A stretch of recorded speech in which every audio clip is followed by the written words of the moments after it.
The Book's Galaxy. In the Days of the Comet. Prologue. The Man Who Wrote in the Tower.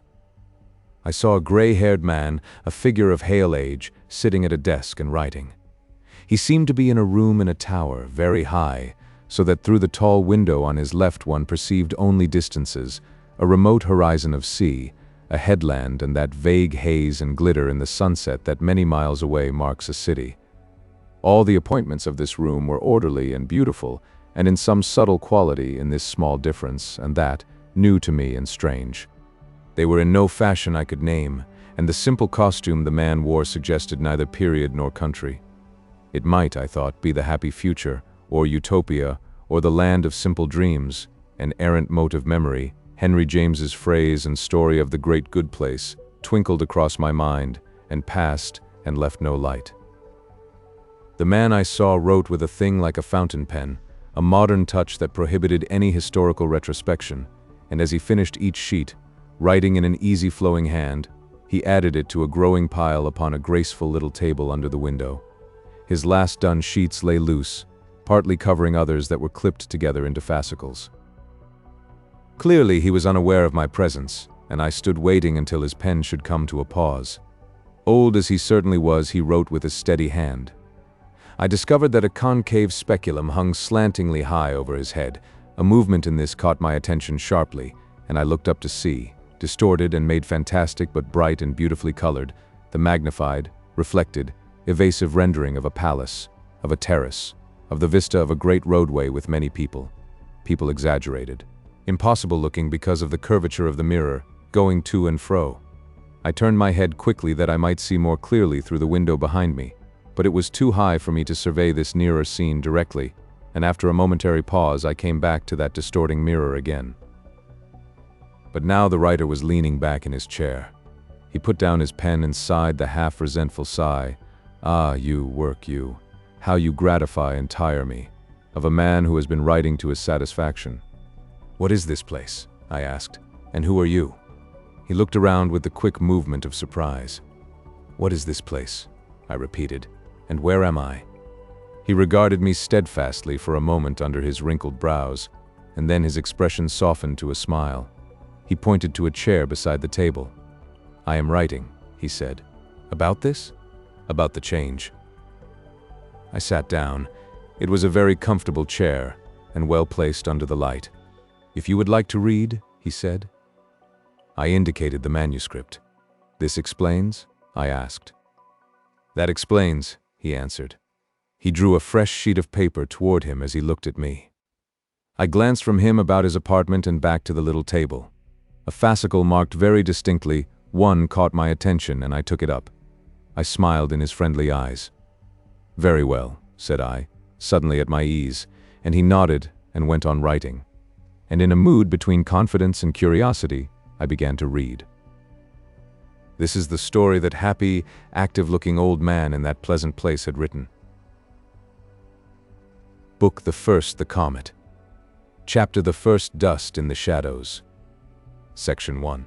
I have set myself to write the story of the great change, so far as it has affected my own life and the lives of 1 or 2 people closely connected with me, primarily to please myself. Long ago in my crude, unhappy youth, I conceived the desire of writing a book. To scribble secretly and dream of authorship was one of my chief alleviations, and I read with a sympathetic envy every scrap I could get about the world of literature and the lives of literary people. It is something, even amidst this present happiness, to find leisure and opportunity to take up and partially realize these old and hopeless dreams. But that alone, in a world where so much of vivid and increasing interest presents itself to be done, even by an old man, would not, I think, suffice to set me at this desk. I find some such recapitulation of my past as this will involve is becoming necessary to my own secure mental continuity. The passage of years brings a man at last to retrospection. At 72, one's youth is far more important than it was at 40, and I am out of touch with my youth. The old life seems so cut off from the new, so alien and so unreasonable, that at times I find it bordering upon the incredible. The data have gone, the buildings and places. I stopped dead the other afternoon in my walk across the moor, where once the dismal outskirts of Swathinglea straggled toward Leet, and asked, was it here indeed that I crouched among the weeds and refuse and broken crockery and loaded my revolver ready for murder? Did ever such a thing happen in my life? Was such a mood and thought and intention ever possible to me? Rather, has not some queer nightmare spirit out of dreamland slipped a pseudo-memory into the records of my vanished life? There must be many alive still who have the same perplexities. And I think too that those who are now growing up to take our places in the great enterprise of mankind will need many such narratives as mine for even the most partial conception of the old world of shadows that came before our day. It chances too that my case is fairly typical of the change. I was caught midway in a gust of passion, and a curious accident put me for a time in the very nucleus of the new order. My memory takes me back across the interval of 50 years to a little ill-lit room with a sash window open to a starry sky, and instantly there returns to me the characteristic smell of that room, the penetrating odor of an ill-trimmed lamp burning cheap paraffin. Lighting by electricity had then been perfected for 15 years, but still the larger portion of the world used these lamps. All this first scene will go, in my mind at least, to that olfactory accompaniment. That was the evening smell of the room. By day it had a more subtle aroma, a closeness, a peculiar sort of faint pungency that I associate, I know not why, with dust. Let me describe this room to you in detail. It was perhaps 8 feet by 7 in area and rather higher than either of these dimensions. The ceiling was of plaster, cracked and bulging in places, gray with the soot of the lamp, and in one place discolored by a system of yellow and olive-green stains caused by the percolation of damp from above. The walls were covered with dun-colored paper, upon which had been printed in oblique reiteration a crimson shape, something of the nature of a curly ostrich feather, or an acanthus flower, that had in its less faded moments a sort of dingy gaiety. There were several big plaster-rimmed wounds in this, caused by Parload's ineffectual attempts to get nails into the wall, whereby there might hang pictures.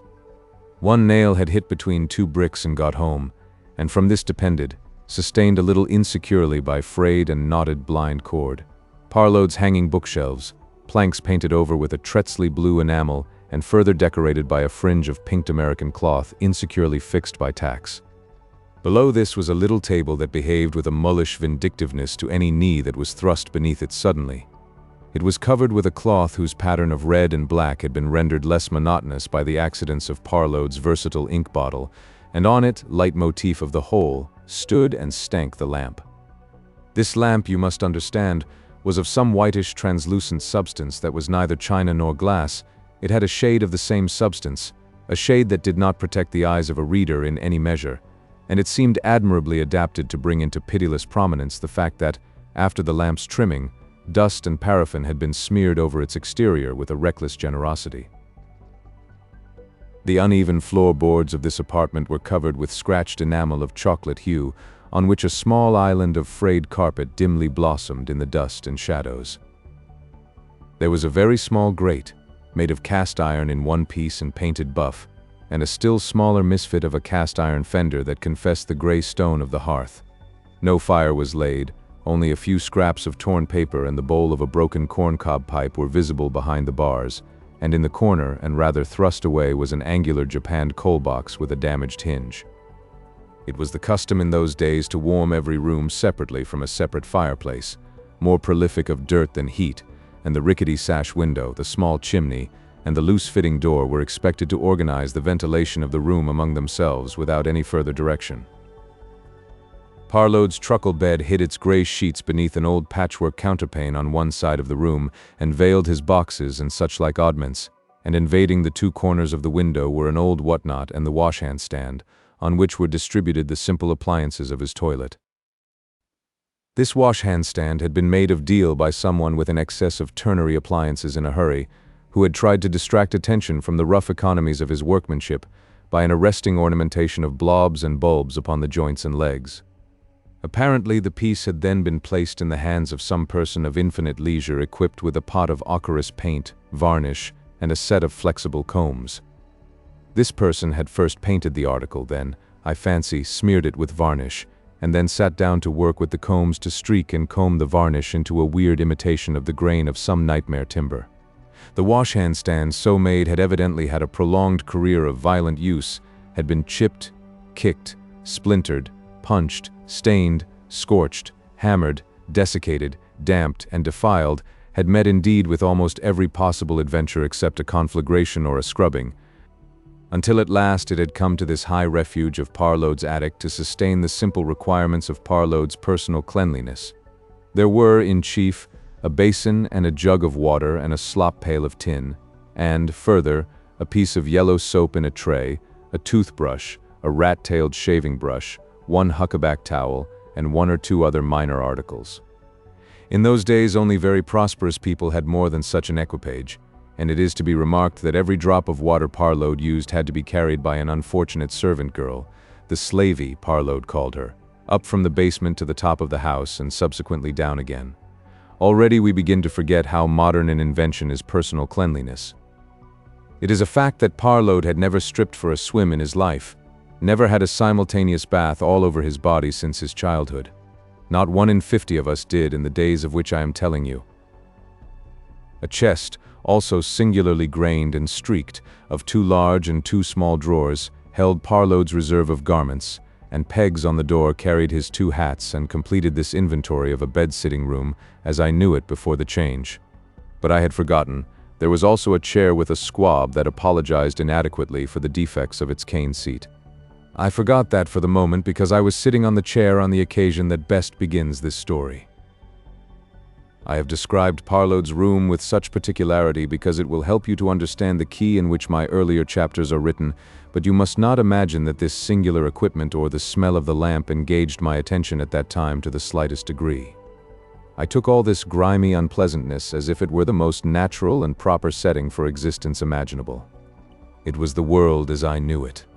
My mind was entirely occupied then by graver and intenser matters, and it is only now in the distant retrospect that I see these details of environment as being remarkable, as significant, as indeed obviously the outward visible manifestations of the old world disorder in our hearts.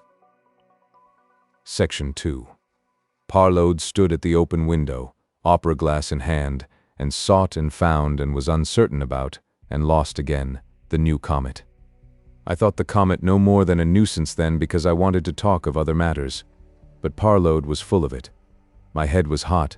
I was feverish with interlacing annoyances and bitterness. I wanted to open my heart to him. At least I wanted to relieve my heart by some romantic rendering of my troubles, and I gave but little heed to the things he told me.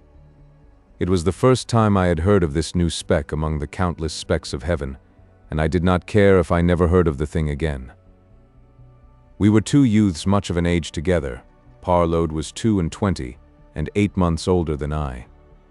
He was, I think his proper definition was, engrossing clerk to a little solicitor in Overcastle, while I was 3rd in the office staff of Rawdon's Pot Bank in Clayton. We had met first in the Parliament of the Young Men's Christian Association of Swathinglea. We had found we attended simultaneous classes in Overcastle, he in science and I in shorthand, and had started a practice of walking home together, and so our friendship came into being. Swathinglea, Clayton, and Overcastle were contiguous towns, I should mention, in the great industrial area of the Midlands. We had shared each other's secret of religious doubt. We had confided to one another a common interest in socialism. He had come twice to supper at my mother's on a Sunday night, and I was free of his apartment. He was then a tall, flaxen-haired, gawky youth, with a disproportionate development of neck and wrist, and capable of vast enthusiasm.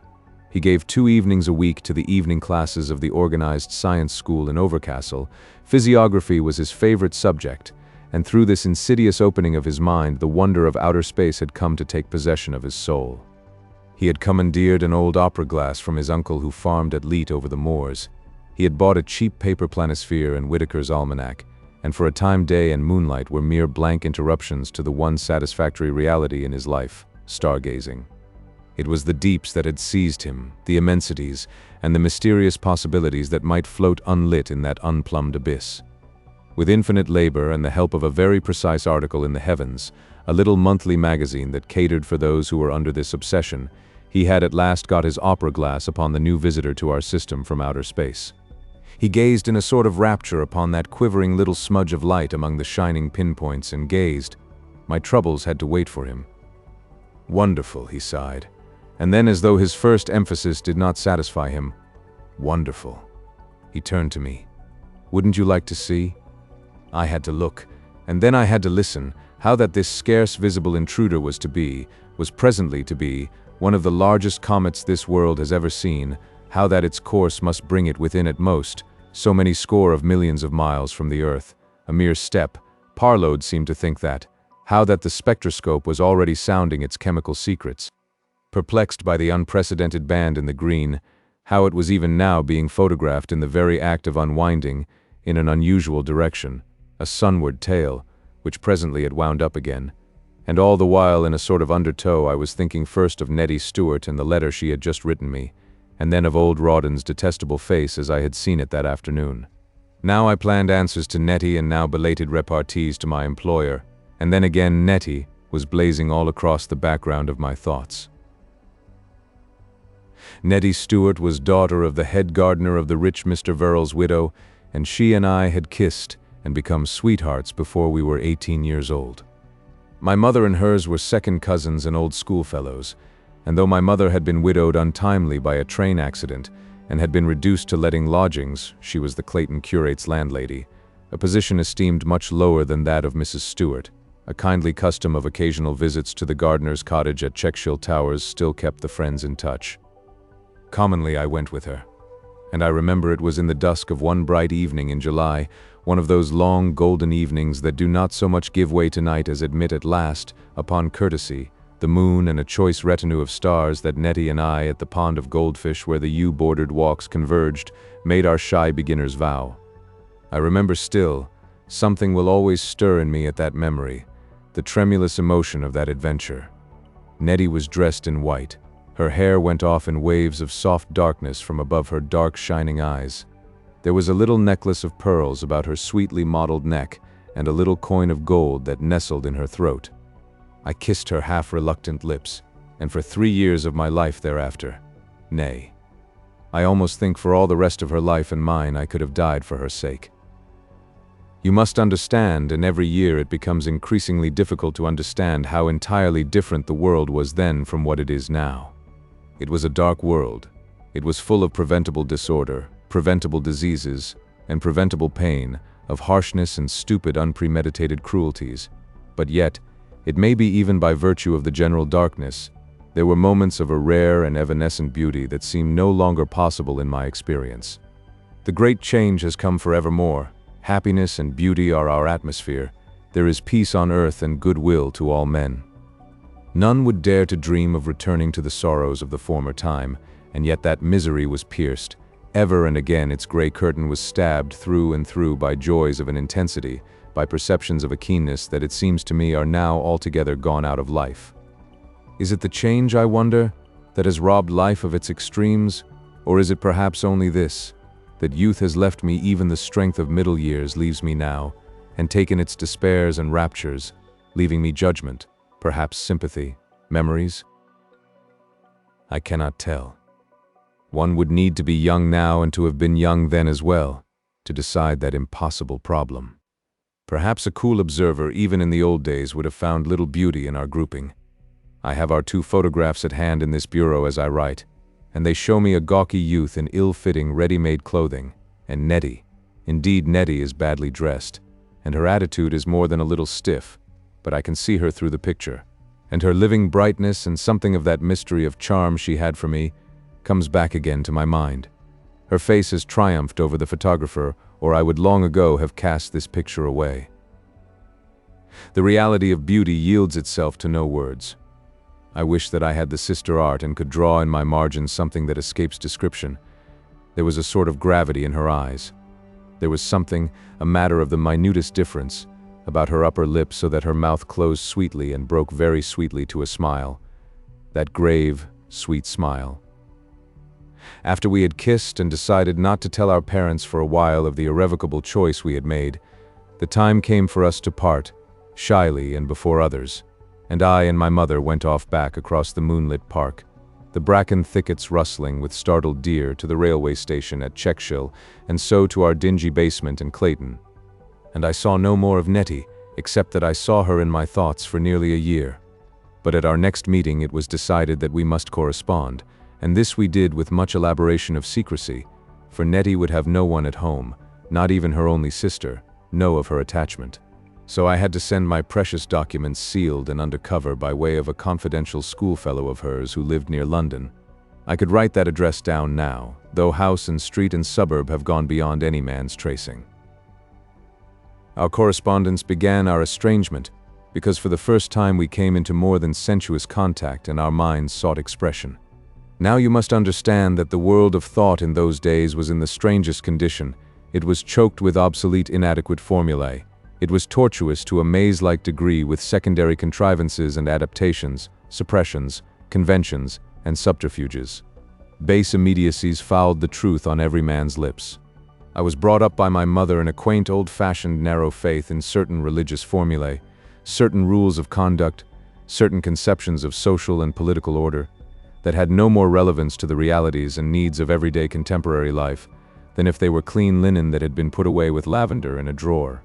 Indeed, her religion did actually smell of lavender. On Sundays she put away all the things of reality, the garments and even the furnishings of every day, hid her hands, that were gnarled and sometimes chapped with scrubbing, in black, carefully mended gloves, assumed her old black silk dress and bonnet and took me, unnaturally clean and sweet also, to church. There we sang and bowed and heard sonorous prayers and joined in sonorous responses and rose with a congregational sigh, refreshed and relieved when the doxology, with its opening "Now to God the Father, God the Son," bowed out the tame, brief sermon. There was a hell in that religion of my mother's, a red-haired hell of curly flames that had once been very terrible. There was a devil, who was also ex officio the British king's enemy, and much denunciation of the wicked lusts of the flesh. We were expected to believe that most of our poor, unhappy world was to atone for its muddle and trouble here by suffering exquisite torments forever after. World without end, amen. But indeed those curly flames looked rather jolly. The whole thing had been mellowed and faded into a gentle unreality long before my time. If it had much terror even in my childhood, I have forgotten it.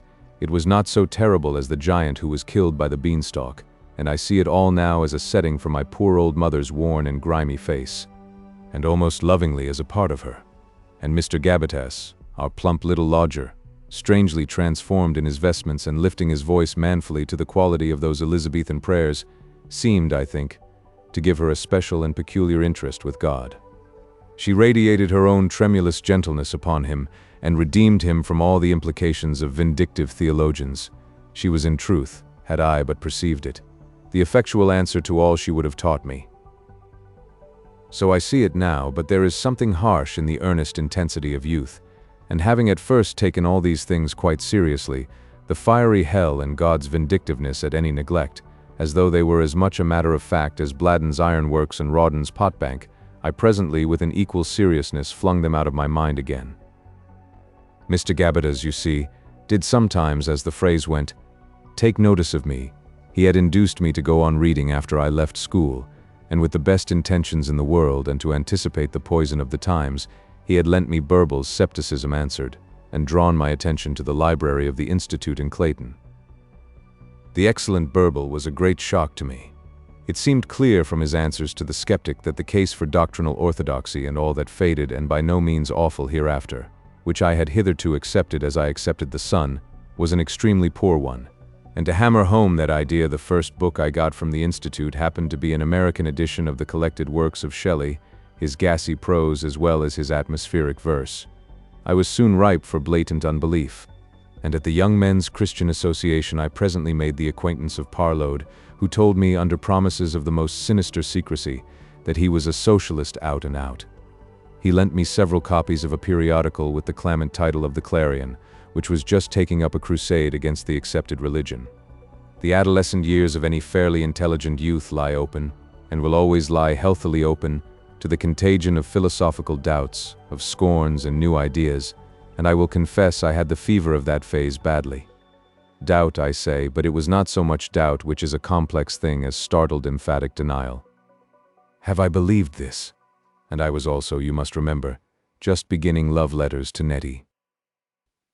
We live now in these days when the great change has been in most things accomplished, in a time when everyone is being educated to a sort of intellectual gentleness, a gentleness that abates nothing from our vigor, and it is hard to understand the stifled and struggling manner in which my generation of common young men did its thinking. To think at all about certain questions was an act of rebellion that set one oscillating between the furtive and the defiant. People begin to find Shelley, for all his melody, noisy and ill-conditioned now because his anarchs have vanished, yet there was a time when novel thought had to go to that tune of breaking glass.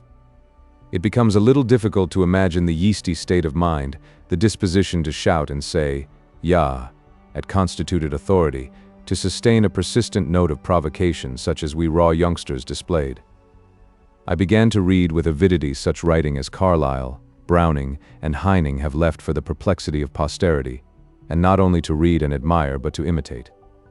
My letters to Nettie, after one or two genuinely intended displays of perfervid tenderness, broke out toward theology, sociology, and the cosmos in turgid and startling expressions. No doubt they puzzled her extremely. I retained the keenest sympathy and something inexplicably near to envy for my own departed youth, but I should find it difficult to maintain my case against anyone who would condemn me altogether as having been a very silly, posturing, emotional hobbledehoy indeed, and quite like my faded photograph.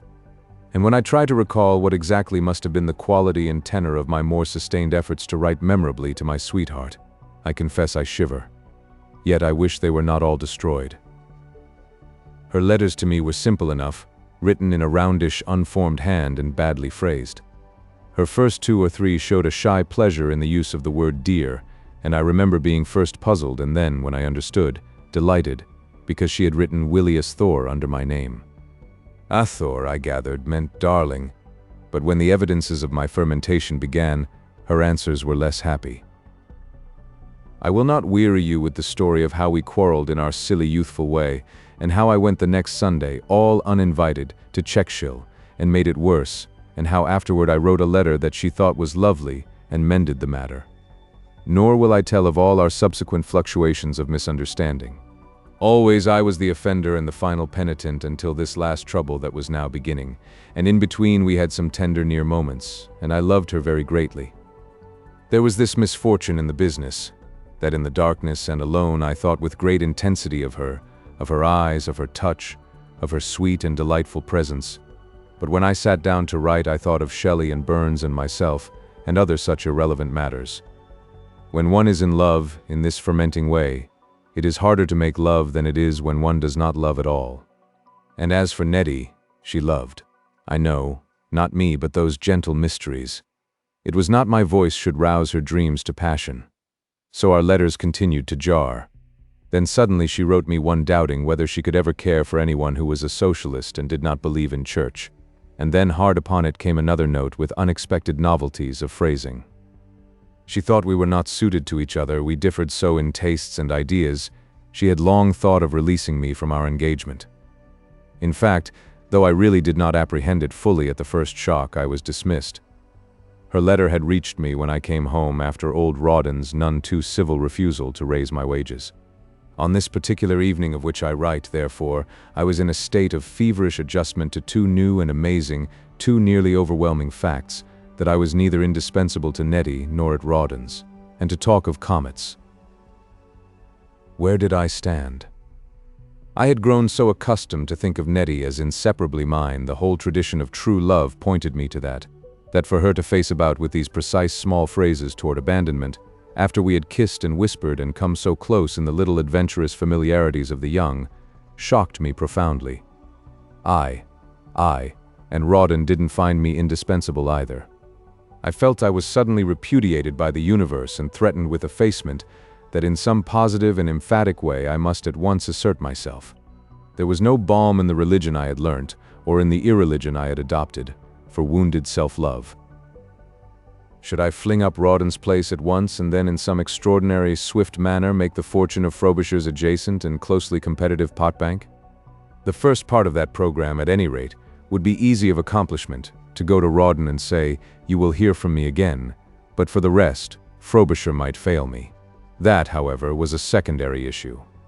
The predominant affair was with Nettie. I found my mind thick-shot with flying fragments of rhetoric that might be of service in the letter I would write her. Scorn, irony, tenderness. What was it to be? "Brother," said Parload suddenly. "What?" said I. "They're firing up at Bladen's ironworks, and the smoke comes right across my bit of sky." The interruption came just as I was ripe to discharge my thoughts upon him. "Parload," said I, "very likely I shall have to leave all this. Old Rawdon won't give me a rise in my wages, and after having asked, I don't think I can stand going on upon the old terms anymore. See? So I may have to clear out of Clayton for good and all." Section 3. That made Parload put down the opera glass and look at me.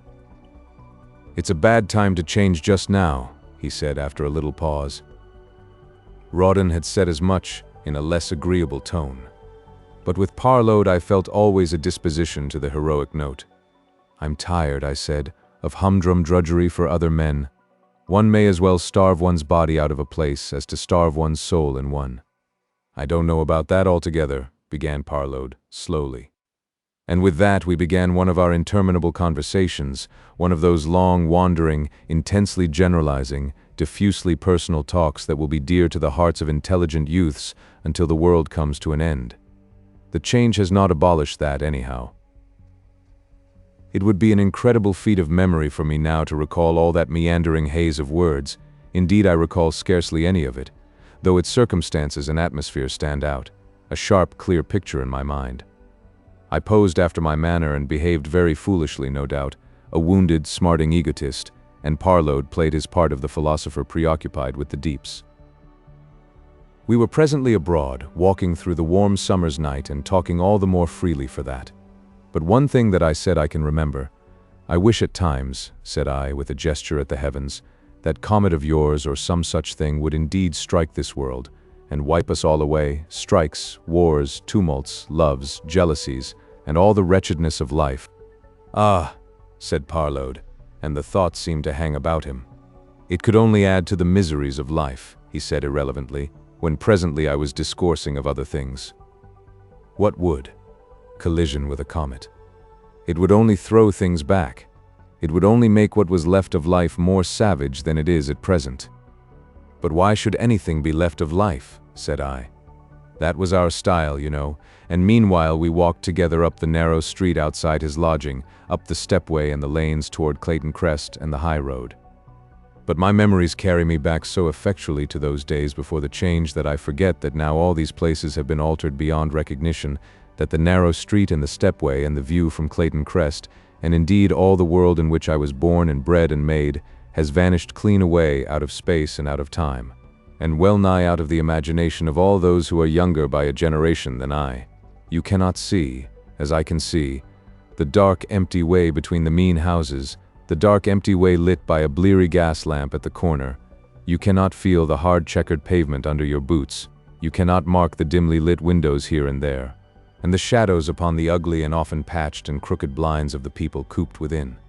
Nor can you presently pass the beer house with its brighter gas and its queer, screening windows, nor get a whiff of foul air and foul language from its door, nor see the crumpled furtive figure, some rascal child that slinks past us down the steps. We crossed the longer street, up which a clumsy steam tram, vomiting smoke and sparks, made its clangorous way, and adown which one saw the greasy brilliance of shop fronts and the naphtha flares of hawkers' barrows dripping fire into the night. A hazy movement of people swayed along that road, and we heard the voice of an itinerant preacher from a waste place between the houses. You cannot see these things as I can see them, nor can you figure unless you know the pictures that great artist Hyde has left the world, the effect of the great hoarding by which we passed, lit below by a gas lamp and towering up to a sudden sharp black edge against the pallid sky. Those hoardings, they were the brightest colored things in all that vanished world. Upon them, in successive layers of paste and paper, all the rough enterprises of that time joined in chromatic discord, pill vendors and preachers, theaters and charities, marvelous soaps and astonishing pickles, typewriting machines and sewing machines, mingled in a sort of visualized clamor. And passing that there was a muddy lane of cinders, a lane without a light, that used its many puddles to borrow a star or so from the sky. We splashed along unheeding as we talked.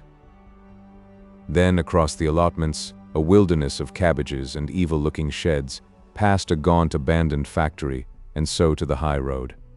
The high road ascended in a curve past a few houses and a beer house or so, and round until all the valley in which 4 industrial towns lay crowded and confluent was overlooked. I will admit that with the twilight there came a spell of weird magnificence over all that land and brooded on it until dawn. The horrible meanness of its details was veiled, the hutches that were homes, the bristling multitudes of chimneys, the ugly patches of unwilling vegetation amidst the makeshift fences of barrel stave and wire. The rusty scars that framed the opposite ridges where the iron ore was taken and the barren mountains of slag from the blast furnaces were veiled. The reek and boiling smoke and dust from foundry, pot bank and furnace, transfigured and assimilated by the night. The dust-laden atmosphere that was gray oppression through the day became at sundown a mystery of deep translucent colors, of blues and purples, of somber and vivid reds, of strange bright clearnesses of green and yellow athwart the darkling sky. Each upstart furnace, when its monarch's sun had gone, crowned itself with flames, the dark cinder heaps began to glow with quivering fires, and each potbank squatted rebellious in a volcanic coronet of light. The empire of the day broke into 1,000 feudal baronies of burning coal. The minor streets across the valley picked themselves out with gas lamps of faint yellow that brightened and mingled at all the principal squares and crossings with the greenish pallor of incandescent mantles and the high cold glare of the electric arc. The interlacing railways lifted bright signal boxes over their intersections and signal stars of red and green in rectangular constellations. The trains became articulated black serpents breathing fire. Moreover, high overhead, like a thing put out of reach and near forgotten, Parload had rediscovered a realm that was ruled by neither sun nor furnace, the universe of stars. This was the scene of many a talk we two had held together, and if in the daytime we went right over the crest and looked westward there was farmland, there were parks and great mansions, the spire of a distant cathedral, and sometimes when the weather was near raining, the crests of remote mountains hung clearly in the sky. Beyond the range of sight indeed, out beyond, there was Czechshill. I felt it there always, and in the darkness more than I did by day. Czechshill and Nettie. And to us 2 youngsters, as we walked along the cinder path beside the rutted road and argued out our perplexities, it seemed that this ridge gave us compendiously a view of our whole world. There, on the one hand, in a crowded darkness about the ugly factories and workplaces, the workers herded together, ill-clothed, ill-nourished, ill-taught, badly and expensively served at every occasion in life, uncertain even of their insufficient livelihood from day to day.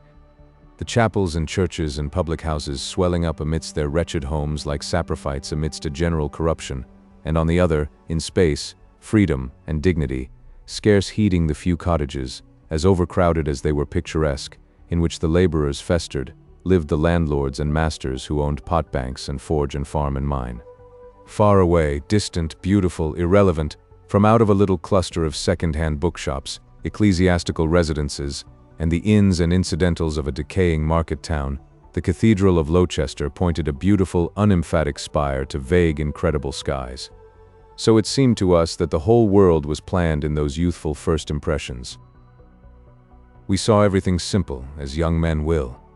We had our angry, confident solutions, and whosoever would criticize them was a friend of the robbers. It was a clear case of robbery, we held, visibly so. There in those great houses lurked the landlord and the capitalist, with his scoundrel the lawyer, with his cheat the priest, and we others were all the victims of their deliberate villainies. No doubt they winked and chuckled over their rare wines amidst their dazzling, wickedly dressed women, and plotted further grinding for the faces of the poor. And amidst all the squalor, on the other hand, amidst brutalities, ignorance, and drunkenness, suffered multitudinously their blameless victim, the working man.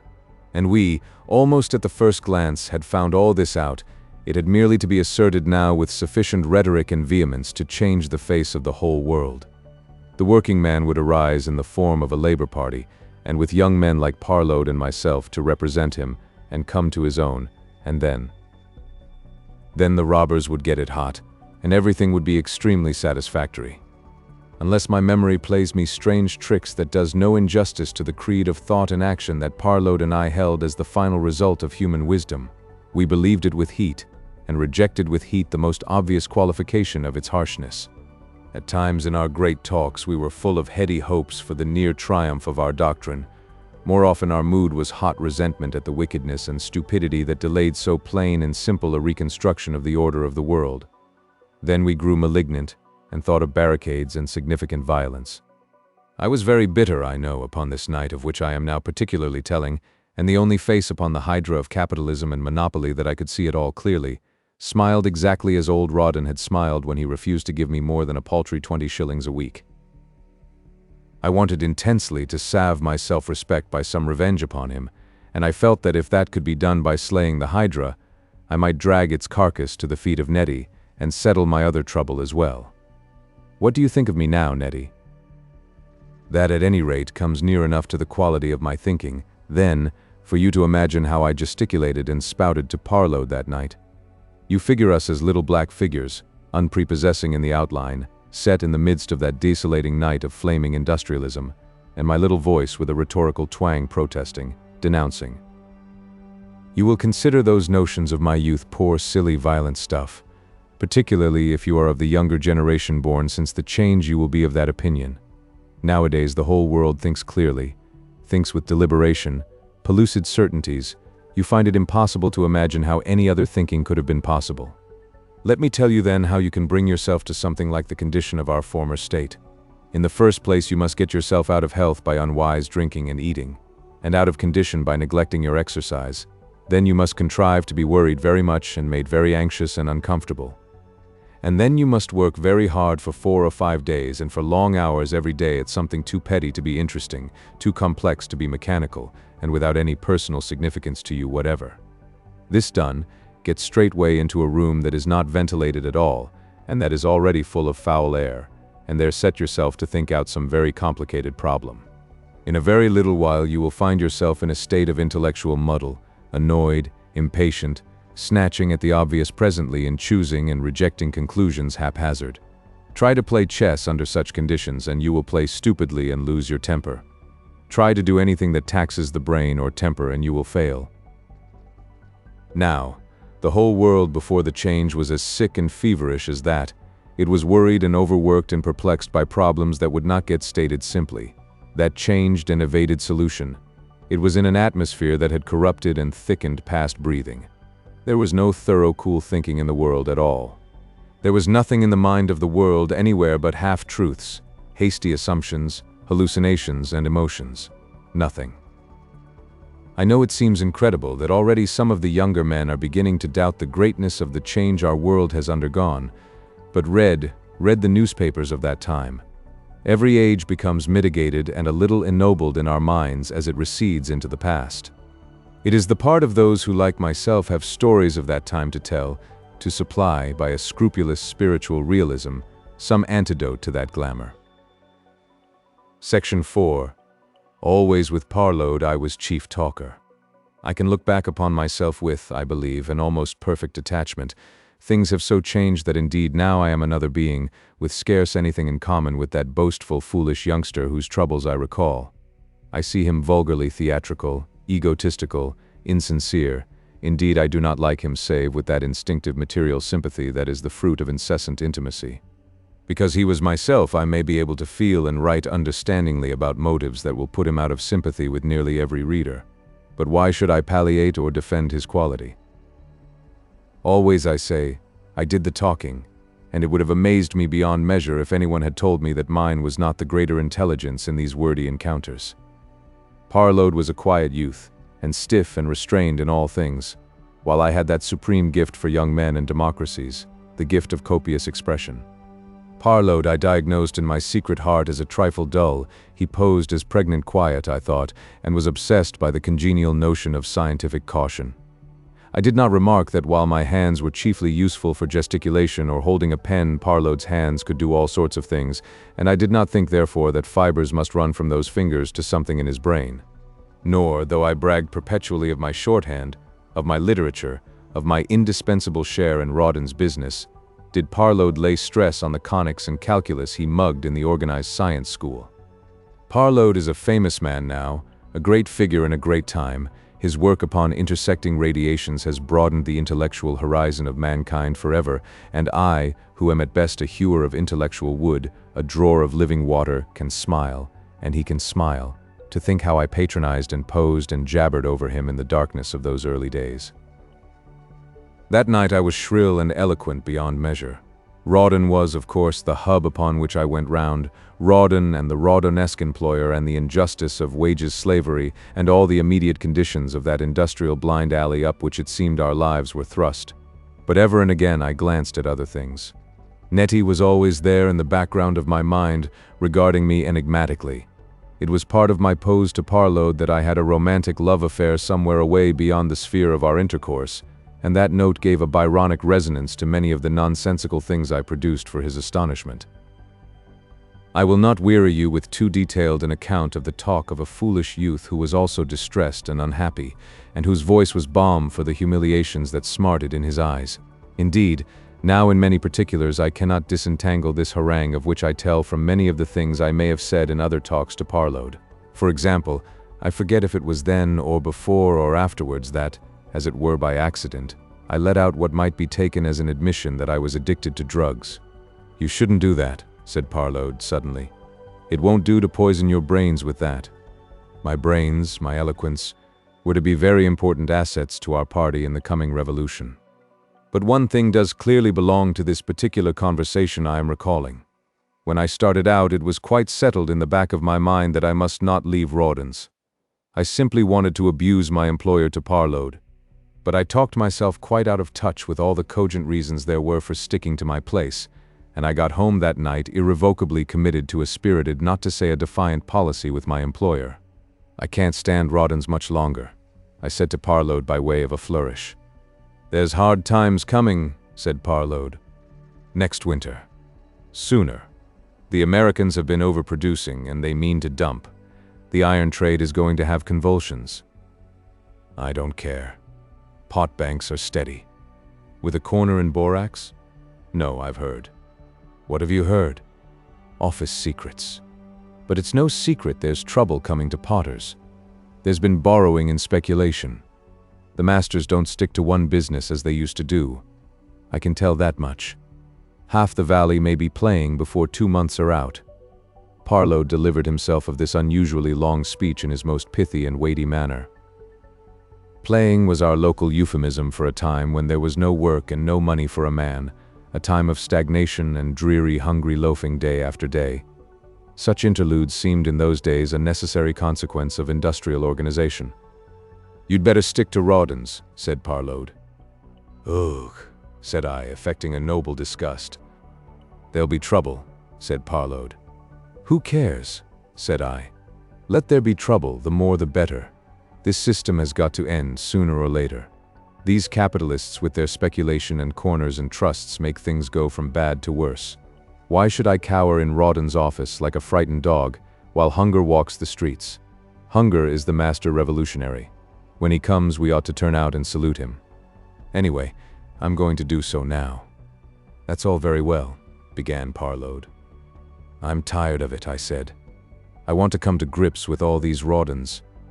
I think perhaps if I was hungry and savage I could talk to hungry men." "There's your mother," said Parload, in his slow, judicial way. That was a difficulty. I got over it by a rhetorical turn. Why should one sacrifice the future of the world? Why should one even sacrifice one's own future? Because one's mother is totally destitute of imagination. Section 5. It was late when I parted from Parload and came back to my own home. Our house stood in a highly respectable little square near the Clayton Parish Church. Mr. Gabbitas, the curate of all work, lodged on our ground floor, and upstairs there was an old lady, Miss Holroyd, who painted flowers on china and maintained her blind sister in an adjacent room. My mother and I lived in the basement and slept in the attics. The front of the house was veiled by a Virginian creeper that defied the Clayton air and clustered in untidy dependent masses over the wooden porch.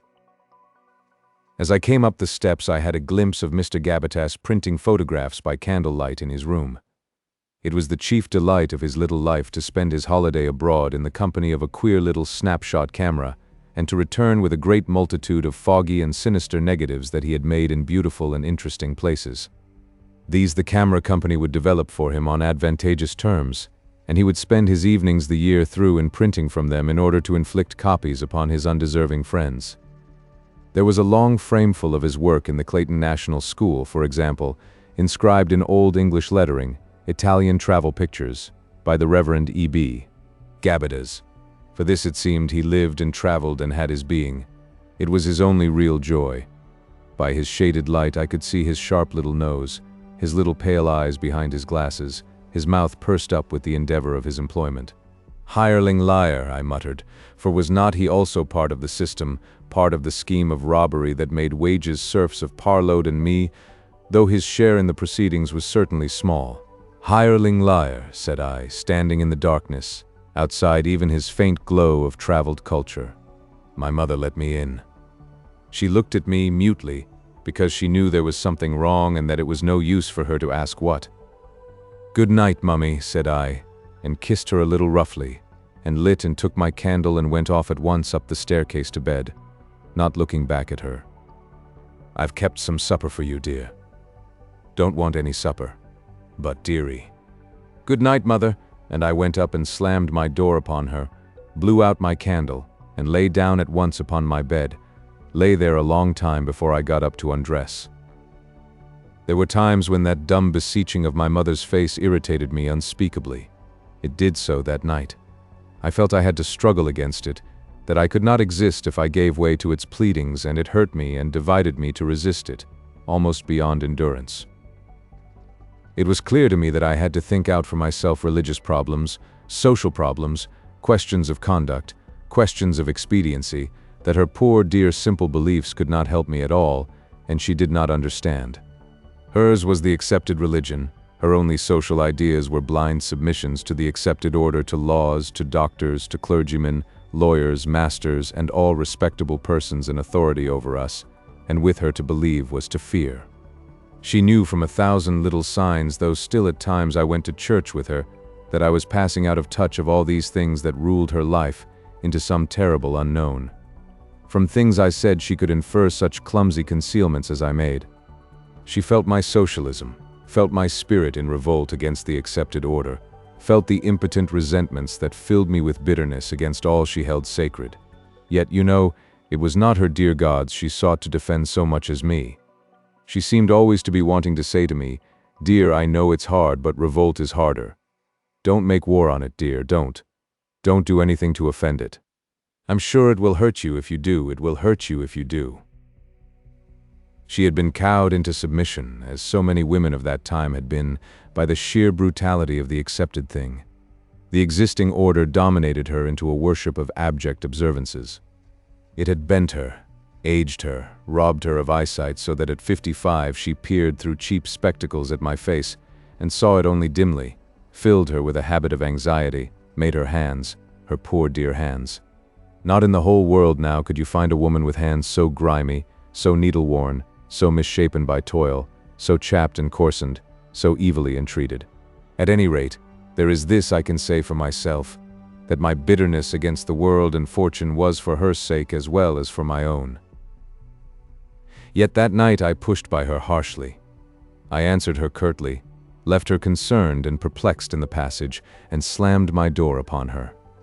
And for a long time I lay raging at the hardship and evil of life, at the contempt of Rawdon, and the loveless coolness of Nettie's letter, at my weakness and insignificance, at the things I found intolerable, and the things I could not mend. Over and over went my poor little brain, tired out and unable to stop on my treadmill of troubles. Nettie, Rawdon, my mother, Gabatas, Nettie. Suddenly I came upon emotional exhaustion. Some clock was striking midnight. After all, I was young. I had these quick transitions. I remember quite distinctly, I stood up abruptly, undressed very quickly in the dark, and had hardly touched my pillow again before I was asleep. But how my mother slept that night I do not know. Oddly enough, I do not blame myself for behaving like this to my mother, though my conscience blames me acutely for my arrogance to Parload. I regret my behavior to my mother before the days of the change. It is a scar among my memories that will always be a little painful to the end of my days. But I do not see how something of the sort was to be escaped under those former conditions. In that time of muddle and obscurity, people were overtaken by needs and toil and hot passions before they had the chance of even a year or so of clear thinking. They settled down to an intense and strenuous application to some partial but immediate duty, and the growth of thought ceased in them. They set and hardened into narrow ways. Few women remained capable of a new idea after 5 and 20, few men after 31 or 2. Discontent with the thing that existed was regarded as immoral. It was certainly an annoyance, and the only protest against it, the only effort against that universal tendency in all human institutions to thicken and clog, to work loosely and badly, to rust and weaken towards catastrophes, came from the young, the crude, unmerciful young. It seemed in those days to thoughtful men the harsh law of being that either we must submit to our elders and be stifled, or disregard them, disobey them, thrust them aside, and make our little step of progress before we too ossified and became obstructive in our turn. My pushing past my mother, my irresponsive departure to my own silent meditations was, I now perceive, a figure of the whole hard relationship between parents and son in those days. There appeared no other way. That perpetually recurring tragedy was, it seemed, part of the very nature of the progress of the world. We did not think then that minds might grow ripe without growing rigid, or children honor their parents and still think for themselves. We were angry and hasty because we stifled in the darkness, in a poisoned and vitiated air. That deliberate animation of the intelligence which is now the universal quality, that vigor with consideration, that judgment with confident enterprise which shine through all our world, were things disintegrated and unknown in the corrupting atmosphere of our former state. So the first fascicle ended. I put it aside and looked for the second. "Well," said the man who wrote, "this is fiction. It's my story. But you, amidst this beauty, you are not this ill-conditioned, squalidly bred lad of whom I have been reading?" He smiled. "There intervenes a certain change," he said. "Have I not hinted at that?" I hesitated upon a question, then saw the second fascicle at hand and picked it up. Chapter the Second, Nettie. Section 1. I cannot now remember, the story resumed, what interval separated that evening on which Parlogue first showed me the comet. I think I only pretended to see it then, and the Sunday afternoon I spent at Checkshill. Between the two there was time enough for me to give notice and leave Rawdon's, to seek for some other situation very strenuously in vain, to think and say many hard and violent things to my mother and to Parlogue, and to pass through some phases of very profound wretchedness. There must have been a passionate correspondence with Nettie, but all the froth and fury of that has faded now out of my memory. All I have clear now is that I wrote one magnificent farewell to her, casting her off forever, and that I got in reply a prim little note to say that even if there was to be an end to everything, that was no excuse for writing such things as I had done, and then I think I wrote again in a vein I considered satirical. To that she did not reply. That interval was at least 3 weeks, and probably 4, because the comet, which had been on the first occasion only a dubious speck in the sky, certainly visible only when it was magnified, was now a great white presence, brighter than Jupiter, and casting a shadow on its own account. It was now actively present in the world of human thought. Everyone was talking about it. Everyone was looking for its waxing splendor as the sun went down. The papers, the music halls, the hoardings echoed it. Yes, the comet was already dominant before I went over to make everything clear to Nettie. And Parlogue had spent 2 hoarded pounds in buying himself a spectroscope, so that he could see for himself night after night, that mysterious, that stimulating line, the unknown line in the green. How many times, I wonder, did I look at the smudgy, quivering symbol of the unknown things that were rushing upon us out of the inhuman void before I rebelled. But at last I could stand it no longer, and I reproached Parlogue very bitterly for wasting his time in astronomical dilettantism. "Here," said I, "we're on the verge of the biggest lockout in the history of this countryside. Here's distress and hunger coming. Here's all the capitalistic competitive system like a wound inflamed, and you spend your time gaping at that damned silly streak of nothing in the sky." Parlogue stared at me. "Yes, I do," he said slowly, as though it was a new idea. "Don't I? I wonder why. I want to start meetings of an evening on Howden's Waste." "You think they'd listen?" "They'd listen fast enough now." "They didn't before," said Parlogue, looking at his pet instrument. "There was a demonstration of unemployed at Swathinglea on Sunday. They got to stone throwing." Parload said nothing for a little while, and I said several things. He seemed to be considering something. But after all, he said at last, with an awkward movement towards his spectroscope, "That does signify something." "The comet?" "Yes. What can it signify? You don't want me to believe in astrology. What does it matter what flames in the heavens when men are starving on Earth? It's science." "Science? What we want now is socialism, not science." He still seemed reluctant to give up his comet. "Socialism's all right," he said. "But if that thing up there was to hit the Earth, it might matter. Nothing matters but human beings. Suppose it killed them all." "Oh," said I, "that's rot." "I wonder," said Parload, dreadfully divided in his allegiance. He looked at the comet. He seemed on the verge of repeating his growing information about the nearness of the paths of the Earth and comet, and all that might ensue from that. So I cut in with something I had got out of a now-forgotten writer called Ruskin, a volcano of beautiful language and nonsensical suggestions, who prevailed very greatly with eloquent, excitable young men in those days. It was about the insignificance of science and the supreme importance of life. Parload stood listening, half turned towards the sky with the tips of his fingers on his spectroscope. He seemed to come to a sudden decision. "No, I don't agree with you, Ledford," he said. "You don't understand about science." Parload rarely argued with that bluntness of opposition. I was so used to entire possession of our talk that his brief contradiction struck me like a blow. "Don't agree with me," I repeated. "No," said Parload. "But how?" "I believe science is of more importance than socialism," he said. "Socialism's a theory. Science is something more." And that was really all he seemed to be able to say. We embarked upon one of those queer arguments illiterate young men used always to find so heating. Science or socialism?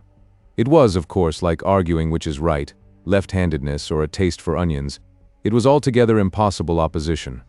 But the range of my rhetoric enabled me at last to exasperate Parload, and his mere repudiation of my conclusions sufficed to exasperate me, and we ended in the key of a positive quarrel. "Oh, very well," said I, "so long as I know where we are." I slammed his door as though I dynamited his house, and went raging down the street, but I felt that he was already back at the window worshipping his blessed line in the green before I got round the corner.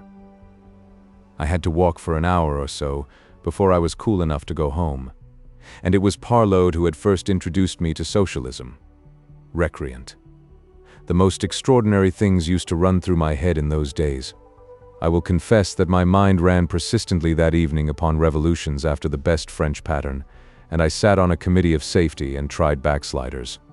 Parload was there, among the prisoners, backsliderisimus, aware too late of the error of his ways. His hands were tied behind his back, ready for the shambles. Through the open door one heard the voice of justice, the rude justice of the people. I was sorry, but I had to do my duty. "If we punish those who would betray us to kings," said I, with a sorrowful deliberation, "how much the more must we punish those who would give over the state to the pursuit of useless knowledge," and so with a gloomy satisfaction sent him off to the guillotine. "Ah, Parload, if only you'd listened to me earlier, Parload." None the less that quarrel made me extremely unhappy. Parload was my only gossip, and it cost me much to keep away from him and think evil of him with no one to listen to me, evening after evening. That was a very miserable time for me, even before my last visit to Czechshill. My long unemployed hours hung heavily on my hands. I kept away from home all day, partly to support a fiction that I was sedulously seeking another situation, and partly to escape the persistent question in my mother's eyes. "Why did you quarrel with Mr. Rawdon? Why did you? Why do you keep on going about with a sullen face and risk offending it more?" I spent most of the morning in the newspaper room of the public library, writing impossible applications for impossible posts. I remember that among other things of the sort I offered my services to a firm of private detectives, a sinister breed of traders upon base jealousies now happily vanished from the world, and wrote apropos of an advertisement for stevedores that I did not know what the duties of a stevedore might be, but that I was apt and willing to learn, and in the afternoons and evenings I wandered through the strange lights and shadows of my native valley and hated all created things. until my wanderings were checked by the discovery that I was wearing out my boots. The stagnant, inconclusive malaria of that time. I perceived that I was an evil-tempered, ill-disposed youth with a great capacity for hatred, but there was an excuse for hate. It was wrong of me to hate individuals, to be rude, harsh, and vindictive to this person or that, but indeed it would have been equally wrong to have taken the manifest offer life made me without resentment.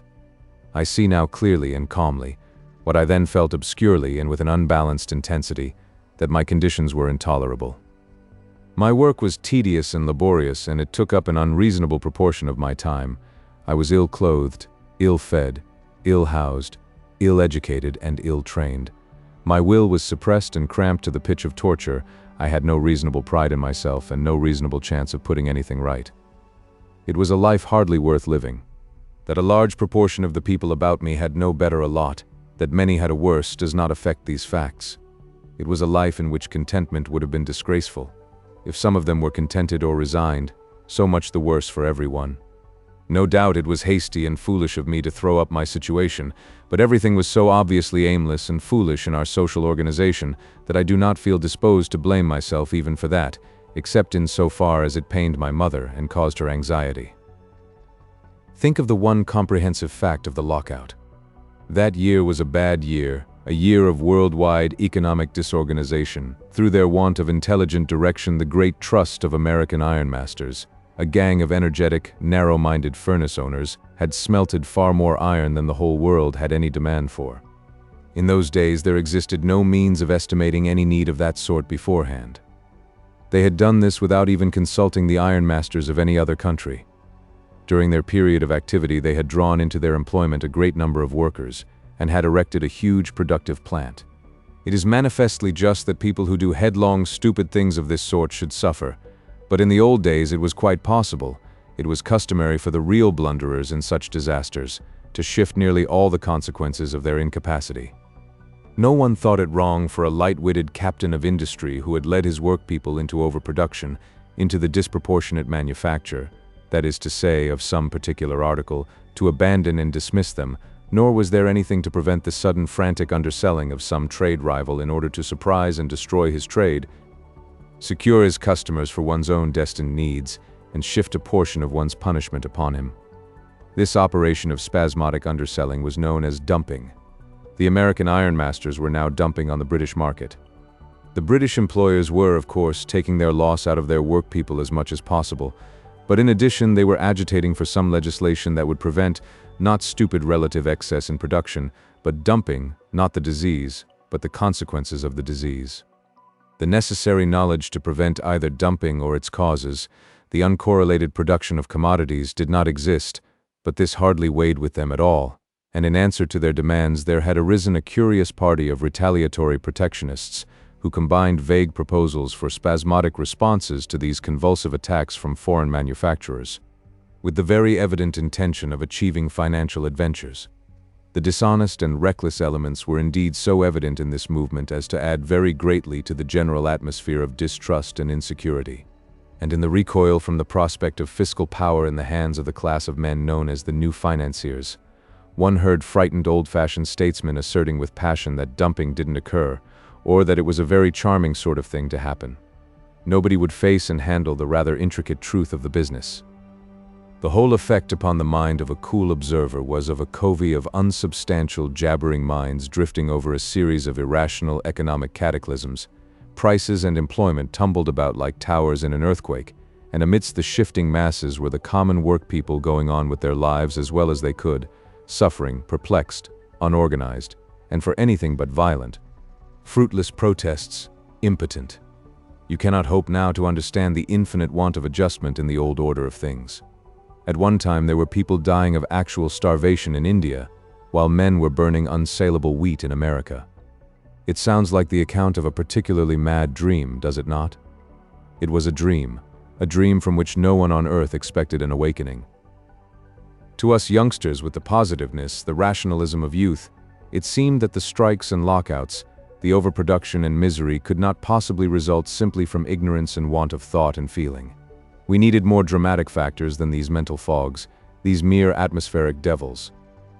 We fled, therefore, to that common refuge of the unhappy ignorant, a belief in callous, insensate plots, we called them plots, against the poor. You can still see how we figured it in any museum by looking up the caricatures of capital and labor that adorned the German and American socialistic papers of the old time. Section 2. I had cast Nettie off in an eloquent epistle, had really imagined the affair was over forever. "I've done with women," I said to Parlogue, and then there was silence for more than a week. Before that week was over, I was wondering with a growing emotion what next would happen between us. I found myself thinking constantly of Nettie, picturing her, sometimes with stern satisfaction, sometimes with sympathetic remorse, mourning, regretting, realizing the absolute end that had come between us. At the bottom of my heart, I no more believed that there was an end between us than that an end would come to the world. Had we not kissed one another? Had we not achieved an atmosphere of whispering nearness, breached our virgin shyness with one another? Of course she was mine, of course I was hers, and separations and final quarrels and harshness and distance were no more than flourishes upon that eternal fact. So at least I felt the thing, however I shaped my thoughts.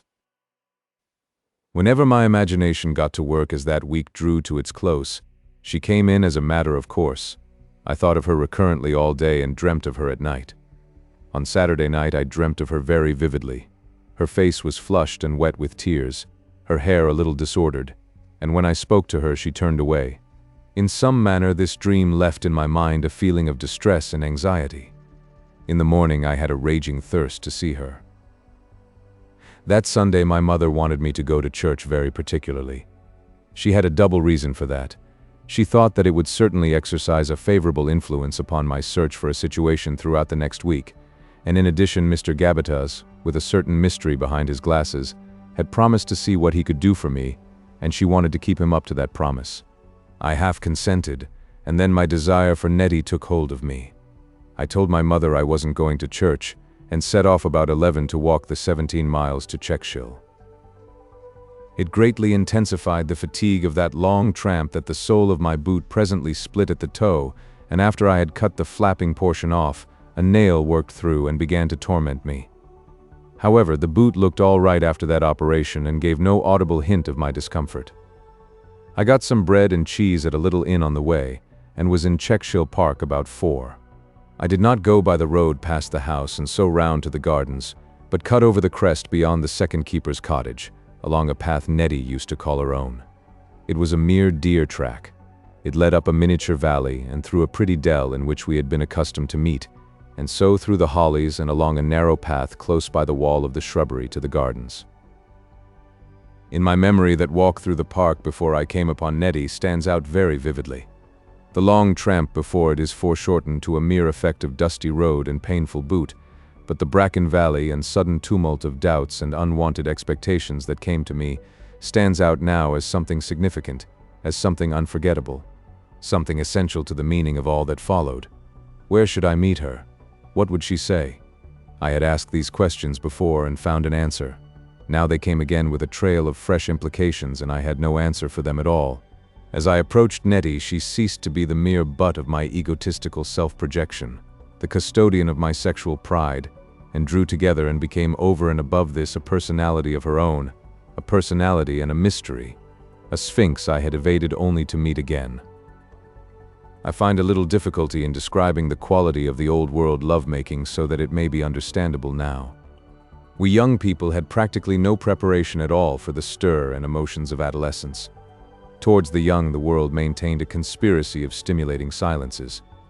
There came no initiation. There were books, stories of a curiously conventional kind that insisted on certain qualities in every love affair and greatly intensified one's natural desire for them: perfect trust, perfect loyalty, lifelong devotion. Much of the complex essentials of love were altogether hidden. One read these things, got accidental glimpses of this and that, wondered and forgot, and so one grew. Then strange emotions, novel alarming desires, dreams strangely charged with feeling, an inexplicable impulse of self-abandonment began to tickle queerly amongst the familiar, purely egotistical and materialistic things of boyhood and girlhood.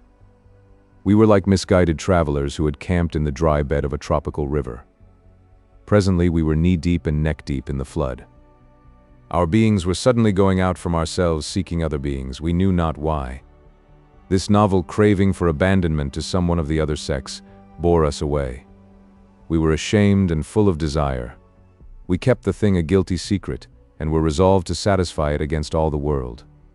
In this state it was we drifted in the most accidental way against some other blindly seeking creature, and linked like nascent atoms. We were obsessed by the books we read, by all the talk about us that once we had linked ourselves, we were linked for life. Then afterwards we discovered that other was also an egotism, a thing of ideas and impulses that failed to correspond with ours. So it was, I say, with the young of my class and most of the young people in our world. So it came about that I sought Nettie on the Sunday afternoon and suddenly came upon her, light-bodied, slenderly feminine, hazel-eyed, with her soft, sweet young face under the shady brim of her hat of straw, the pretty Venus I had resolved should be wholly and exclusively mine. There, all unaware of me still, she stood, my essential feminine, the embodiment of the inner thing in life for me, and moreover an unknown other, a person like myself. She held a little book in her hand, open as if she were walking along and reading it. That chanced to be her pose, but indeed she was standing quite still, looking away towards the gray and lichenous shrubbery wall and, as I think now, listening. Her lips were a little apart, curved to that faint, sweet shadow of a smile. Section 3. I recall with a vivid precision her queer start when she heard the rustle of my approaching feet, her surprise, her eyes almost of dismay for me. I could recollect, I believe, every significant word she spoke during our meeting, and most of what I said to her. At least, it seems I could, though indeed I may deceive myself, but I will not make the attempt. We were both too ill-educated to speak our full meanings. We stamped out our feelings with clumsy, stereotyped phrases. You who are better taught would fail to catch our intention. The effect would be inanity. But our first words I may give you because, though they conveyed nothing to me at the time, afterwards they meant much. "You, Willie," she said. "I have come," I said, forgetting in the instant all the elaborate things I had intended to say. "I thought I would surprise you." "Surprise me?" "Yes." She stared at me for a moment. I can see her pretty face now as it looked at me, her impenetrable dear face. She laughed a queer little laugh and her color went for a moment, and then so soon as she had spoken, came back again. "Surprise me at what?" she said with a rising note. I was too intent to explain myself to think of what might lie in that. "I wanted to tell you," I said, "that I didn't mean quite the things I put in my letter." Section 4. When I and Nettie had been 16, we had been just of an age and contemporaries altogether. Now we were a year and 3/4 older, and her metamorphosis was almost complete, and I was still only at the beginning of a man's long adolescence. In an instant she grasped the situation. The hidden motives of her quick-ripened little mind flashed out their intuitive scheme of action. She treated me with that neat perfection of understanding a young woman has for a boy. "But how did you come?" she asked. I told her I had walked. Walked. In an instant she was leading me towards the gardens. I must be tired. I must come home with her at once and sit down. Indeed, it was near tea time. The Stewarts had tea at the old-fashioned hour of 5. Everyone would be so surprised to see me. Fancy walking. Fancy. But she supposed a man thought nothing of 17 miles. When could I have started? All the while keeping me at a distance without even the touch of her hand. "But Nettie, I came over to talk to you. My dear boy, tea first, if you please. And besides, aren't we talking?" The dear boy was a new note. That sounded oddly to me. She quickened her pace a little. "I wanted to explain," I began. Whatever I wanted to explain, I had no chance to do so. I said a few discrepant things that she answered rather by her intonation than her words. When we were well past the shrubbery, she slackened a little in her urgency, and so we came along the slope under the beeches to the garden. She kept her bright, straightforward-looking girlish eyes on me as we went. It seemed she did so all the time, but now I know, better than I did then, that every now and then she glanced over me and behind me towards the shrubbery. And all the while, behind her quick, breathless, inconsecutive talk, she was thinking. Her dress marked the end of her transition. Can I recall it? Not, I am afraid, in the terms a woman would use. but her bright brown hair, which had once flowed down her back in a jolly pigtail tied with a bit of scarlet ribbon, was now caught up into an intricacy of pretty curves above her little ear and cheek, and the soft, long lines of her neck. Her white dress had descended to her feet. Her slender waist, which had once been a mere geographical expression, an imaginary line like the equator, was now a thing of flexible beauty. A year ago, she had been a pretty girl's face sticking out from a little unimportant frock that was carried upon an extremely active and efficient pair of brown stockinged legs. Now there was coming a strange new body that flowed beneath her clothes with a sinuous insistence. Every movement, and particularly the novel droop of her hand and arm to the unaccustomed skirts she gathered about her, and a graceful forward inclination that had come to her, called softly to my eyes. A very fine scarf, I suppose you would call it, a scarf of green gossamer that some new wakened instinct had told her to fling about her shoulders, clung now closely to the young undulations of her body, and now streamed fluttering out for a moment in a breath of wind, and like some shy, independent tentacle with a secret to impart, came into momentary contact with my arm. She caught it back and reproved it. We went through the green gate in the high garden wall. I held it open for her to pass through, for this was one of my restricted stock of stiff politenesses, and then for a second she was near touching me. So we came to the trim array of flower beds near the head gardener's cottage and the vistas of glass on our left. We walked between the box edgings and beds of begonias and into the shadow of a yew hedge within 20 yards of that very pond with the goldfish, at whose brim we had plighted our vows, and so we came to the wisteria-smothered porch. The door was wide open, and she walked in before me. "Guess who has come to see us?" she cried. Her father answered indistinctly from the parlor, and a chair creaked. I judged he was disturbed in his nap. "Mother!" she called in her clear young voice. "Puss!" Puss was her sister.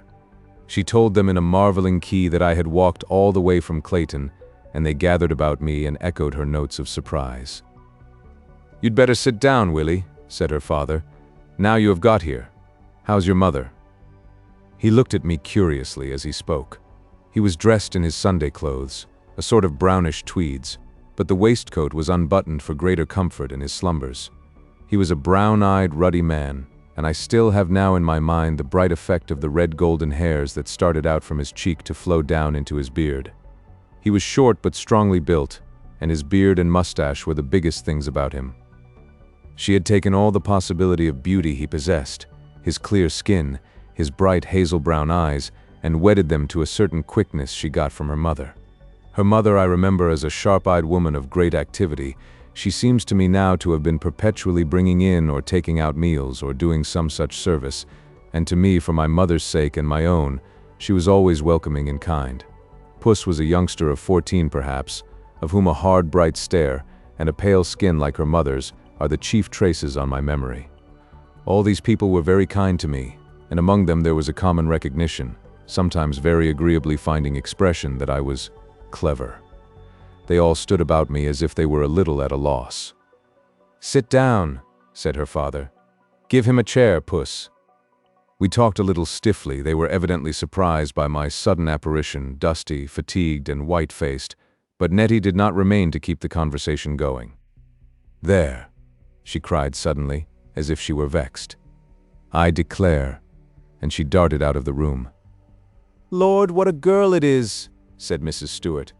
"I don't know what's come to her." It was half an hour before Nettie came back.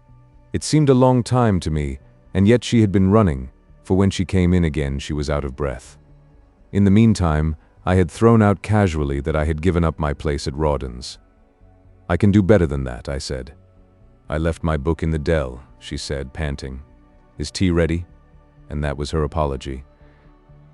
We didn't shake down into comfort even with the coming of the tea things. Tea at the gardener's cottage was a serious meal, with a big cake and little cakes, and preserves and fruit, a fine spread upon a table. You must imagine me, sullen, awkward, and preoccupied, perplexed by the something that was inexplicably unexpected in Nettie, saying little, and glowering across the cake at her, and all the eloquence I had been concentrating for the previous 24 hours, miserably lost somewhere in the back of my mind. Nettie's father tried to set me talking. He had a liking for my gift of ready speech, for his own ideas came with difficulty, and it pleased and astonished him to hear me pouring out my views. Indeed, over there I was, I think, even more talkative than with Parlogue, though to the world at large I was a shy young lout. "You ought to write it out for the newspapers," he used to say. "That's what you ought to do. I never heard such nonsense." Or, "You've got the gift of the gab, young man. We ought to ha' made a lawyer of you." But that afternoon, even in his eyes, I didn't shine. Failing any other stimulus, he reverted to my search for a situation, but even that did not engage me. Section 5. For a long time I feared I should have to go back to Clayton without another word to Nettie. She seemed insensible to the need I felt for a talk with her, and I was thinking even of a sudden demand for that before them all. It was a transparent maneuver of her mother's, who had been watching my face, that sent us out at last together to do something, I forget now what, in one of the greenhouses. Whatever that little mission may have been, it was the merest, most barefaced excuse, a door to shut, or a window to close, and I don't think it got done. Nettie hesitated and obeyed. She led the way through one of the hothouses. It was a low, steamy, brick-floored alley between staging that bore a close crowd of pots and ferns, and behind big branching plants that were spread and nailed overhead so as to make an impervious cover of leaves. And in that close green privacy she stopped and turned on me suddenly like a creature at bay. "Isn't the maidenhair fern lovely?" she said, and looked at me with eyes that said, "Now." "Nettie," I began. "I was a fool to write to you as I did." She startled me by the assent that flashed out upon her face, but she said nothing and stood waiting. "Nettie," I plunged, "I can't do without you. I love you." "If you loved me," she said trimly, watching the white fingers she plunged among the green branches of a selaginella, "could you write the things you do to me?" "I don't mean them," I said. "At least not always." I thought really they were very good letters, and that Nettie was stupid to think otherwise, but I was for the moment clearly aware of the impossibility of conveying that to her. "You wrote them." "But then I tramped 17 miles to say I don't mean them." "Yes, but perhaps you do." I think I was at a loss. Then I said, not very clearly, "I don't."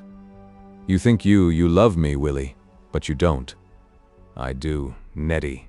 You know I do." For answer, she shook her head. I made what I thought was a most heroic plunge. "Nettie," I said, "I'd rather have you than my own opinions." The selaginella still engaged her. "You think so now?" she said. I broke out into protestations. "No," she said shortly. "It's different now." "But why should 2 letters make so much difference?" I said. "It isn't only the letters, but it is different. It's different for good." She halted a little with that sentence, seeking her expression. She looked up abruptly into my eyes and moved, indeed slightly, but with the intimation that she thought our talk might end. But I did not mean it to end like that. "For good?" said I. "No. Nettie. Nettie, you don't mean that." "I do," she said deliberately, still looking at me, and with all her pose conveying her finality. She seemed to brace herself for the outbreak that must follow. Of course I became wordy, but I did not submerge her. She stood entrenched, firing her contradictions like guns into my scattered discursive attack. I remember that our talk took the absurd form of disputing whether I could be in love with her or not. And there was I, present in evidence, in a deepening and widening distress of soul because she could stand there, defensive, brighter and prettier than ever, and in some inexplicable way cut off from me and inaccessible. You know, we had never been together before without little enterprises of endearment, without a faintly guilty, quite delightful excitement. I pleaded, I argued. I tried to show that even my harsh and difficult letters came from my desire to come wholly into contact with her. I made exaggerated fine statements of the longing I felt for her when I was away, of the shock and misery of finding her estranged and cool. She looked at me, feeling the emotion of my speech and impervious to its ideas. I had no doubt, whatever poverty in my words, coolly written down now, that I was eloquent then. I meant most intensely what I said, indeed I was wholly concentrated upon it. I was set upon conveying to her with absolute sincerity my sense of distance, and the greatness of my desire. I toiled toward her painfully and obstinately through a jungle of words. Her face changed very slowly by such imperceptible degrees as when a dawn light comes into a clear sky. I could feel that I touched her, that her hardness was in some manner melting, her determination softening toward hesitations. The habit of an old familiarity lurked somewhere within her. But she would not let me reach her. "No," she cried abruptly, starting into motion. She laid a hand on my arm. A wonderful new friendliness came into her voice. "It's impossible, Willie. Everything is different now. Everything. We made a mistake. We two young sillies made a mistake, and everything is different forever. Yes, yes." She turned about. "Nettie!" cried I, and still protesting, pursued her along the narrow alley between the staging toward the hothouse door. I pursued her like an accusation, and she went before me like one who is guilty and ashamed. So I recall it now. She would not let me talk to her again. Yet I could see that my talk to her had altogether abolished the clear-cut distance of our meeting in the park. Ever and again I found her hazel eyes upon me. They expressed something novel, a surprise, as though she realized an unwanted relationship, and a sympathetic pity, and still something defensive. When we got back to the cottage, I fell talking rather more freely with her father about the nationalization of railways, and my spirits and temper had so far mended at the realization that I could still produce an effect upon Nettie that I was even playful with Puss. Mrs. Stewart judged from that things were better with me than they were, and began to beam mightily.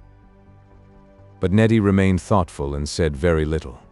She was lost in perplexities I could not fathom, and presently she slipped away from us and went upstairs. Section 6. I was, of course, too footsore to walk back to Clayton, but I had a shilling and a penny in my pocket for the train between Checkshill and 2 Mile Stone, and that much of the distance I proposed to do in the train. And when I got ready to go, Nettie amazed me by waking up to the most remarkable solicitude for me. "I must," she said, "go by the road." It was altogether too dark for the short way to the lodge gates. I pointed out that it was moonlight. "With the Comet thrown in," said old Stewart. "No," she insisted. "You must go by the road." I still disputed. She was standing near me. "To please me," she urged in a quick undertone, and with a persuasive look that puzzled me. Even in the moment I asked myself, why should this please her? I might have agreed had she not followed that up with, "The hollies by the shrubbery are as dark as pitch, and there's the deerhounds." "I'm not afraid of the dark," said I, "nor of the deerhounds either. But those dogs, supposing one was loose." That was a girl's argument, a girl who still had to understand that fear is an overt argument only for her own sex. I thought, too, of those grisly lank brutes straining at their chains and the chorus they could make of a night when they heard belated footsteps along the edge of the killing wood, and the thought banished my wish to please her. Like most imaginative natures, I was acutely capable of dreads and retreats, and constantly occupied with their suppression and concealment, and to refuse the short cut when it might appear that I did it on account of half a dozen almost certainly chained dogs was impossible. So I set off in spite of her, feeling valiant and glad to be so easily brave, but a little sorry that she should think herself crossed by me. A thin cloud veiled the moon, and the way under the beeches was dark and indistinct. I was not so preoccupied with my love affairs as to neglect what I will confess was always my custom at night across that wild and lonely park. I made myself a club by fastening a big flint to one end of my twisted handkerchief and tying the other about my wrist, and with this in my pocket went on comforted. And it chanced that as I emerged from the hollies by the corner of the shrubbery, I was startled to come unexpectedly upon a young man in evening dress smoking a cigar. I was walking on turf, so that the sound I made was slight. He stood clear in the moonlight. His cigar glowed like a blood-red star, and it did not occur to me at the time that I advanced towards him almost invisibly in an impenetrable shadow. "Hullo," he cried, with a sort of amiable challenge. "I'm here first." I came out into the light. "Who cares if you are?" said I. I had jumped at once to an interpretation of his words. I knew that there was an intermittent dispute between the house people and the villager public about the use of this track, and it is needless to say where my sympathies fell in that dispute. "Eh?" he cried in surprise. "Thought I would run away, I suppose," said I, and came close up to him. All my enormous hatred of his class had flared up at the sight of his costume, at the fancied challenge of his words. I knew him. He was Edward Verrill, son of the man who owned not only this great estate, but more than half of Rawdon's pot bank, and who had interests and possessions, collieries and rents, all over the district of the Four Towns. He was a gallant youngster, people said, and very clever. Young as he was, there was talk of Parliament for him. He had been a great success at the university, and he was being sedulously popularized among us. He took with a light confidence, as a matter of course, advantages that I would have faced the rack to get, and I firmly believed myself a better man than he. He was, as he stood there, a concentrated figure of all that filled me with bitterness. One day he had stopped in a motor outside our house, and I remember the thrill of rage with which I had noted the dutiful admiration in my mother's eyes as she peered through her blind at him. "That's young Mr. Verrill," she said. "They say he's very clever." "They would," I answered. "Damn them and him. But that is by the way." He was clearly astonished to find himself face to face with a man. His note changed. "Who the devil are you?" he asked. My retort was the cheap expedient of re-echoing, "Who the devil are you?" "Well," he said. "I'm coming along this path if I like," I said. "See? It's a public path, just as this used to be public land. You've stolen the land, you and yours, and now you want to steal the right of way. You'll ask us to get off the face of the earth next. I shan't oblige. See?" I was shorter and I suppose a couple of years younger than he, but I had the improvised club in my pocket gripped ready, and I would have fought with him very cheerfully. But he fell a step backward as I came toward him. "Socialist, I presume?" he said, alert and quiet, and with the faintest note of badinage. "One of many." "We're all socialists nowadays," he remarked philosophically, "and I haven't the faintest intention of disputing your right of way." "You'd better not," I said. "No. No." He replaced his cigar and there was a brief pause. "Catching a train?" he threw out. It seemed absurd not to answer. "Yes," I said shortly. He said it was a pleasant evening for a walk. I hovered for a moment and there was my path before me, and he stood aside. "Good night," said he, as that intention took effect. I growled a surly good night. I felt like a bombshell of swearing that must presently burst with some violence as I went on my silent way. He had so completely got the best of our encounter. Section 7. There comes a memory, an odd intermixture of two entirely divergent things that stands out with the intensest vividness. As I went across the last open meadow, following the shortcut to Checkshill Station, I perceived I had two shadows. The thing jumped into my mind and stopped its tumid flow for a moment. I remember the intelligent detachment of my sudden interest. I turned sharply and stood looking at the moon and the great white comet that the drift of the clouds had now rather suddenly unveiled.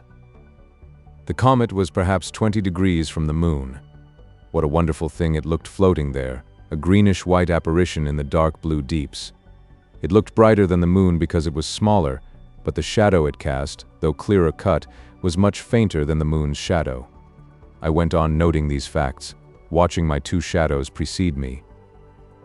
I am totally unable to account for the sequence of my thoughts on this occasion, but suddenly, as if I had come on this new fact round a corner, the comet was out of my mind again, and I was face to face with an absolutely new idea. I wonder sometimes if the two shadows I cast, one with a sort of feminine faintness with regard to the other and not quite so tall, may not have suggested the word or the thought of an assignation to my mind. All that I have clear is that with the certitude of intuition I knew what it was that had brought the youth in evening dress outside the shrubbery. Of course, he had come to meet Nettie. Once the mental process was started, it took no time at all. The day which had been full of perplexities for me, the mysterious invisible thing that had held Nettie and myself apart, the unaccountable strange something in her manner, was revealed and explained. I knew now why she had looked guilty at my appearance, what had brought her out that afternoon, why she had hurried me in, the nature of the book she had run back to fetch, the reason why she had wanted me to go back by the high road, and why she had pitied me. It was all in the instant clear to me. You must imagine me a black little creature, suddenly stricken still for a moment standing rigid, and then again suddenly becoming active with an impotent gesture, becoming audible with an inarticulate cry, with two little shadows mocking my dismay, and about this figure you must conceive a great wide space of moonlit grass, rimmed by the looming suggestion of distant trees, trees very low and faint and dim, and over it all the domed serenity of that wonderful luminous night. For a little while this realization stunned my mind. My thoughts came to a pause, staring at my discovery. Meanwhile, my feet in my previous direction carried me through the warm darkness to Czechshill station with its little lights, to the ticket office window, and so to the train.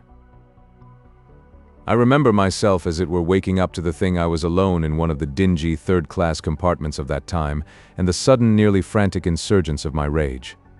I stood up with the cry of an angry animal, and smote my fist with all my strength against the panel of wood before me. Curiously enough, I have completely forgotten my mood after that for a little while, but I know that later, for a minute perhaps, I hung for a time out of the carriage with the door open, contemplating a leap from the train. It was to be a dramatic leap, and then I would go storming back to her, denounce her, overwhelm her, and I hung, urging myself to do it. I don't remember how it was I decided not to do this, at last, but in the end I didn't. When the train stopped at the next station, I had given up all thoughts of going back. I was sitting in the corner of the carriage with my bruised and wounded hand pressed under my arm and still insensible to its pain, trying to think out clearly a scheme of action that should express the monstrous indignation that possessed me. Chapter the 3rd, The Revolver. Section 1. That comet is going to hit the Earth. So said one of the two men who got into the train and settled down. Ah, said the other man. They do say that it is made of gas, that comet. We shan't blow up, shall us? What did it matter to me? I was thinking of revenge. Revenge against the primary conditions of my being. I was thinking of Nettie and her lover. I was firmly resolved he should not have her, though I had to kill them both to prevent it. I did not care what else might happen, if only that end was ensured. All my thwarted passions had turned to rage. I would have accepted eternal torment that night without a second thought, to be certain of revenge. 100 possibilities of action, 100 stormy situations, a whirl of violent schemes chased one another through my shamed, exasperated mind. The sole prospect I could endure was of some gigantic, inexorably cruel vindication of my humiliated self. And Nettie? I loved Nettie still, but now with the intensest jealousy, with the keen, unmeasuring hatred of wounded pride and baffled, passionate desire. Section 2. As I came down the hill from Clayton Crest, for my shilling and a penny only permitted my traveling by train as far as 2 Mile Stone, and thence I had to walk over the hill. I remember very vividly a little man with a shrill voice who was preaching under a gas lamp against a hoarding to a thin crowd of Sunday evening loafers. He was a short man, bald, with a little fair curly beard and hair and watery blue eyes, and he was preaching that the end of the world drew near. I think that is the first time I heard anyone link the comet with the end of the world. He had got that jumbled up with international politics and prophecies from the book of Daniel. I stopped to hear him only for a moment or so. I do not think I should have halted at all, but his crowd blocked my path, and the sight of his queer, wild expression, the gesture of his upward-pointing finger, held me. "There is the end of all your sins and follies," he bawled. There is the star of judgments, the judgments of the Most High God. It is appointed unto all men to die, unto all men to die." His voice changed to a curious flat chant. "And after death, the judgment. The judgment."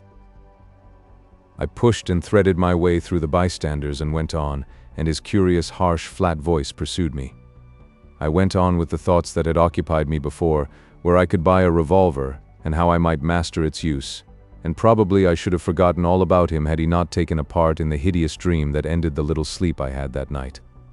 For the most part, I lay awake thinking of Nettie and her lover. Then came 3 strange days, 3 days that seem now to have been wholly concentrated upon one business. This dominant business was the purchase of my revolver. I held myself resolutely to the idea that I must either restore myself by some extraordinary act of vigor and violence in Nettie's eyes, or I must kill her. I would not let myself fall away from that. I felt that if I let this matter pass, my last shred of pride and honor would pass with it, that for the rest of my life I should never deserve the slightest respect or any woman's love. Pride kept me to my purpose between my gusts of passion. Yet it was not easy to buy that revolver. I had a kind of shyness of the moment when I should have to face the shopman, and I was particularly anxious to have a story ready if he should see fit to ask questions why I bought such a thing. I determined to say I was going to Texas, and I thought it might prove useful there. Texas in those days had the reputation of a wild, lawless land. As I knew nothing of caliber or impact, I wanted also to be able to ask with a steady face at what distance a man or woman could be killed by the weapon that might be offered me. I was pretty cool-headed in relation to such practical aspects of my affair. I had some little difficulty in finding a gunsmith. In Clayton there were some rook rifles and so forth in a cycle shop, but the only revolvers these people had impressed me as being too small and toy-like for my purpose. It was in a pawn shop window in the narrow high street of Swathinglea that I found my choice, a reasonably clumsy and serious-looking implement ticketed as used in the American Army. I had drawn out my balance from the savings bank, matter of £2 and more, to make this purchase, and I found it at last a very easy transaction. The pawnbroker told me where I could get ammunition, and I went home that night with bulging pockets, an armed man. The purchase of my revolver was, I say, the chief business of those days, but you must not think I was so intent upon it as to be insensible to the stirring things that were happening in the streets through which I went seeking the means to effect my purpose. They were full of murmurings. The whole region of the 4 towns scowled lowering from its narrow doors. The ordinary healthy flow of people going to work, people going about their business, was chilled and checked. Numbers of men stood about the streets in knots and groups, as corpuscles gather and catch in the blood vessels in the opening stages of inflammation. The women looked haggard and worried. The ironworkers had refused the proposed reduction of their wages, and the lockout had begun. They were already at play. The Conciliation Board was doing its best to keep the coal miners and masters from a breach, but young Lord Redcar, the greatest of our coal owners and landlord of all Swathinglea and half Clayton, was taking a fine upstanding attitude that made the breach inevitable. He was a handsome young man, a gallant young man. His pride revolted at the idea of being dictated to by a lot of bally miners, and he meant, he said, to make a fight for it. The world had treated him sumptuously from his earliest years. The shares in the common stock of 5,000 people had gone to pay for his handsome upbringing, and large, romantic, expensive ambitions filled his generously nurtured mind. He had early distinguished himself at Oxford by his scornful attitude towards democracy. There was something that appealed to the imagination in his fine antagonism to the crowd. On the one hand, was the brilliant young nobleman, picturesquely alone. On the other, the ugly, inexpressive multitude, dressed inelegantly in shop clothes, undereducated, underfed, envious, base, and with a wicked disinclination for work and a wicked appetite for the good things it could so rarely get. For common imaginative purposes one left out the policeman from the design, the stalwart policeman protecting his lordship, and ignored the fact that while Lord Redcar had his hands immediately and legally on the workman's shelter and bread, they could touch him to the skin only by some violent breach of the law. He lived at Lowchester House, 5 miles or so beyond Checkshill, but partly to show how little he cared for his antagonists, and partly no doubt to keep himself in touch with the negotiations that were still going on, he was visible almost every day in and about the 4 towns, driving that big motor car of his that could take him 60 miles an hour. The English passion for fair play one might have thought sufficient to rob this bold procedure of any dangerous possibilities, but he did not go altogether free from insult, and on one occasion at least an intoxicated Irishwoman shook her fist at him. A dark, quiet crowd that was greater each day, a crowd more than half women, brooded as a cloud will sometimes brood permanently upon a mountain crest in the marketplace outside the Clayton Town Hall where the conference was held. I consider myself justified in regarding Lord Redcar's passing automobile with a special animosity because of the leaks in our roof. We held our little house on lease. The owner was a mean, saving old man named Pettigrew, who lived in a villa adorned with plaster images of dogs and goats at Overcastle, and in spite of our specific agreement, he would do no repairs for us at all. He rested secure in my mother's timidity. Once, long ago, she had been behindhand with her rent, with half of her quarter's rent, and he had extended the days of grace a month. Her sense that someday she might need the same mercy again made her his abject slave.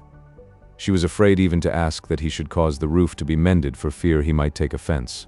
But one night the rain poured in on her bed and gave her a cold and stained and soaked her poor old patchwork counterpane. Then she got me to compose an excessively polite letter to old Pettigrew, begging him as a favor to perform his legal obligations. It is part of the general imbecility of those days that such one-sided law as existed was a profound mystery to the common people, its provisions impossible to ascertain, its machinery impossible to set in motion. Instead of the clearly written code, the lucid statements of rules and principles that are now at the service of everyone, the law was the muddled secret of the legal profession. Poor people, overworked people had constantly to submit to petty wrongs because of the intolerable uncertainty not only of law but of cost and of the demands upon time and energy proceedings might make. There was indeed no justice for anyone too poor to command a good solicitor's deference and loyalty.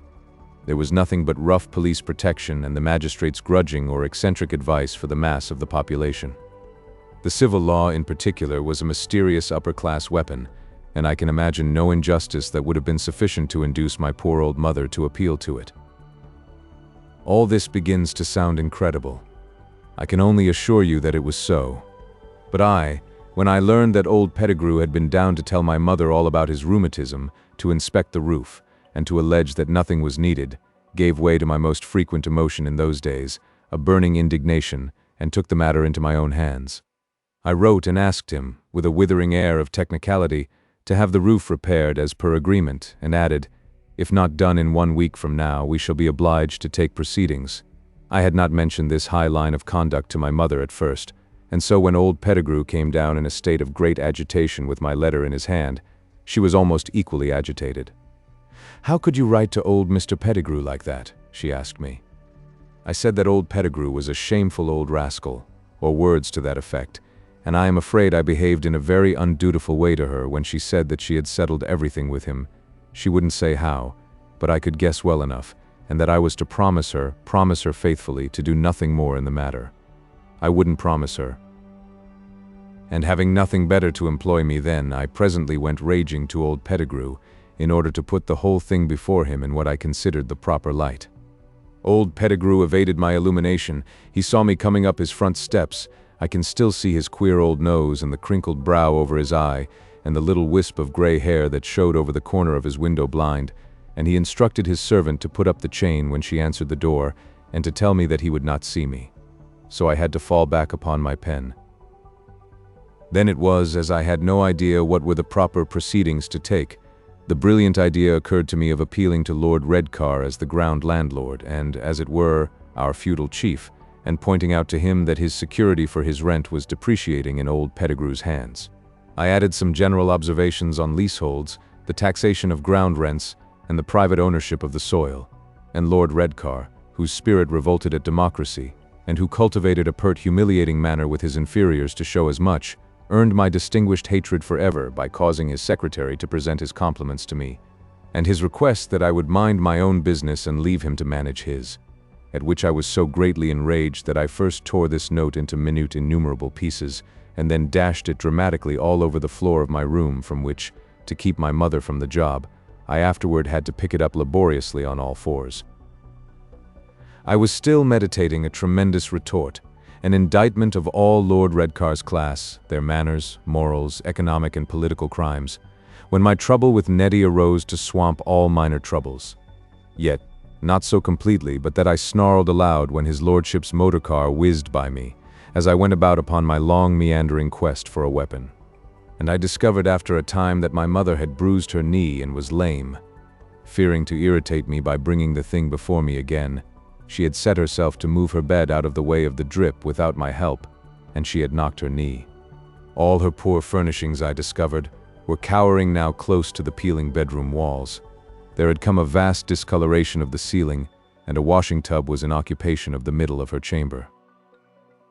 It is necessary that I should set these things before you, should give the key of inconvenience and uneasiness in which all things were arranged, should suggest the breath of trouble that stirred along the hot summer streets, the anxiety about the strike, the rumors and indignations, the gatherings and meetings, the increasing gravity of the policemen's faces, the combative headlines of the local papers, the knots of picketers who scrutinized anyone who passed near the silent, smokeless forges. But in my mind, you must understand, Such impressions came and went irregularly. They made a moving background, changing undertones, to my preoccupation by that darkly shaping purpose to which a revolver was so imperative and essential. Along the darkling streets amidst the sullen crowds, the thought of Nettie, my Nettie, and her gentleman lover made ever a vivid inflammatory spot of purpose in my brain. Section 3. It was 3 days after this, on Wednesday, that is to say, that the first of those sinister outbreaks occurred that ended in the bloody affair of Peacock Grove and the flooding out of the entire line of the Swathinglea collieries. It was the only one of these disturbances I was destined to see, and at most a mere trivial preliminary of that struggle. The accounts that have been written of this affair vary very widely. To read them is to realize the extraordinary carelessness of truth that dishonored the press of those latter days. In my bureau I have several files of the daily papers of the old time. I collected them, as a matter of fact, and 3 or 4 of about that date I have just this moment taken out and looked through to refresh my impression of what I saw. They lie before me, queer, shriveled, incredible things. The cheap paper has already become brittle and brown and split along the creases, the ink faded or smeared, and I have to handle them with the utmost care when I glance among their raging headlines. As I sit here in this serene place, their quality throughout, their arrangement, their tone, their arguments and exhortations, read as though they came from drugged and drunken men. They give one the effect of faded bawling, of screams and shouts heard faintly in a little gramophone. It is only on Monday I find, and buried deep below the war news, that these publications contain any intimation that unusual happenings were forward in Clayton and Swathinglea. What I saw was towards evening. I had been learning to shoot with my new possession. I had walked out with it 4 or 5 miles across a patch of moorland and down to a secluded little coppice full of bluebells, halfway along the high road between Leet and Stafford. Here I had spent the afternoon experimenting and practicing with careful deliberation and grim persistence. I had brought an old kite frame of cane with me that folded and unfolded, and each shot hole I made I marked and numbered to compare with my other endeavors. At last I was satisfied that I could hit a playing card at 30 paces 9 times out of 10. The light was getting too bad for me to see my penciled bullseye, and in that state of quiet moodiness that sometimes comes with hunger to passionate men, I returned by the way of Swathinglea towards my home. The road I followed came down between banks of wretched-looking working-men's houses, in close-packed rows on either side, and took upon itself the role of Swathinglea High Street, where, at a lamp and a pillar box, the steam trams began. So far that dirty hot way had been unusually quiet and empty, but beyond the corner, where the first group of beer shops clustered, it became populous. It was very quiet still.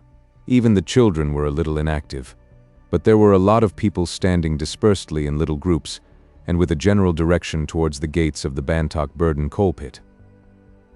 The place was being picketed, although at that time the miners were still nominally at work, and the conferences between masters and men still in session at Clayton Town Hall. But one of the men employed at the Bantock Burden pit, Jack Briscoe, was a socialist, and he had distinguished himself by a violent letter upon the crisis to the leading socialistic paper in England, the Clarion, in which he had adventured among the motives of Lord Redcar.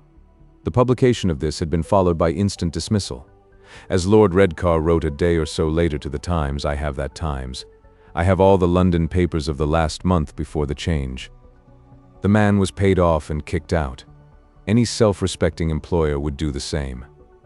The thing had happened overnight, and the men did not at once take a clear line upon what was, after all, a very intricate and debatable occasion. But they came out in a sort of semi-official strike from all Lord Redcar's collieries beyond the canal that besets Swathinglea. They did so without formal notice, committing a breach of contract by this sudden cessation. But in the long labor struggles of the old days, the workers were constantly putting themselves in the wrong and committing illegalities through that overpowering craving for dramatic promptness natural to uneducated minds. All the men had not come out of the Bantock Burden pit. Something was wrong there, an indecision if nothing else. The mine was still working, and there was a rumor that men from Durham had been held in readiness by Lord Redcar and were already in the mine. Now, it is absolutely impossible to ascertain certainly how things stood at that time. The newspapers say this and that, but nothing trustworthy remains. I believe I should have gone striding athwart the dark stage of that stagnant industrial drama without asking a question, if Lord Redcar had not chanced to come upon the scene about the same time as myself and incontinently end its stagnation. He had promised that if the men wanted a struggle, he would put up the best fight they had ever had, and he had been active all that afternoon in meeting the quarrel halfway, and preparing as conspicuously as possible for the scratch force of blacklegs, as we called them, who were, he said and we believed, to replace the strikers in his pits.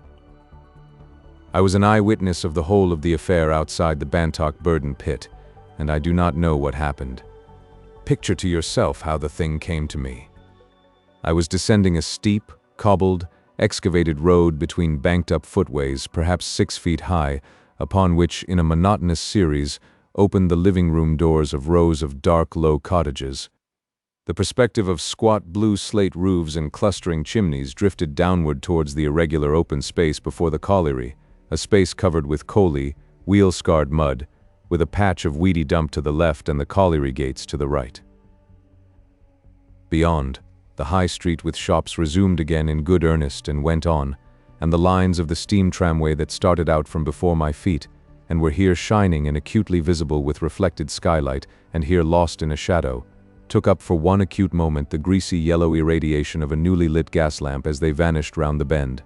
Beyond, spread a darkling marsh of homes, an infinitude of little smoking hovels and emergent, meager churches, public houses, board schools, and other buildings amidst the prevailing chimneys of Swathinglea.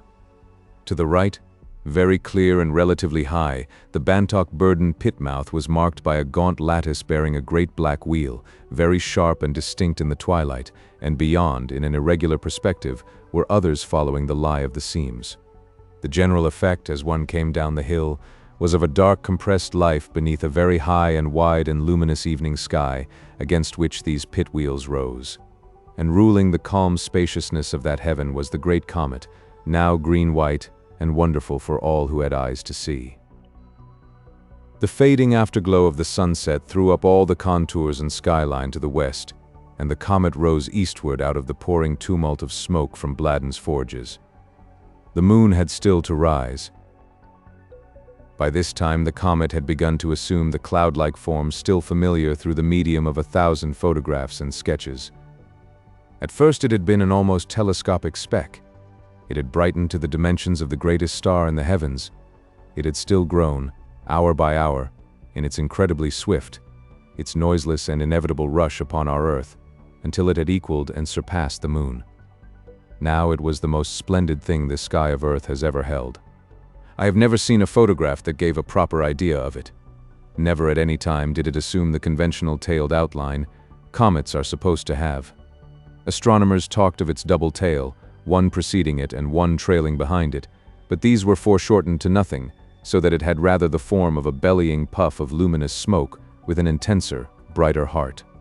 It rose a hot yellow color and only began to show its distinctive greenness when it was clear of the mists of the evening. It compelled attention for a space. For all my earthly concentration of mind, I could but stare at it for a moment with a vague anticipation that, after all, in some way so strange and glorious an object must have significance, could not possibly be a matter of absolute indifference to the scheme and values of my life. But how? I thought of Parload. I thought of the panic and uneasiness that was spreading in this very matter, and the assurances of scientific men that the thing weighed so little, at the utmost a few hundred tons of thinly diffused gas and dust, that even were it to smite this earth fully, nothing could possibly ensue. And, after all, said I, what earthly significance has anyone found in the stars? Then, as one still descended, the houses and buildings rose up, the presence of those watching groups of people, the tension of the situation, and one forgot the sky. Preoccupied with myself and with my dark dream about Nettie and my honor, I threaded my course through the stagnating thread of this gathering and was caught unawares, when suddenly the whole scene flashed into drama. The attention of everyone swung round with an irresistible magnetism towards the high street, and caught me as a rush of waters might catch a wisp of hay. Abruptly, the whole crowd was sounding one note. It was not a word. It was a sound that mingled threat and protest, something between a prolonged ah and ugh. Then, with a hoarse intensity of anger, came a low, heavy booing. Boo. boo, ooh, and notes stupidly expressive of animal savagery. Toot, toot, said Lord Redcar's automobile in ridiculous repartee. Toot, toot. One heard it whizzing and throbbing as the crowd obliged it to slow down. Everybody seemed in motion towards the colliery gates, I too with the others. I heard a shout. Through the dark figures about me I saw the motorcar stop and move forward again, and had a glimpse of something writhing on the ground. It was alleged afterwards that Lord Redcar was driving and that he quite deliberately knocked down a little boy who would not get out of his way. It is asserted with equal confidence that the boy was a man who tried to pass across the front of the motorcar as it came slowly through the crowd, who escaped by a hair's breadth and then slipped on the tramrail and fell down. I have both accounts set forth under screaming headlines in 2 of these sere newspapers upon my desk. No one could ever ascertain the truth. Indeed, in such a blind tumult of passion could there be any truth? There was a rush forward. The horn of the car sounded. Everything swayed violently to the right for perhaps 10 yards or so, and there was a report like a pistol shot. For a moment everyone seemed running away. A woman carrying a shawl-wrapped child blundered into me and sent me reeling back. Everyone thought of firearms, but, as a matter of fact, something had gone wrong with the motor, what in those old-fashioned contrivances was called a backfire. A thin puff of bluish smoke hung in the air behind the thing. The majority of the people scattered back in a disorderly fashion and left a clear space about the struggle that centered upon the motor car. The man or boy who had fallen was lying on the ground with no one near him, a black lump, an extended arm and 2 sprawling feet. The motor car had stopped, and its 3 occupants were standing up. 6 or 7 black figures surrounded the car, and appeared to be holding on to it as if to prevent it from starting again. One, it was Mitchell, a well-known labor leader, argued in fierce low tones with Lord Redcar. I could not hear anything they said. I was not near enough. Behind me the colliery gates were open, and there was a sense of help coming to the motor car from that direction. There was an unoccupied muddy space for 50 yards, perhaps, between car and gate, and then the wheels and head of the pit rose black against the sky. I was one of a rude semicircle of people that hung as yet indeterminate in action about this dispute. It was natural, I suppose, that my fingers should close upon the revolver in my pocket. I advanced with the vaguest intentions in the world, and not so quickly but that several men hurried past me to join the little knot holding up the car. Lord Redcar, in his big furry overcoat, towered up over the group about him. His gestures were free and threatening, and his voice loud. He made a fine figure there, I must admit. He was a big, fair, handsome young man with a fine tenor voice and an instinct for gallant effect. My eyes were drawn to him at first wholly. He seemed a symbol, a triumphant symbol, of all that the theory of aristocracy claims, of all that filled my soul with resentment. His chauffeur sat crouched together, peering at the crowd under his lordship's arm. But Mitchell showed as a sturdy figure also, and his voice was firm and loud. "You've hurt that lad," said Mitchell over and over again. "You'll wait here till you see if he's hurt." "I'll wait here or not as I please," said Redcar, and to the chauffeur, "Here, get down and look at it." "You'd better not get down," said Mitchell, and the chauffeur stood bent and hesitating on the step. The man on the back seat stood up, leant forward, and spoke to Lord Redcar, and for the first time my attention was drawn to him. It was young Verrill. His handsome face shone clear and fine in the green pallor of the Comet. I ceased to hear the quarrel that was raising the voice of Mitchell and Lord Redcar. This new fact sent them spinning into the background. Young Verrill. It was my own purpose coming to meet me halfway. There was to be a fight here. It seemed certain to come to a scuffle, and here we were. What was I to do? I thought very swiftly. Unless my memory cheats me, I acted with swift decision. My hand tightened on my revolver, and then I remembered it was unloaded. I had thought my course out in an instant. I turned round and pushed my way out of the angry crowd that was now surging back towards the motor car. It would be quiet and out of sight, I thought, among the dump heaps across the road, and there I might load unobserved. A big young man striding forward with his fists clenched, halted for 1 second at the sight of me. "What?" said he. "Ain't afraid of them, are you?" I glanced over my shoulder and back at him, was near showing him my pistol, and the expression changed in his eyes. He hung perplexed at me. Then, with a grunt, he went on. I heard the voices growing loud and sharp behind me. I hesitated, half turned towards the dispute, then set off running towards the heaps. Some instinct told me not to be detected loading. I was cool enough, therefore, to think of the aftermath of the thing I meant to do. I looked back once again towards the swaying discussion, or was it a fight now? And then I dropped into the hollow, knelt among the weeds, and loaded with eager, trembling fingers. I loaded one chamber, got up and went back a dozen paces, thought of possibilities, vacillated, returned and loaded all the others. I did it slowly because I felt a little clumsy, and at the end came a moment of inspection. Had I forgotten anything? And then for a few seconds I crouched before I rose, resisting the first gust of reaction against my impulse. I took thought, and for a moment that great green-white meteor overhead swam back into my conscious mind. For the first time then I linked it clearly with all the fierce violence that had crept into human life. I joined up that with what I meant to do. I was going to shoot young Verrill, as it were, under the benediction of that green glare. But about Nettie? I found it impossible to think out that obvious complication. I came up over the heap again and walked slowly back towards the wrangle.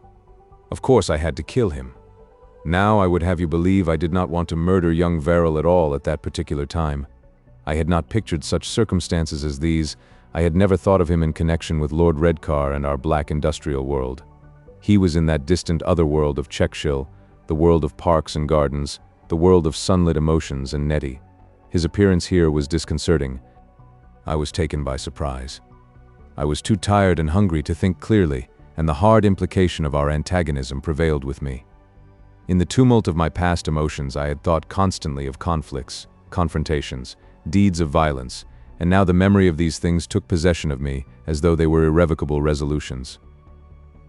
There was a sharp exclamation, the shriek of a woman, and the crowd came surging back. The fight had begun. Lord Redcar, I believe, had jumped down from his car and felled Mitchell, and men were already running out to his assistance from the colliery gates. I had some difficulty in shoving through the crowd. I can still remember very vividly being jammed at one time between two big men so that my arms were pinned to my sides, but all the other details are gone out of my mind until I found myself almost violently projected forward into the scrap. I blundered against the corner of the motor car and came round it face to face with young Verrill, who was descending from the back compartment. His face was touched with orange from the automobile's big lamps, which conflicted with the shadows of the Comet light and distorted him oddly. That effect lasted but an instant, but it put me out. Then he came a step forward, and the ruddy lights and queerness vanished. I don't think he recognized me, but he perceived immediately I meant attacking. He struck out at once at me a haphazard blow and touched me on the cheek. Instinctively I let go of the pistol, snatched my right hand out of my pocket and brought it up in a belated parry, and then let out with my left full in his chest. It sent him staggering, and as he went back I saw recognition mingle with astonishment in his face. "You know me, you swine," I cried and hit again. Then I was spinning sideways, half stunned, with a huge lump of a fist under my jaw.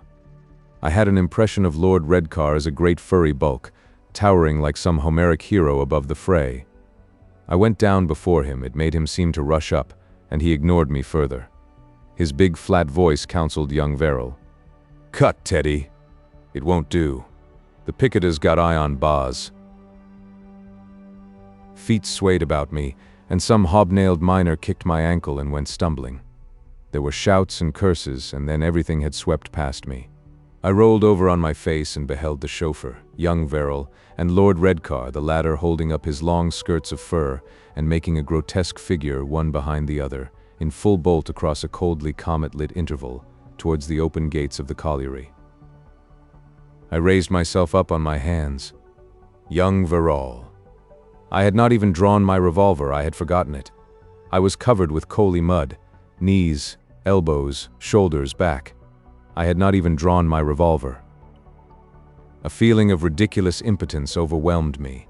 I struggled painfully to my feet. I hesitated for a moment towards the gates of the colliery, and then went limping homeward, thwarted, painful, confused, and ashamed. I had not the heart nor desire to help in the wrecking and burning of Lord Redcar's motor. Section 4.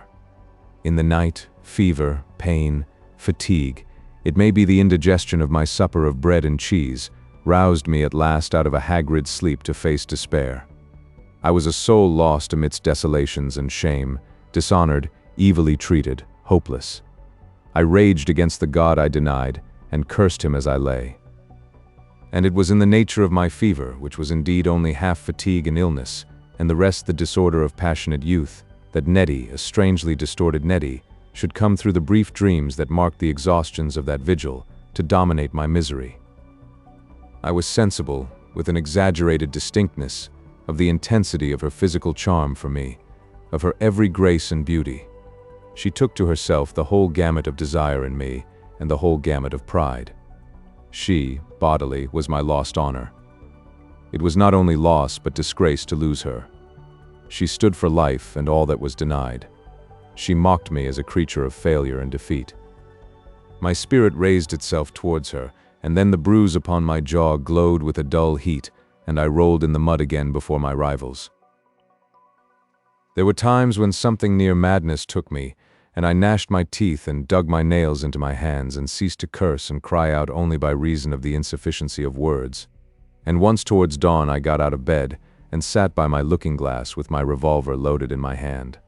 I stood up at last and put it carefully in my drawer and locked it, out of reach of any gusty impulse. After that I slept for a little while. Such nights were nothing rare and strange in that old order of the world.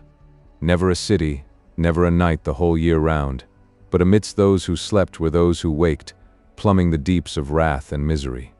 Countless thousands there were so ill, so troubled, they agonized near to the very borderline of madness, each one the center of a universe darkened and lost. The next day I spent in gloomy lethargy. I had intended to go to Czechshill that day, but my bruised ankle was too swollen for that to be possible. I sat indoors in the ill-lit downstairs kitchen, with my foot bandaged, and mused darkly and read. My dear old mother waited on me, and her brown eyes watched me and wondered at my black silences, my frowning preoccupations. I had not told her how it was my ankle came to be bruised and my clothes muddy. She had brushed my clothes in the morning before I got up. Ah well, mothers are not treated in that way now. That I suppose must console me. I wonder how far you will be able to picture that dark, grimy, untidy room, with its bare deal table, its tattered wallpaper, the saucepans and kettle on the narrow, cheap, but by no means economical range, the ashes under the fireplace, the rust-spotted steel fender on which my bandaged feet rested. I wonder how near you can come to seeing the scowling, pale-faced hobbledehoy I was, unshaven and collarless in the Windsor chair, and the little timid, dirty, devoted old woman who hovered about me with love peering out from her puckered eyelids. When she went out to buy some vegetables in the middle of the morning, she got me a halfpenny journal. It was just such a one as these upon my desk, only that the copy I read was damp from the press, and these are so dry and brittle, they crack if I touch them. I have a copy of the actual issue I read that morning. It was a paper called emphatically the New Paper, but everybody bought it and everybody called it the Yell.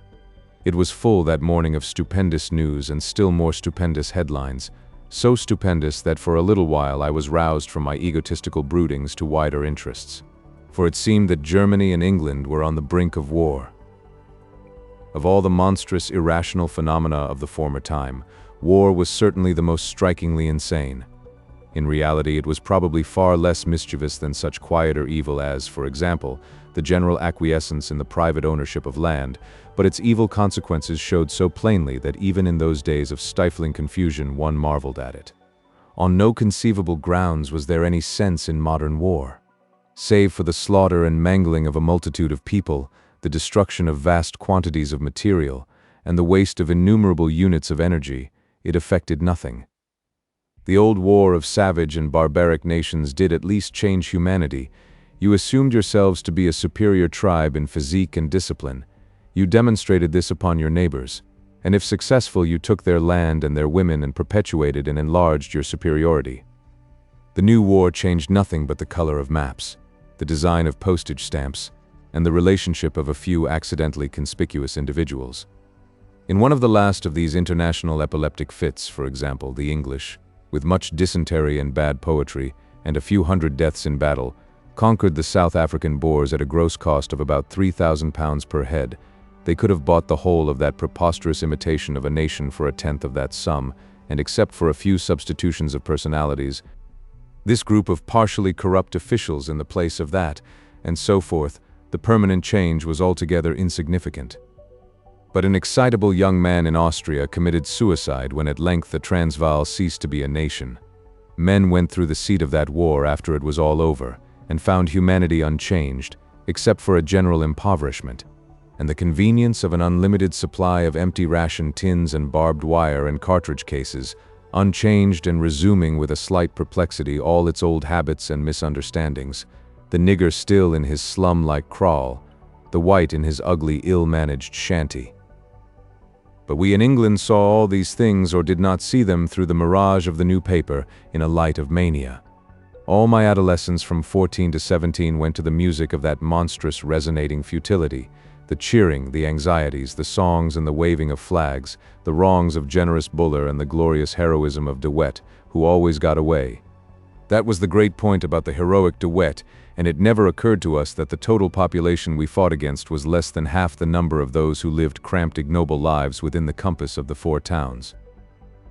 But before and after that stupid conflict of stupidities, a greater antagonism was coming into being, was slowly and quietly defining itself as a thing inevitable, sinking now a little out of attention only to resume more emphatically, now flashing into some acute definitive expression, and now percolating and pervading some new region of thought, and that was the antagonism of Germany and Great Britain.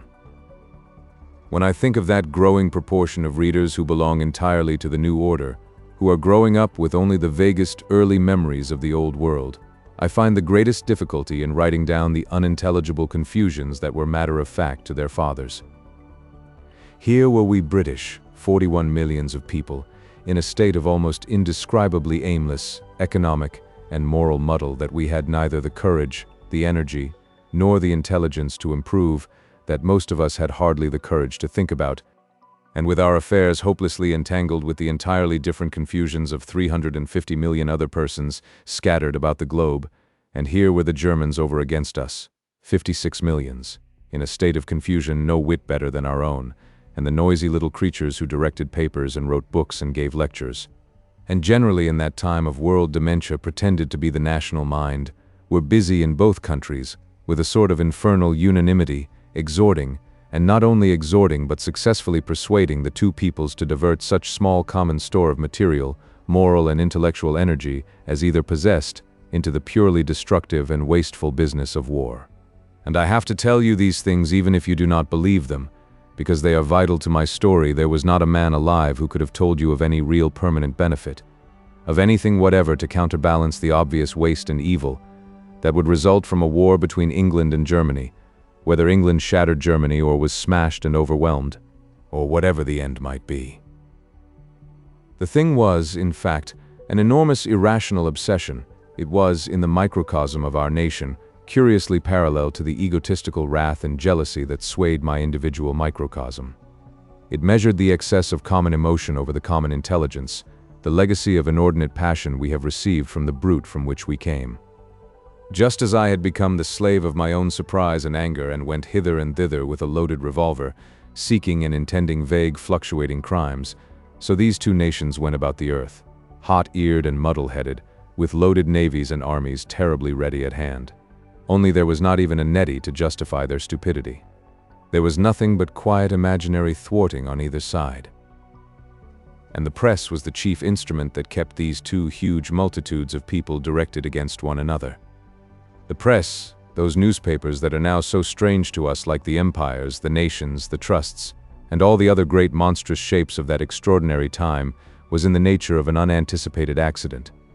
It had happened, as weeds happen in abandoned gardens, just as all our world has happened, because there was no clear will in the world to bring about anything better. Towards the end, this press was almost entirely under the direction of youngish men of that eager, rather unintelligent type, that is never able to detect itself aimless, that pursues nothing with incredible pride and zeal. And if you would really understand this mad era the Comet brought to an end, You must keep in mind that every phase in the production of these queer old things was pervaded by a strong, aimless energy and happened in a concentrated rush. Let me describe to you very briefly a newspaper day. Figure first, then, a hastily erected and still more hastily designed building in a dirty, paper-littered back street of old London, and a number of shabbily dressed men coming and going in this with projectile swiftness, and within this factory companies of printers, tensely active with nimble fingers. They were always speeding up the printers, ply their typesetting machines, and cast and arrange masses of metal in a sort of kitchen inferno, above which, in a beehive of little brightly lit rooms, disheveled men sit and scribble. There is a throbbing of telephones and a clicking of telegraph needles, a rushing of messengers, a running to and fro of heated men, clutching proofs and copy. Then begins a clatter-roar of machinery catching the infection, going faster and faster, and whizzing and banging. Engineers who have never had time to wash since their birth, flying about with oil cans, while paper runs off its rolls with a shudder of haste. The proprietor you must suppose arriving explosively on a swift motor car, leaping out before the thing is at a standstill, with letters and documents clutched in his hand, rushing in, resolute to hustle, getting wonderfully in everybody's way. At the sight of him, even the messenger boys who are waiting get up and scamper to and fro. Sprinkle your vision with collisions, curses, incoherencies. You imagine all the parts of this complex lunatic machine working hysterically toward a crescendo of haste and excitement as the night wears on. At last, the only things that seem to travel slowly in all those tearing, vibrating premises are the hands of the clock. Slowly things draw on toward publication, the consummation of all those stresses. Then in the small hours, into the now dark and deserted streets comes a wild whirl of carts and men. The place spurts paper at every door, bales, heaps, torrents of papers that are snatched and flung about in what looks like a free fight, and off with a rush and clatter east, west, north, and south. The interest passes outwardly. The men from the little rooms are going homeward, the printers disperse yawning, the roaring presses slacken. The paper exists. Distribution follows manufacture, and we follow the bundles. Our vision becomes a vision of dispersal. You see those bundles hurling into stations, catching trains by a hair's breadth, speeding on their way, breaking up, smaller bundles of them hurled with a fierce accuracy out upon the platforms that rush by, and then everywhere, a division of these smaller bundles into still smaller bundles, into dispersing parcels, into separate papers, and the dawn happens unnoticed amidst a great running and shouting of boys, a shoving through letter slots, openings of windows, spreading out upon bookstalls. For the space of a few hours you must figure the whole country dotted white with rustling papers, placards everywhere vociferating the hurried lie for the day. Men and women in trains, men and women eating and reading, men by study fenders, people sitting up in bed, mothers and sons and daughters waiting for father to finish, a million scattered people reading headlong or feverishly ready to read. It is just as if some vehement jet had sprayed that white foam of papers over the surface of the land. And then wonderfully gone utterly, vanished as foam might vanish upon the sand. Nonsense. The whole affair a noisy paroxysm of nonsense, unreasonable excitement, witless mischief, and waste of strength signifying nothing. And one of those white parcels was the paper I held in my hands as I sat with a bandaged foot on the steel fender in that dark underground kitchen of my mother's, clean roused from my personal troubles by the yelp of the headlines. She sat, sleeves tucked up from her ropey arms, peeling potatoes as I read. It was like one of a flood of disease germs that have invaded a body, that paper. There I was, one corpuscle in the big amorphous body of the English community, one of 41 million such corpuscles, and, for all my preoccupations, these potent headlines, this paper ferment, caught me and swung me about. And all over the country that day, millions read as I read, and came round into line with me under the same magnetic spell came round. How did we say it? To face the foe. The comet had been driven into obscurity over leaf. The column headed, "Distinguished scientist says comet will strike our Earth." Does it matter? Went unread. Germany. I usually figured this mythical malignant creature as a corseted stiff-mustached emperor enhanced by heraldic black wings and a large sword had insulted our flag. That was the message of the new paper, and the monster towered over me, threatening fresh outrages, visibly spitting upon my faultless country's colors. Somebody had hoisted a British flag on the right bank of some tropical river I had never heard of before, and a drunken German officer under ambiguous instructions had torn it down. Then one of the convenient, abundant natives of the country, a British subject indisputably, had been shot in the leg. But the facts were by no means clear. Nothing was clear except that we were not going to stand any nonsense from Germany. Whatever had or had not happened, we meant to have an apology for, and apparently they did not mean apologizing. Has war come at last? That was the headline. One's heart leapt to assent. There were hours that day when I clean forgot Nettie, in dreaming of battles and victories by land and sea, of shellfire and entrenchments, and the heaped slaughter of many thousands of men. But the next morning I started for Czechshill, I remember, in a curiously hopeful state of mind, oblivious of comets, strikes, and wars. Section 5. You must understand that I had no set plan of murder when I walked over to Czechshill. I had no set plan of any sort. There was a great confusion of dramatically conceived intentions in my head, scenes of threatening and denunciation and terror, but I did not mean to kill. The revolver was to turn upon my rival my disadvantage in age and physique. But that was not it really. The revolver. I took the revolver because I had the revolver and was a foolish young lout. It was a dramatic sort of thing to take. I had, I say, no plan at all. Ever and again during that second trudge to Czechshill I was irradiated with a novel, unreasonable hope. I had awakened in the morning with the hope, it may have been the last unfaded trail of some obliterated dream, that after all Nettie might relent toward me, that her heart was kind toward me in spite of all that I imagined had happened. I even thought it possible that I might have misinterpreted what I had seen. Perhaps she would explain everything. My revolver was in my pocket for all that. I limped at the outset, but after the second mile my ankle warmed to forgetfulness, and the rest of the way I walked well. Suppose, after all, I was wrong. I was still debating that as I came through the park.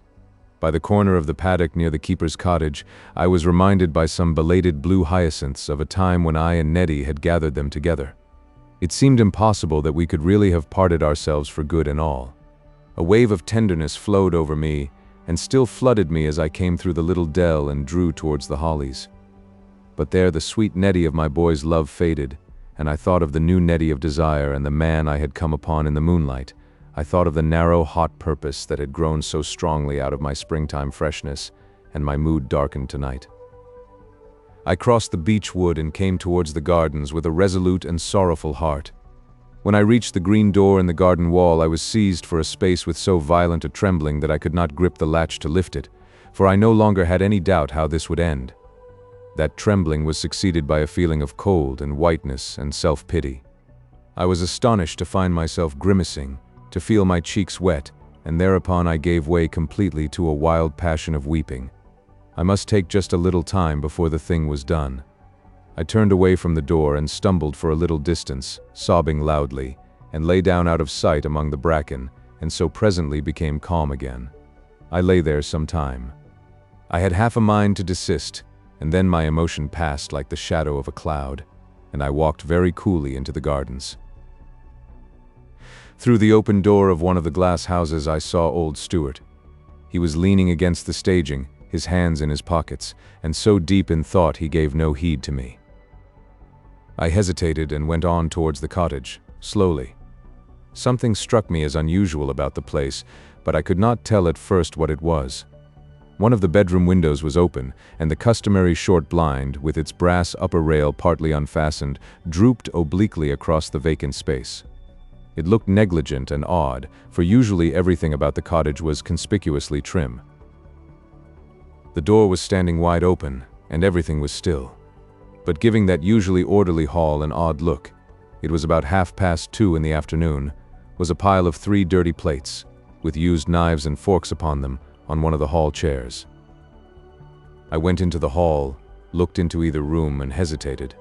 Then I fell to upon the door knocker and gave a loud rat-tat too, and followed this up with an amiable hello. For a time no one answered me, and I stood listening and expectant, with my fingers about my weapon. Someone moved about upstairs presently and was still again. The tension of waiting seemed to brace my nerves. I had my hand on the knocker for the second time when Puss appeared in the doorway. For a moment we remained staring at one another without speaking. Her hair was disheveled, her face dirty, tear-stained, and irregularly red. Her expression at the sight of me was pure astonishment. I thought she was about to say something, and then she had darted away out of the house again. "I say, Puss," I said. "Puss." I followed her out of the door. "Puss, what's the matter? Where's Nettie?" She vanished round the corner of the house. I hesitated, perplexed whether I should pursue her. What did it all mean? Then I heard someone upstairs. "Willie," cried the voice of Mrs. Stewart. "Is that you?" "Yes," I answered. "Where's everyone? Where's Nettie? I want to have a talk with her." She did not answer, but I heard her dress rustle as she moved. I judged she was upon the landing overhead. I paused at the foot of the stairs, expecting her to appear and come down. Suddenly came a strange sound, a rush of sounds, words jumbled and hurrying, confused and shapeless, borne along upon a note of throaty distress that at last submerged the words altogether and ended in a wail. Except that it came from a woman's throat, it was exactly the babbling sound of a weeping child with a grievance. "I can't," she said. "I can't," and that was all I could distinguish. It was to my young ears the strangest sound conceivable from a kindly, motherly little woman, whom I had always thought of chiefly as an unparalleled maker of cakes. It frightened me. I went upstairs at once in a state of infinite alarm, and there she was upon the landing, leaning forward over the top of the chest of drawers beside her open bedroom door, and weeping. I never saw such weeping. One thick strand of black hair had escaped and hung with a spiral twist down her back. Never before had I noticed that she had gray hairs. As I came up upon the landing, her voice rose again. "Oh, that I should have to tell you, Willie. Oh, that I should have to tell you." She dropped her head again, and a fresh gust of tears swept all further words away. I said nothing. I was too astonished, but I drew nearer to her and waited. I never saw such weeping. The extraordinary wetness of her dripping handkerchief abides with me to this day. "That I should have lived to see this day," she wailed. "I had rather 1,000 times she was struck dead at my feet." I began to understand. "Mrs. Stewart," I said, clearing my throat, "what has become of Nettie?"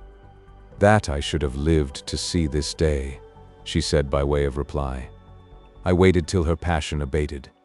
There came a lull. I forgot the weapon in my pocket. I said nothing, and suddenly she stood erect before me, wiping her swollen eyes. "Willie," she gulped. "She's gone." "Nettie?"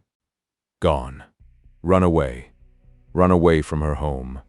Oh, Willie, Willie, the shame of it, the sin and shame of it." She flung herself upon my shoulder and clung to me and began again to wish her daughter lying dead at our feet. "There, there," said I, and all my being was a tremble. "Where has she gone?" I said as softly as I could. But for the time she was preoccupied with her own sorrow, and I had to hold her there, and comfort her with the blackness of finality spreading over my soul. "Where has she gone?" I asked for the 4th time. "I don't know, we don't know. And oh, Willie, she went out yesterday morning." I said to her, "Nettie," I said to her, "you are mighty fine for a morning call. Fine clothes for a fine day," she said, and that was her last words to me. "Willie, the child I suckled at my breast." "Yes, yes.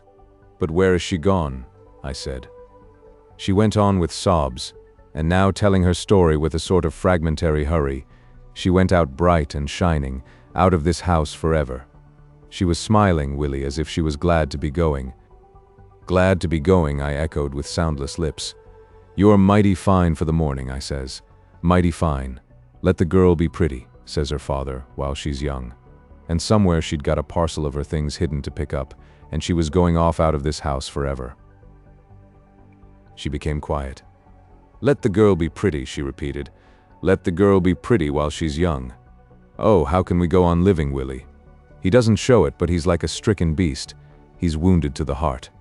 She was always his favorite. He never seemed to care for Puss like he did for her, and she's wounded him. Where has she gone? I reverted at last to that. We don't know. She leaves her own blood. She trusts herself. Oh, Willie, it'll kill me. I wish she and me together were lying in our graves. But I moistened my lips and spoke slowly. She may have gone to marry. If that was so, I've prayed to God it might be so, Willie. I've prayed that he'd take pity on her. Him, I mean, she's with. I jerked out, "Who's that?" In her letter, she said he was a gentleman. She did say he was a gentleman. In her letter. Has she written? Can I see her letter? Her father took it. But if she writes, when did she write? It came this morning. But where did it come from? You can tell. She didn't say. She said she was happy. She said love took one like a storm. Curse that. Where is her letter? Let me see it. And as for this gentleman, she stared at me. You know who it is. Willie, she protested. You know who it is, whether she said or not? Her eyes made a mute, unconfident denial. Young Verrall? She made no answer. All I could do for you, Willie, she began presently. Was it young Verrall? I insisted. For a second, perhaps, we faced one another in stark understanding. Then she plumped back to the chest of drawers and her wet pocket handkerchief, and I knew she sought refuge from my relentless eyes. My pity for her vanished. She knew it was her mistress's son as well as I, and for some time she had known, she had felt. I hovered over her for a moment, sick with amazed disgust. I suddenly bethought me of old Stuart, out in the greenhouse, and turned and went downstairs. As I did so, I looked up to see Mrs. Stuart moving droopingly and lamely back into her own room. Section 6. Old Stuart was pitiful. I found him still inert in the greenhouse where I had first seen him. He did not move as I drew near him. He glanced at me, and then stared hard again at the flower pots before him. "Hey, Willie," he said. "This is a black day for all of us." "What are you going to do?" I asked. "The missus takes on so," he said. "I came out here." "What do you mean to do?" "What is a man to do in such a case?" "Do!" I cried. "Why, do!" "He ought to marry her," he said. "By God, yes," I cried. "He must do that anyhow." "He ought to. It's cruel. But what am I to do? Suppose he won't? Likely he won't. What then?" He drooped with an intensified despair. "Here's this cottage," he said, pursuing some contracted argument. "We've lived here all our lives, you might say. Clear out, at my age. One can't die in a slum." I stood before him for a space, speculating what thoughts might fill the gaps between these broken words. I found his lethargy, and the dimly shaped mental attitudes his words indicated, abominable. I said abruptly, "You have her letter?" He dived into his breast pocket, became motionless for 10 seconds, then woke up again and produced her letter. He drew it clumsily from its envelope and handed it to me silently. "Why?" he cried, looking at me for the first time. "What's come to your chin, Willie?" "It's nothing," I said. "It's a bruise," and I opened the letter. It was written on greenish-tinted fancy notepaper, and with all and more than Nettie's usual triteness and inadequacy of expression. Her handwriting bore no traces of emotion. It was round and upright and clear as though it had been done in a writing lesson. Always her letters were like masks upon her image. They fell like curtains before the changing charm of her face. One altogether forgot the sound of her light, clear voice, confronted by a perplexing stereotyped thing that had mysteriously got a hold upon one's heart and pride. How did that letter run? "My dear mother, do not be distressed at my going away. I have gone somewhere safe, and with someone who cares for me very much. I am sorry for your sakes, but it seems that it had to be. Love is a very difficult thing, and takes hold of one in ways one does not expect. Do not think I am ashamed about this. I glory in my love, and you must not trouble too much about me. I am very, very happy," deeply underlined. "Fondest love to father and puss. Your loving Nettie." That queer little document. I can see it now for the childish, simple thing it was, but at the time I read it in a suppressed anguish of rage. It plunged me into a pit of hopeless shame. There seemed to remain no pride for me in life until I had revenge.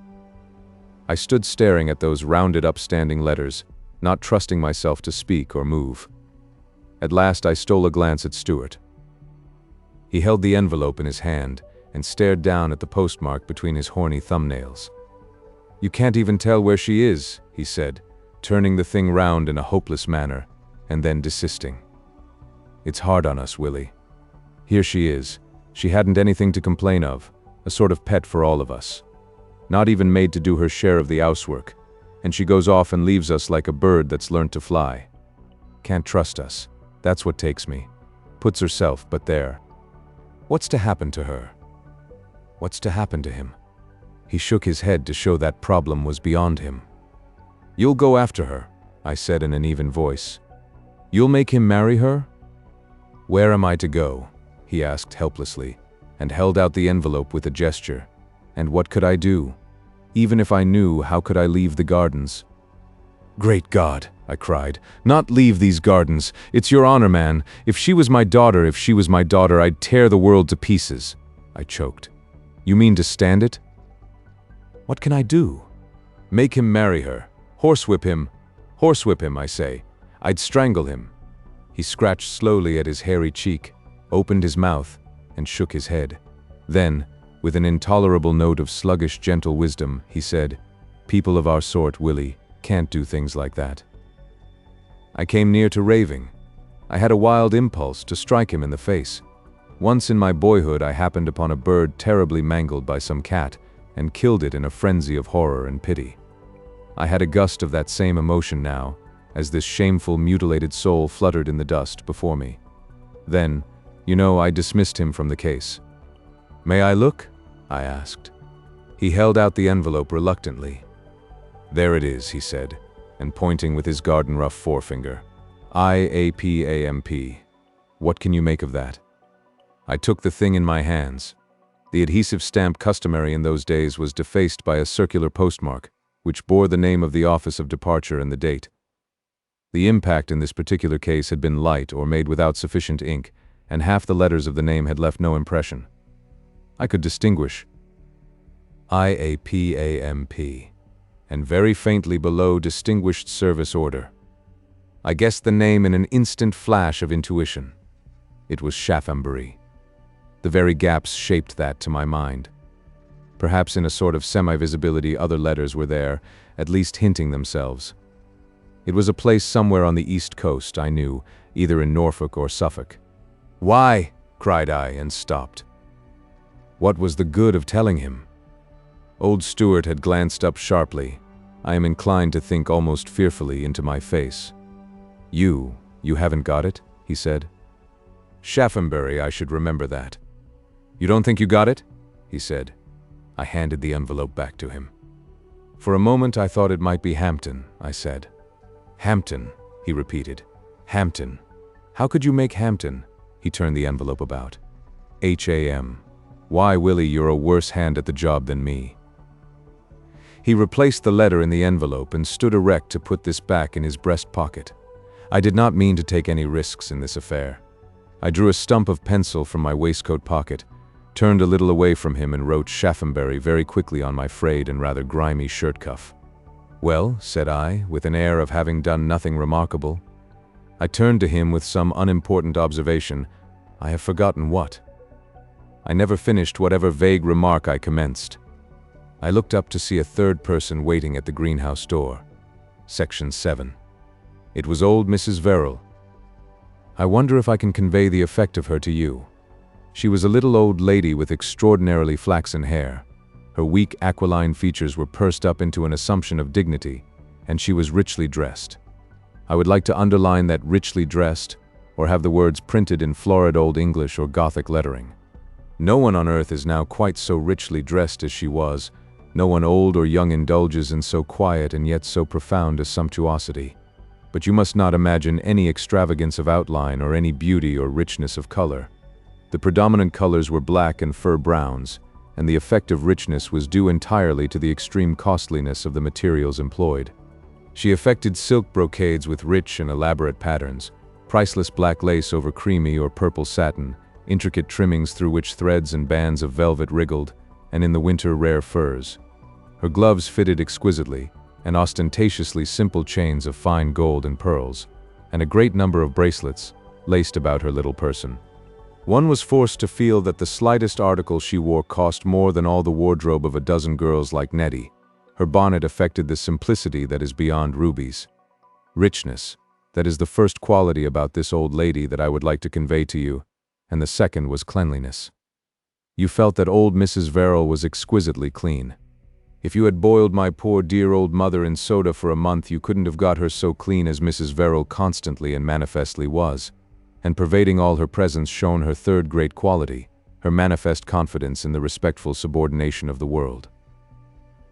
She was pale and a little out of breath that day, but without any loss of her ultimate confidence, and it was clear to me that she had come to interview Stuart upon the outbreak of passion that had bridged the gulf between their families. And here again I find myself writing in an unknown language, so far as my younger readers are concerned. You who know only the world that followed the great change will find much that I am telling inconceivable. Upon these points I cannot appeal, as I have appealed for other confirmations to the old newspapers. These were the things that no one wrote about because everyone understood and everyone had taken up an attitude. There were in England and America, and indeed throughout the world, two great informal divisions of human beings, the secure and the insecure. There was not and never had been in either country a nobility. It was and remains a common error that the British peers were noble. Neither in law nor custom were there noble families, and we altogether lacked the edification one found in Russia, for example, of a poor nobility. A peerage was an hereditary possession that, like the family land, concerned only the eldest sons of the house. It radiated no luster of noblesse oblige. The rest of the world were in law and practice common, and all America was common. But through the private ownership of land that had resulted from the neglect of feudal obligations in Britain and the utter want of political foresight in the Americas, large masses of property had become artificially stable in the hands of a small minority, to whom it was necessary to mortgage all new public and private enterprises, and who were held together not by any tradition of service and nobility, but by the natural sympathy of common interests and a common large scale of living. It was a class without any very definite boundaries. Vigorous individualities, by methods for the most part violent and questionable, were constantly thrusting themselves from insecurity to security, and the sons and daughters of secure people, by marrying insecurity or by wild extravagance or flagrant vice, would sink into the life of anxiety and insufficiency which was the ordinary life of man. The rest of the population was landless and, except by working directly or indirectly for the secure, had no legal right to exist. And such was the shallowness and insufficiency of our thought, such the stifled egotism of all our feelings before the last days, that very few indeed of the secure could be found to doubt that this was the natural and only conceivable order of the world. It is the life of the insecure under the old order that I am displaying, and I hope that I am conveying something of its hopeless bitterness to you, but you must not imagine that the secure lived lives of paradisiacal happiness. The pit of insecurity below them made itself felt, even though it was not comprehended. Life about them was ugly.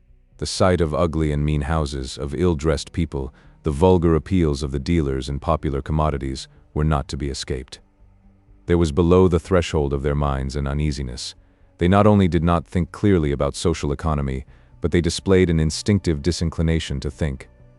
Their security was not so perfect that they had not a dread of falling towards the pit. They were always lashing themselves by new ropes.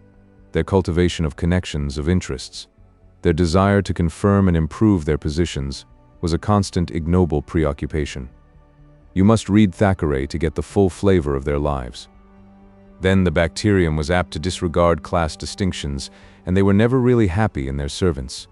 Read their surviving books. Each generation bewails the decay of that fidelity of servants no generation ever saw. A world that is squalid in one corner is squalid altogether, but that they never understood. They believed there was not enough of anything to go round. They believed that this was the intention of God and an incurable condition of life, and they held passionately and with a sense of right to their disproportionate share. They maintained a common intercourse as society of all who were practically secure, and their choice of that word is exhaustively eloquent of the quality of their philosophy. But, if you can master these alien ideas upon which the old system rested, just in the same measure will you understand the horror these people had for marriages with the insecure. In the case of their girls and women it was extraordinarily rare, and in the case of either sex it was regarded as a disastrous social crime. Anything was better than that. You are probably aware of the hideous fate that was only too probably the lot, during those last dark days, of every girl of the insecure classes who loved and gave way to the impulse of self-abandonment without marriage. And so you will understand the peculiar situation of Nettie with young Verrill. One or other had to suffer. And as they were both in a state of great emotional exaltation and capable of strange generosities toward each other, it was an open question and naturally a source of great anxiety to a mother in Mrs. Verrill's position, whether the sufferer might not be her son, whether as the outcome of that glowing irresponsible commerce Nettie might not return prospective mistress of Chexhill Towers.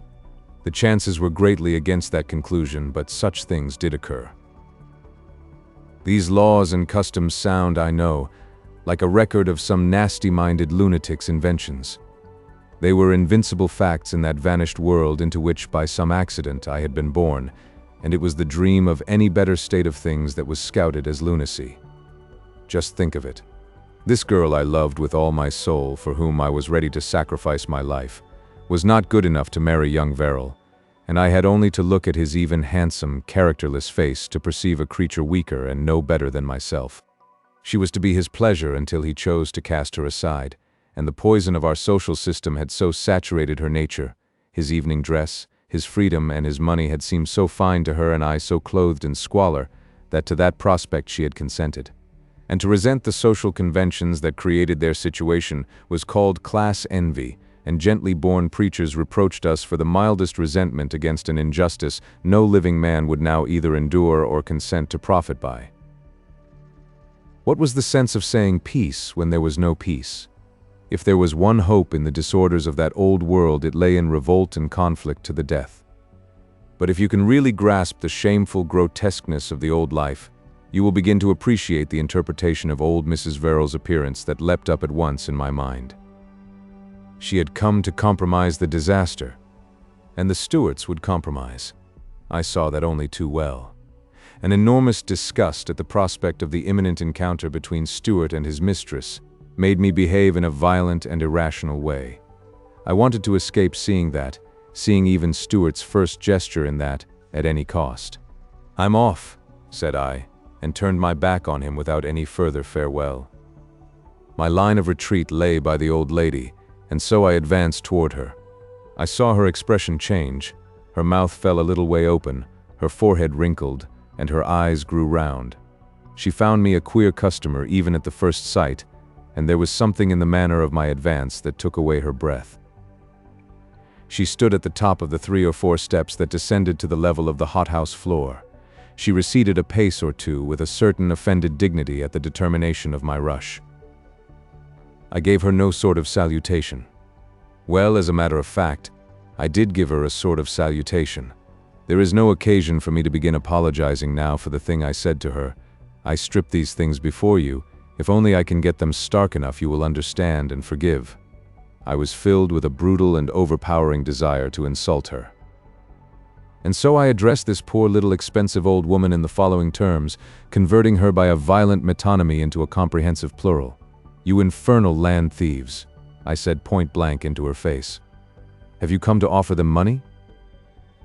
And without waiting to test her powers of repartee, I passed rudely beyond her and vanished, striding with my fists clenched, out of her world again. I have tried since to imagine how the thing must have looked to her. So far as her particular universe went, I had not existed at all, or I had existed only as a dim black thing, an insignificant speck, far away across her park in irrelevant, unimportant transit, until this moment when she came, sedately troubled, into her own secure gardens and sought for Stuart among the greenhouses. Then abruptly I flashed into being down that green-walled, brick-floored vista as a black-avised, ill-clad young man, who first stared and then advanced scowling toward her. Once in existence, I developed rapidly. I grew larger in perspective and became more and more important and sinister every moment. I came up the steps with inconceivable hostility and disrespect in my bearing, towered over her, becoming for an instant at least a sort of second French Revolution, and delivered myself with the intensest concentration of those wicked and incomprehensible words. Just for a second I threatened annihilation.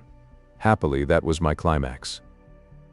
And then I had gone by, and the universe was very much as it had always been except for the wild swirl in it, and the faint sense of insecurity my episode left in its wake. The thing that never entered my head in those days was that a large proportion of the rich were rich in absolute good faith. I thought they saw things exactly as I saw them, and wickedly denied. But indeed, old Mrs. Verrill was no more capable of doubting the perfection of her family's right to dominate a wide countryside than she was of examining the 39 Articles or dealing with any other of the adamantine pillars upon which her universe rested in security.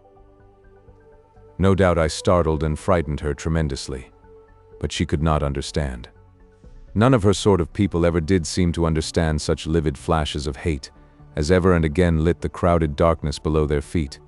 The thing leapt out of the black for a moment and vanished, like a threatening figure by a desolate roadside lit for a moment by one's belated carriage lamp, and then swallowed up by the night. They counted it with nightmares and did their best to forget what was evidently as insignificant as it was disturbing.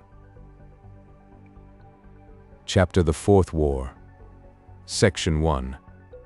From that moment when I insulted old Mrs. Verrill, I became representative. I was a man who stood for all the disinherited of the world. I had no hope of pride or pleasure left in me. I was raging rebellion against God and mankind. There were no more vague intentions swaying me this way and that. I was perfectly clear now upon what I meant to do. I would make my protest and die. I would make my protest and die. I was going to kill Nettie, who had smiled and promised and given herself to another, and who stood now for all the conceivable delightfulnesses, the lost imaginations of the youthful heart, the unattainable joys in life, and Verrill, who stood for all who profited by the incurable injustice of our social order. I would kill them both, and that being done, I would blow my brains out and see what vengeance followed my blank refusal to live. So indeed I was resolved. I raged monstrously, and above me, abolishing the stars, triumphant over the yellow waning moon that followed it below, the giant meteor towered up towards the zenith. "Let me only kill!" I cried. "Let me only kill!" So I shouted in my frenzy. I was in a fever that defied hunger and fatigue. For a long time I had prowled over the heath towards Lowchester talking to myself, and now that night had fully come I was tramping homeward, walking the long 17 miles without a thought of rest, and I had eaten nothing since the morning. I suppose I must count myself mad, but I can recall my ravings. There were times when I walked weeping through that brightness that was neither night nor day. There were times when I reasoned in a topsy-turvy fashion with what I called the spirit of all things, but always I spoke to that white glory in the sky. "Why am I here only to suffer ignominies?" I asked. "Why have you made me with pride that cannot be satisfied, with desires that turn and rend me? Is it a jest, this world, a joke you play on your guests? I, even I, have a better humor than that. Why not learn from me a certain decency of mercy? Why not undo? Have I ever tormented day by day some wretched worm, making filth for it to trail through, filth that disgusts it, starving it, bruising it, mocking it? Why should you? Your jokes are clumsy. Try some milder fun up there, do you hear? Something that doesn't hurt so infernally. You say this is your purpose with me. You are making something with me birth pangs of a soul. Ah, how can I believe you? You forget I have eyes for other things. Let my own case go, but what of that frog beneath the cartwheel, God, and the bird the cat had torn? And after such blasphemies I would fling out a ridiculous little debating society hand. Answer me that. A week ago it had been moonlight, white and black and hard across the spaces of the park, but now the light was livid and full of the quality of haze.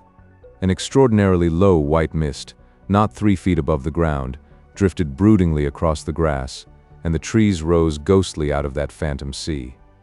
Great and shadowy and strange was the world that night. No one seemed abroad.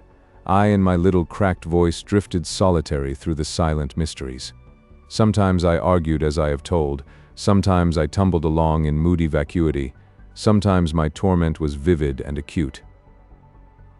Abruptly out of apathy would come a boiling paroxysm of fury, when I thought of Nettie mocking me and laughing, and of her and Verrill clasped in one another's arms.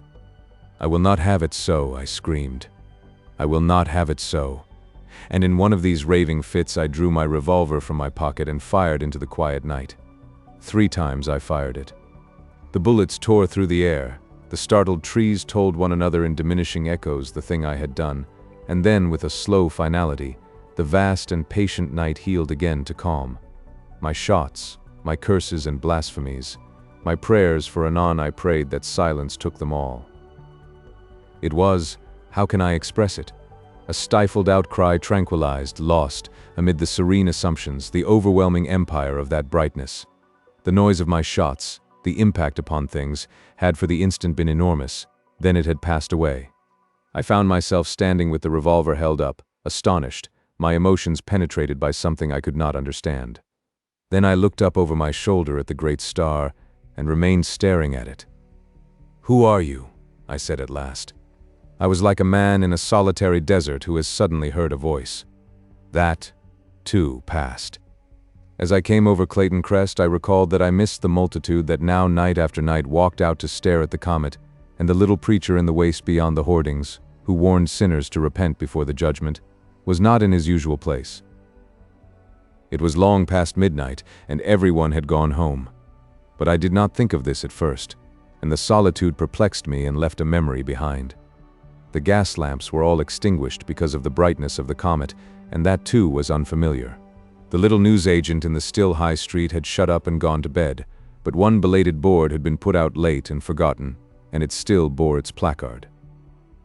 The word upon it, there was but one word upon it in staring letters, was war. You figure that empty, mean street, emptily echoing to my footsteps, no soul awake and audible but me. Then my halt at the placard, and amidst that sleeping stillness, smeared hastily upon the board, a little askew and crumpled, but quite distinct beneath that cool meteoric glare, preposterous and appalling, the measureless evil of that word. War. Section 2. I awoke in that state of equanimity that so often follows an emotional drenching. It was late, and my mother was beside my bed. She had some breakfast for me on a battered tray. "Don't get up yet, dear," she said. "You've been sleeping. It was 3 o'clock when you got home last night. You must have been tired out. Your poor face," she went on, "was as white as a sheet and your eyes shining. It frightened me to let you in, and you stumbled on the stairs." My eyes went quietly to my coat pocket, where something still bulged. She probably had not noticed. "I went to Checkshill," I said. "You know, perhaps. I got a letter last evening, dear." And as she bent near me to put the tray upon my knees, she kissed my hair softly. For a moment we both remained still, resting on that, her cheek just touching my head. I took the tray from her to end the pause. "Don't touch my clothes, Mummy," I said sharply, as she moved towards them. "I'm still equal to a clothes brush." And then, as she turned away, I astonished her by saying, "You dear mother, you. A little, I understand. Only now, dear mother, oh, let me be. Let me be." And with the docility of a good servant, she went from me. Dear heart of submission that the world and I had used so ill. It seemed to me that morning that I could never give way to a gust of passion again. A sorrowful firmness of the mind possessed me. My purpose seemed now as inflexible as iron.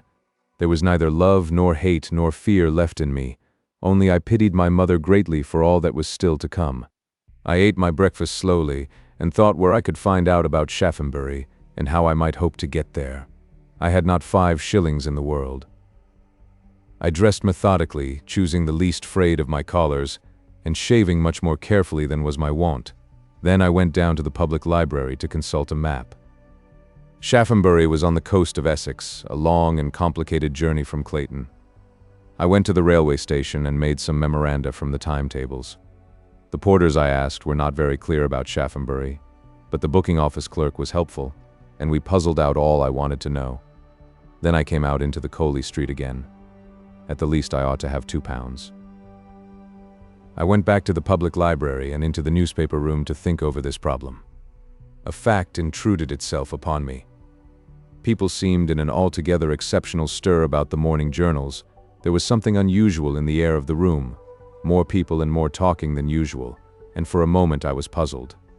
Then I bethought me. This war with Germany, of course. A naval battle was supposed to be in progress in the North Sea. Let them. I returned to the consideration of my own affairs. Parload? Could I go and make it up with him, and then borrow? I weighed the chances of that. Then I thought of selling or pawning something, but that seemed difficult. My winter overcoat had not cost £1 when it was new. My watch was not likely to fetch many shillings. Still, both these things might be factors. I thought with a certain repugnance of the little store my mother was probably making for the rent. She was very secretive about that, and it was locked in an old tea caddy in her bedroom. I knew it would be almost impossible to get any of that money from her willingly, and though I told myself that in this issue of passion and death no detail mattered, I could not get rid of tormenting scruples whenever I thought of that tea caddy. Was there no other course?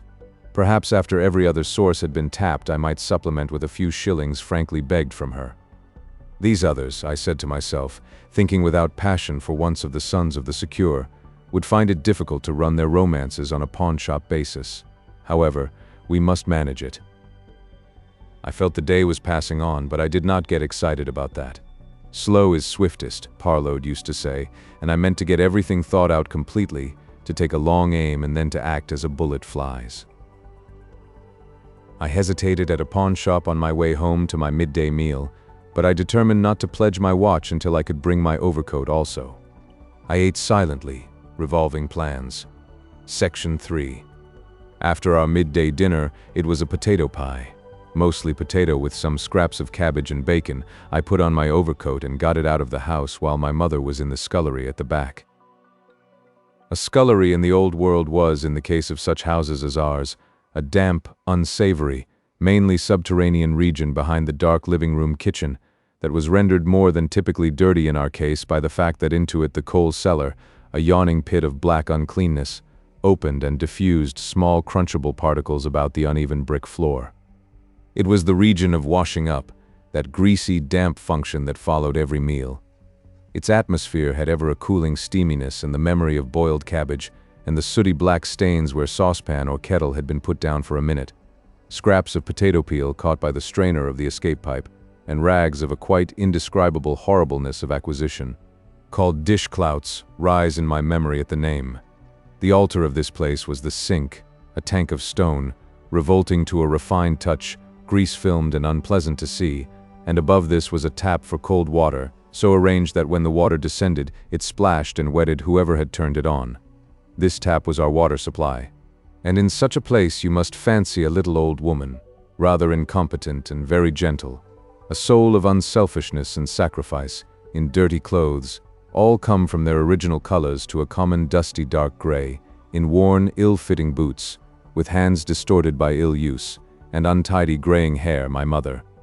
In the winter her hands would be chapped, and she would have a cough. And while she washes up I go out, to sell my overcoat and watch in order that I may desert her. I gave way to queer hesitations in pawning my 2 negotiable articles. A weekly indisposition to pawn in Clayton, where the pawnbroker knew me, carried me to the door of the place in Lynch Street, Swathinglea, where I had bought my revolver. Then came an idea that I was giving too many facts about myself to one man, and I came back to Clayton after all. I forget how much money I got, but I remember that it was rather less than the sum I had made out to be the single fare to Shaphambury. Still deliberate, I went back to the public library to find out whether it was possible, by walking for 10 or 12 miles anywhere, to shorten the journey. My boots were in a dreadful state. The sole of the left one also was now peeling off, and I could not help perceiving that all my plans might be wrecked if at this crisis I went on shoe leather in which I could only shuffle. So long as I went softly they would serve, but not for hard walking. I went to the shoemaker in Hacker Street, but he would not promise any repairs for me under 48 hours. I got back home about 5 minutes to 3, resolved to start by the 5 train for Birmingham in any case, but still dissatisfied about my money. I thought of pawning a book or something of that sort, but I could think of nothing of obvious value in the house. My mother's silver, 2 gravy spoons and a salt cellar had been pawned for some weeks, since, in fact, the June quarter day. But my mind was full of hypothetical opportunities. As I came up the steps to our door, I remarked that Mr. Gabbitas looked at me suddenly round his dull red curtains with a sort of alarmed resolution in his eye and vanished. And as I walked along the passage, he opened his door upon me suddenly and intercepted me.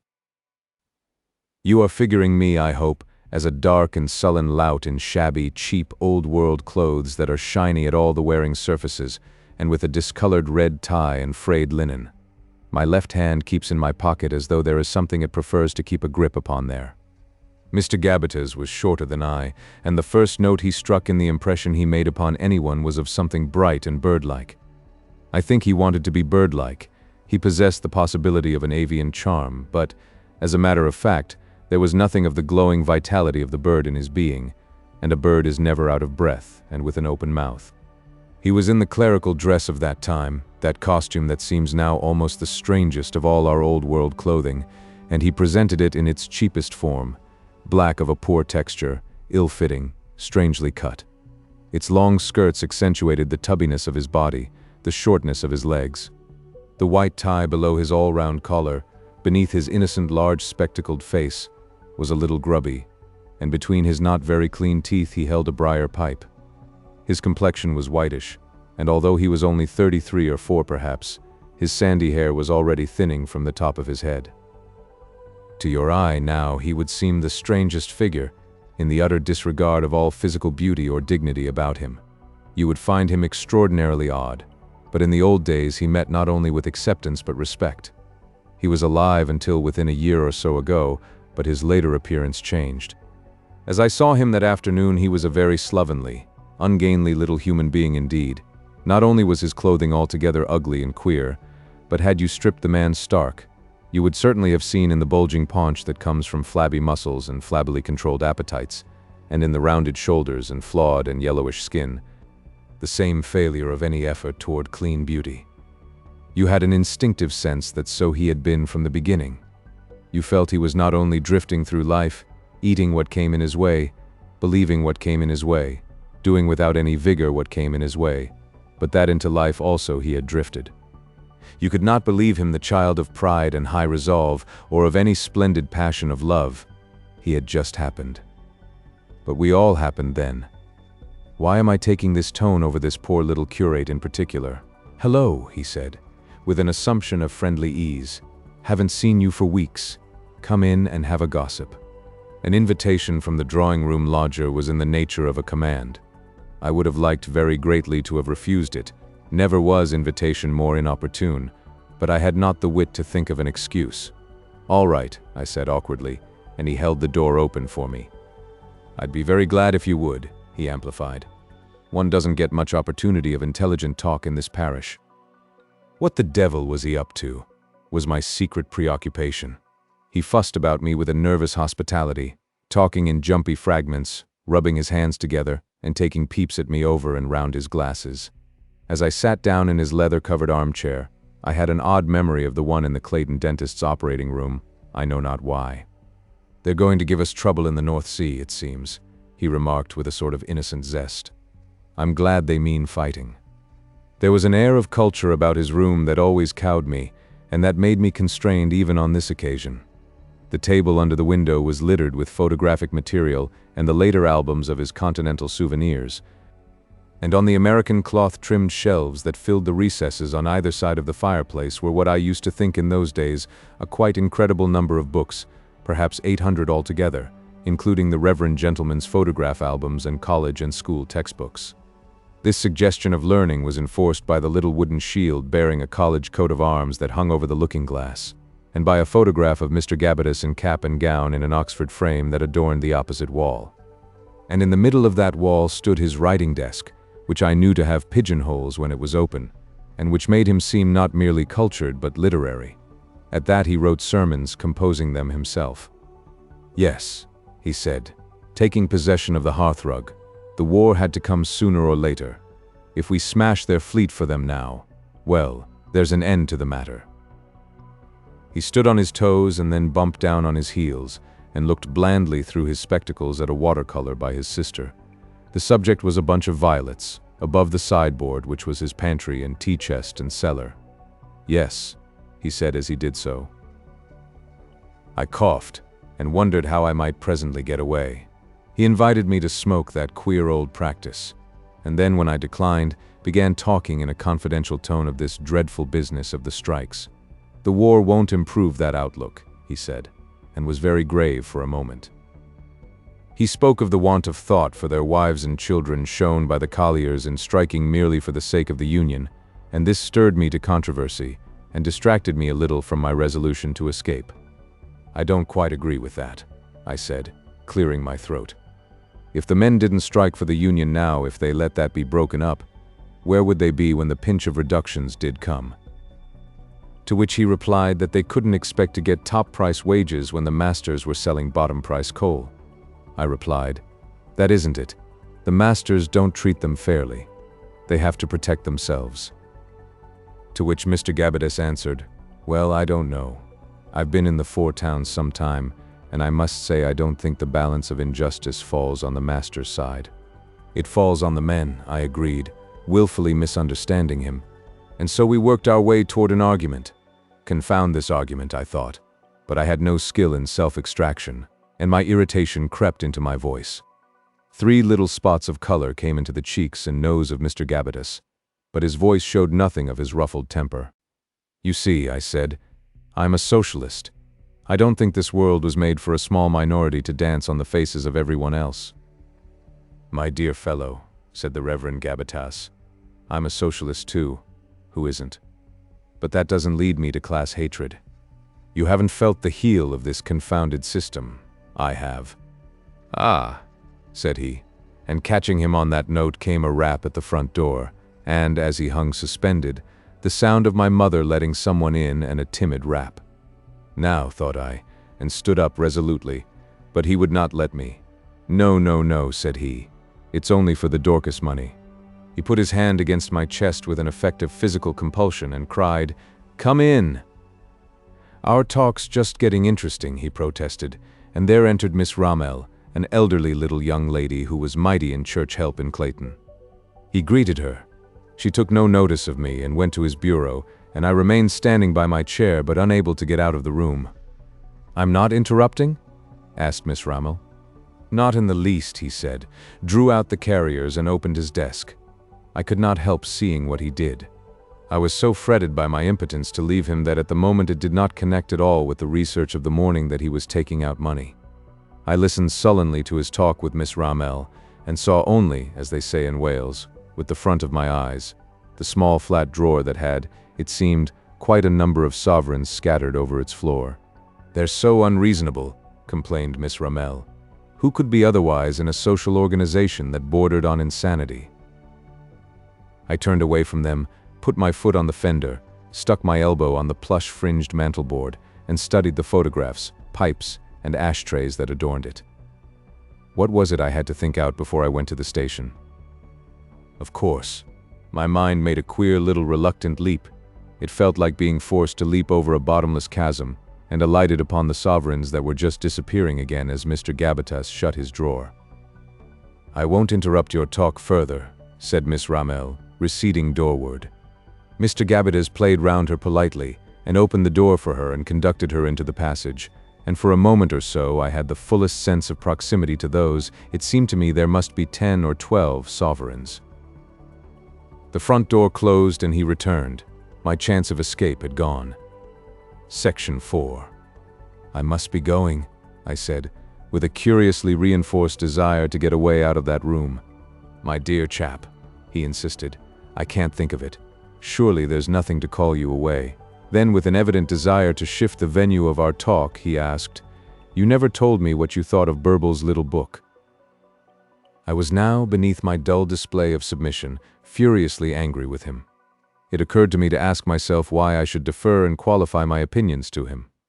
Why should I pretend a feeling of intellectual and social inferiority toward him? He asked what I thought of Burble. I resolved to tell him if necessary with arrogance. Then perhaps he would release me. I did not sit down again, but stood by the corner of the fireplace. "That was the little book you lent me last summer?" I said. "He reasons closely, eh?" he said, and indicated the armchair with a flat hand, and beamed persuasively. I remained standing. I didn't think much of his reasoning powers, I said. He was one of the cleverest bishops London ever had. That may be. But he was dodging about in a jolly feeble case, said I. You mean that he's wrong? I don't think he proves his case. I don't think Christianity is true. He knows himself for the pretender he is. His reasoning's rot. Mr. Gabbitas went, I think, a shade paler than his wont, and propitiation vanished from his manner. His eyes and mouth were round, his face seemed to get round, his eyebrows curved at my remarks. "I'm sorry you think that," he said at last, with a catch in his breath. He did not repeat his suggestion that I should sit. He made a step or two toward the window and turned. "I suppose you will admit," he began, with a faintly irritating note of intellectual condescension. "I will not tell you of his arguments or mine.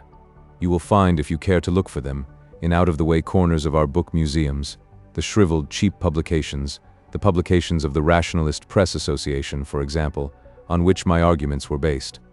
Lying in that curious limbo with them, mixed up with them and indistinguishable, are the endless replies of orthodoxy, like the mixed dead in some hard-fought trench. All those disputes of our fathers, and they were sometimes furious disputes, have gone now beyond the range of comprehension. You younger people, I know, read them with impatient perplexity. You cannot understand how sane creatures could imagine they had joined issue at all in most of these controversies. All the old methods of systematic thinking, the queer absurdities of the Aristotelian logic, have followed magic numbers and mystical numbers, and the Rumpelstiltskin magic of names now into the blackness of the unthinkable. You can no more understand our theological passions than you can understand the fancies that made all ancient peoples speak of their gods only by circumlocutions, that made savages pine away and die because they had been photographed, or an Elizabethan farmer turn back from a day's expedition because he had met 3 crows. Even I, who have been through it all, recall our controversies now with something near incredulity. Faith we can understand today. All men live by faith. But in the old time everyone confused quite hopelessly. Faith and a forced, incredible belief in certain pseudo-concrete statements. I am inclined to say that neither believers nor unbelievers had faith as we understand it. They had insufficient intellectual power. They could not trust unless they had something to see and touch and say, like their barbarous ancestors who could not make a bargain without exchange of tokens. If they no longer worshipped stocks and stones, or eked out their needs with pilgrimages and images, they still held fiercely to audible images, to printed words and formulae. But why revive the echoes of the ancient logomachy? Suffice it that we lost our tempers very readily in pursuit of God and truth, and said exquisitely foolish things on either side. And on the whole, from the impartial perspective of my 73 years, I adjudicate that if my dialectic was bad, that of the Reverend Gabbitas was altogether worse. Little pink spots came into his cheeks, a squealing note into his voice. We interrupted each other more and more rudely. We invented facts and appealed to authorities whose names I mispronounced, and finding Gabbitas shy of the higher criticism in the Germans, I used the names of Karl Marx and Engels as Bible exegetes with no little effect. A silly wrangle. A preposterous wrangle. You must imagine our talk becoming louder, with a developing quarrelsome note, my mother no doubt hovering on the staircase and listening in alarm as who should say, "My dear, don't offend it." "Oh, don't offend it. Mr. Gabbitas enjoys its friendship." Try to think whatever Mr. Gabbitas says, though we still kept in touch with a pretense of mutual deference. The ethical superiority of Christianity to all other religions came to the fore, I know not how. We dealt with the matter in bold, imaginative generalizations because of the insufficiency of our historical knowledge. I was moved to denounce Christianity as the ethic of slaves, and declare myself a disciple of a German writer of no little vogue in those days, named Nietzsche. For a disciple, I must confess I was particularly ill-acquainted with the works of the master. Indeed, all I knew of him had come to me through a 2-column article in the Clarion for the previous week. But the Reverend Gabbitas did not read the Clarion. I am, I know, putting a strain upon your credulity when I tell you that I now have little doubt that the Reverend Gabbitas was absolutely ignorant even of the name of Nietzsche, although that writer presented a separate and distinct attitude of attack upon the faith that was in the reverend gentleman's keeping. "I am a disciple of Nietzsche," said I, with an air of extensive explanation. He shied away so awkwardly at the name that I repeated it at once. "But do you know what Nietzsche says?" I pressed him viciously. "He has certainly been adequately answered," said he, still trying to carry it off. "Who by?" I rapped out hotly. "Tell me that," and became mercilessly expectant. Section 5. A happy accident relieved Mr. Gabbitas from the embarrassment of that challenge and carried me another step along my course of personal disaster. It came on the heels of my question in the form of a clatter of horses without and the gride and cessation of wheels. I glimpsed a straw-hatted coachman and a pair of greys. It seemed an incredibly magnificent carriage for Clayton. "Eh," said the Reverend Gabbitas, going to the window. "Why, it's old Mrs. Verrill. It's old Mrs. Verrill. Really, what can she want with me?" He turned to me, and the flush of controversy had passed and his face shone like the sun. It was not every day, I perceived, that Mrs. Verrill came to see him. "I get so many interruptions," he said, almost grinning. "You must excuse me a minute. Then I'll tell you about that fellow. But don't go. I pray you don't go, I can assure you. Most interesting." He went out of the room waving vague, prohibitory gestures. "I must go," I cried after him. "No, no, no," in the passage.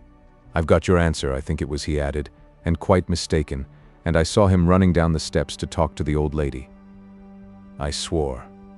I made 3 steps to the window, and this brought me within a yard of that accursed drawer. I glanced at it, and then at that old woman who was so absolutely powerful, and instantly her son and Nettie's face were flaming in my brain.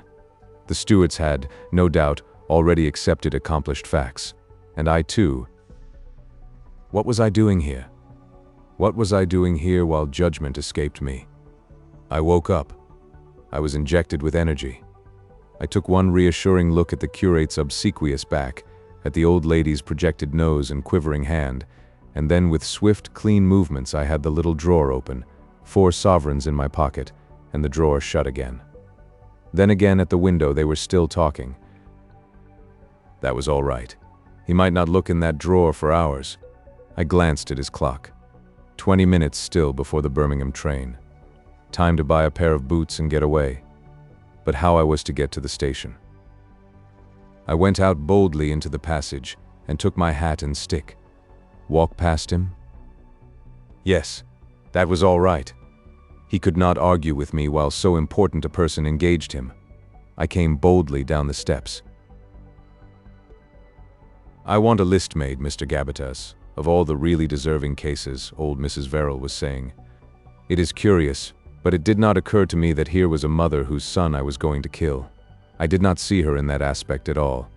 Instead, I was possessed by a realization of the blazing imbecility of a social system that gave this palsied old woman the power to give or withhold the urgent necessities of life from hundreds of her fellow creatures just according to her poor, foolish old fancies of desert.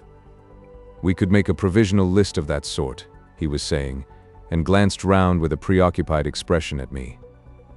"I must go," I said at his flash of inquiry, and added, "I'll be back in 20 minutes, and went on my way. He turned again to his patroness as though he forgot me on the instant. Perhaps after all he was not sorry.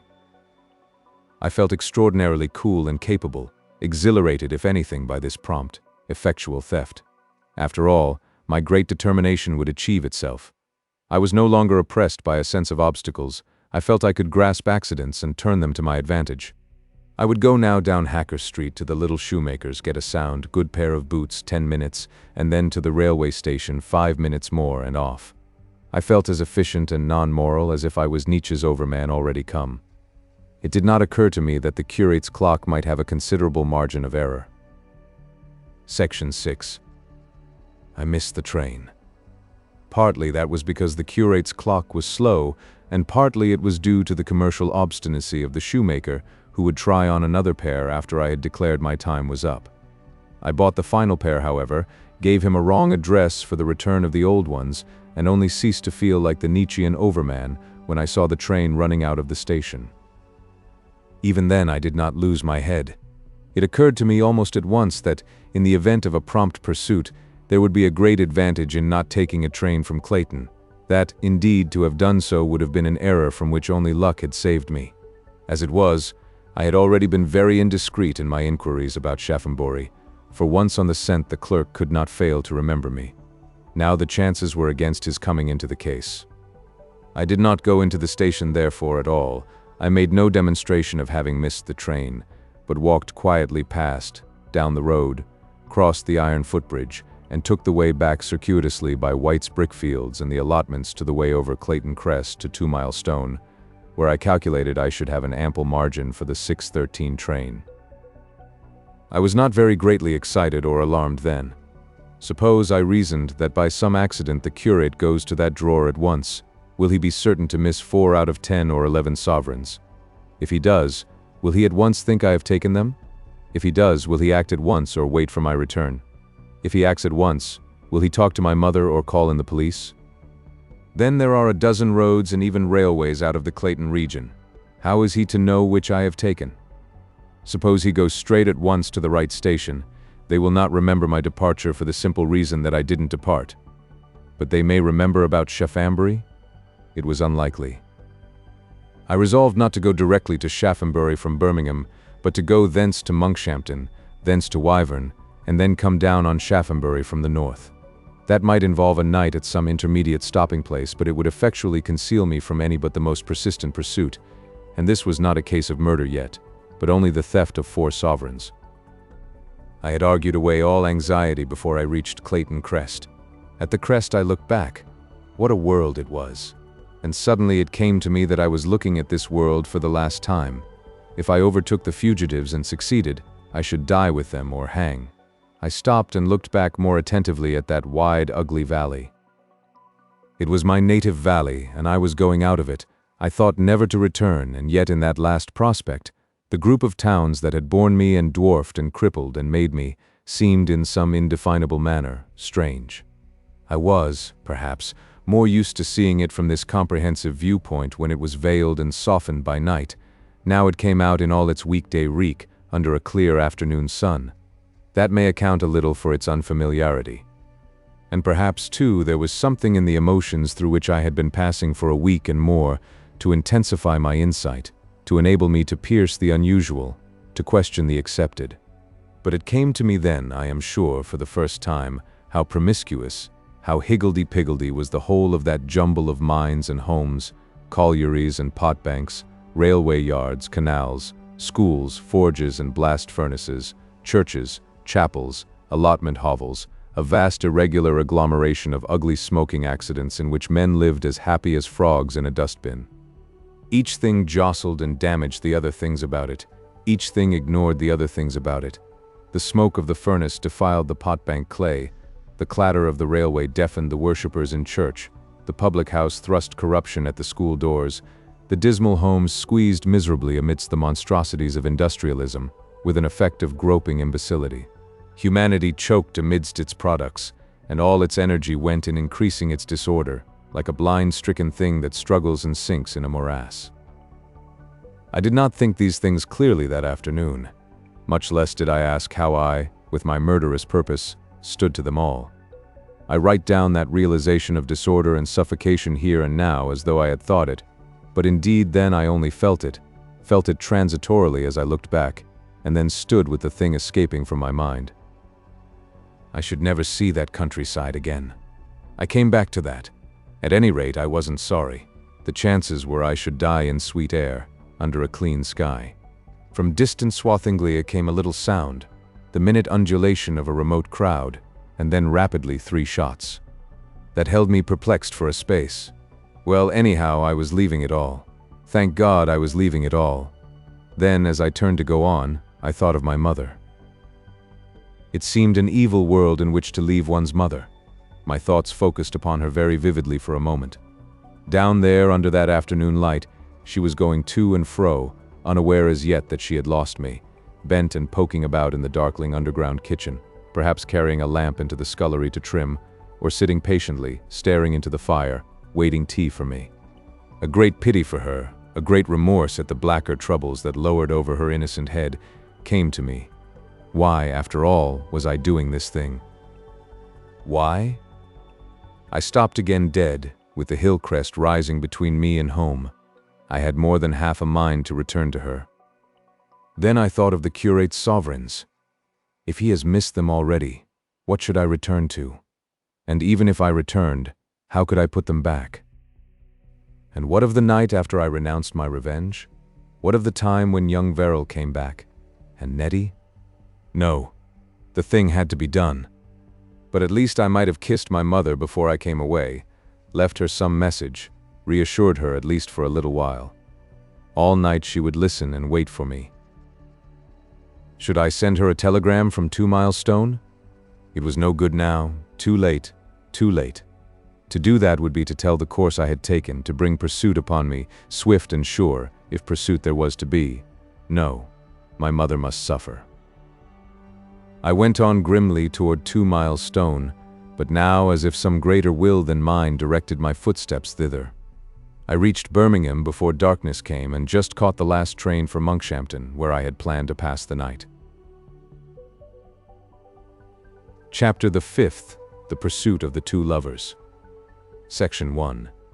As the train carried me on from Birmingham to Monkshampton, it carried me not only into a country where I had never been before, but out of the commonplace daylight and the touch and quality of ordinary things, into the strange, unprecedented night that was ruled by the giant meteor of the last days. There was at that time a curious accentuation of the common alternation of night and day. They became separated with a widening difference of value in regard to all mundane affairs. During the day, the comet was an item in the newspapers. It was jostled by 1,000 more living interests. It was as nothing in the skirts of the war storm that was now upon us. It was an astronomical phenomenon somewhere away over China, millions of miles away in the deeps. We forgot it. But directly the sun sank, one turned ever and again toward the east, and the meteor resumed its sway over us. One waited for its rising, and yet each night it came as a surprise. Always it rose brighter than one had dared to think, always larger, and with some wonderful change in its outline, and now with a strange, less luminous, greener disk upon it that grew with its growth, the umbra of the earth. It shone also with its own light, so that this shadow was not hard or black, but it shone phosphorescently and with a diminishing intensity where the stimulus of the sun's rays was withdrawn. As it ascended toward the zenith, as the last trailing daylight went after the abdicating sun, its greenish-white illumination banished the realities of day, diffused a bright ghostliness over all things. It changed the starless sky about it to an extraordinary deep blue, the profoundest color in the world, such as I have never seen before or since. I remember, too, that as I peered from the train that was rattling me along to Monkshampton, I perceived and was puzzled by a coppery red light that mingled with all the shadows that were cast by it. It turned our ugly English industrial towns to phantom cities. Everywhere the local authorities discontinued street lighting.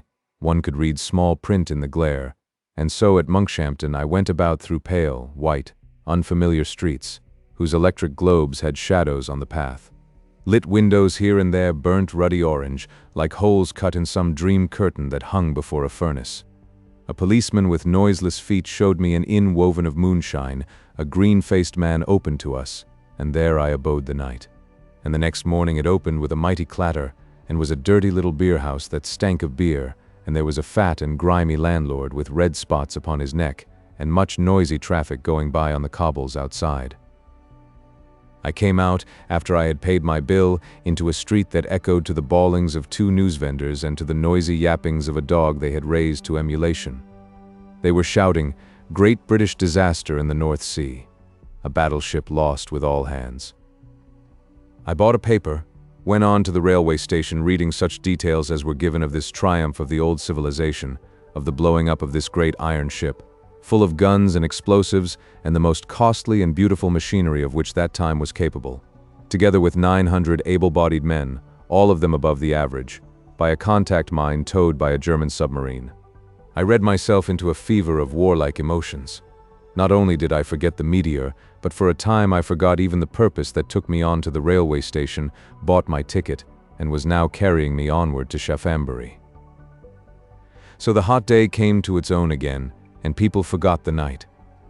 Each night there shone upon us more and more insistently beauty, wonder, the promise of the deeps, and we were hushed and marveled for a space. And at the first gray sounds of dawn again, at the shooting of bolts and the noise of milk carts, we forgot, and the dusty habitual day came yawning and stretching back again.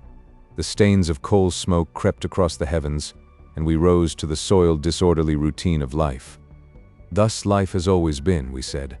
Thus it will always be. The glory of those nights was almost universally regarded as spectacular merely.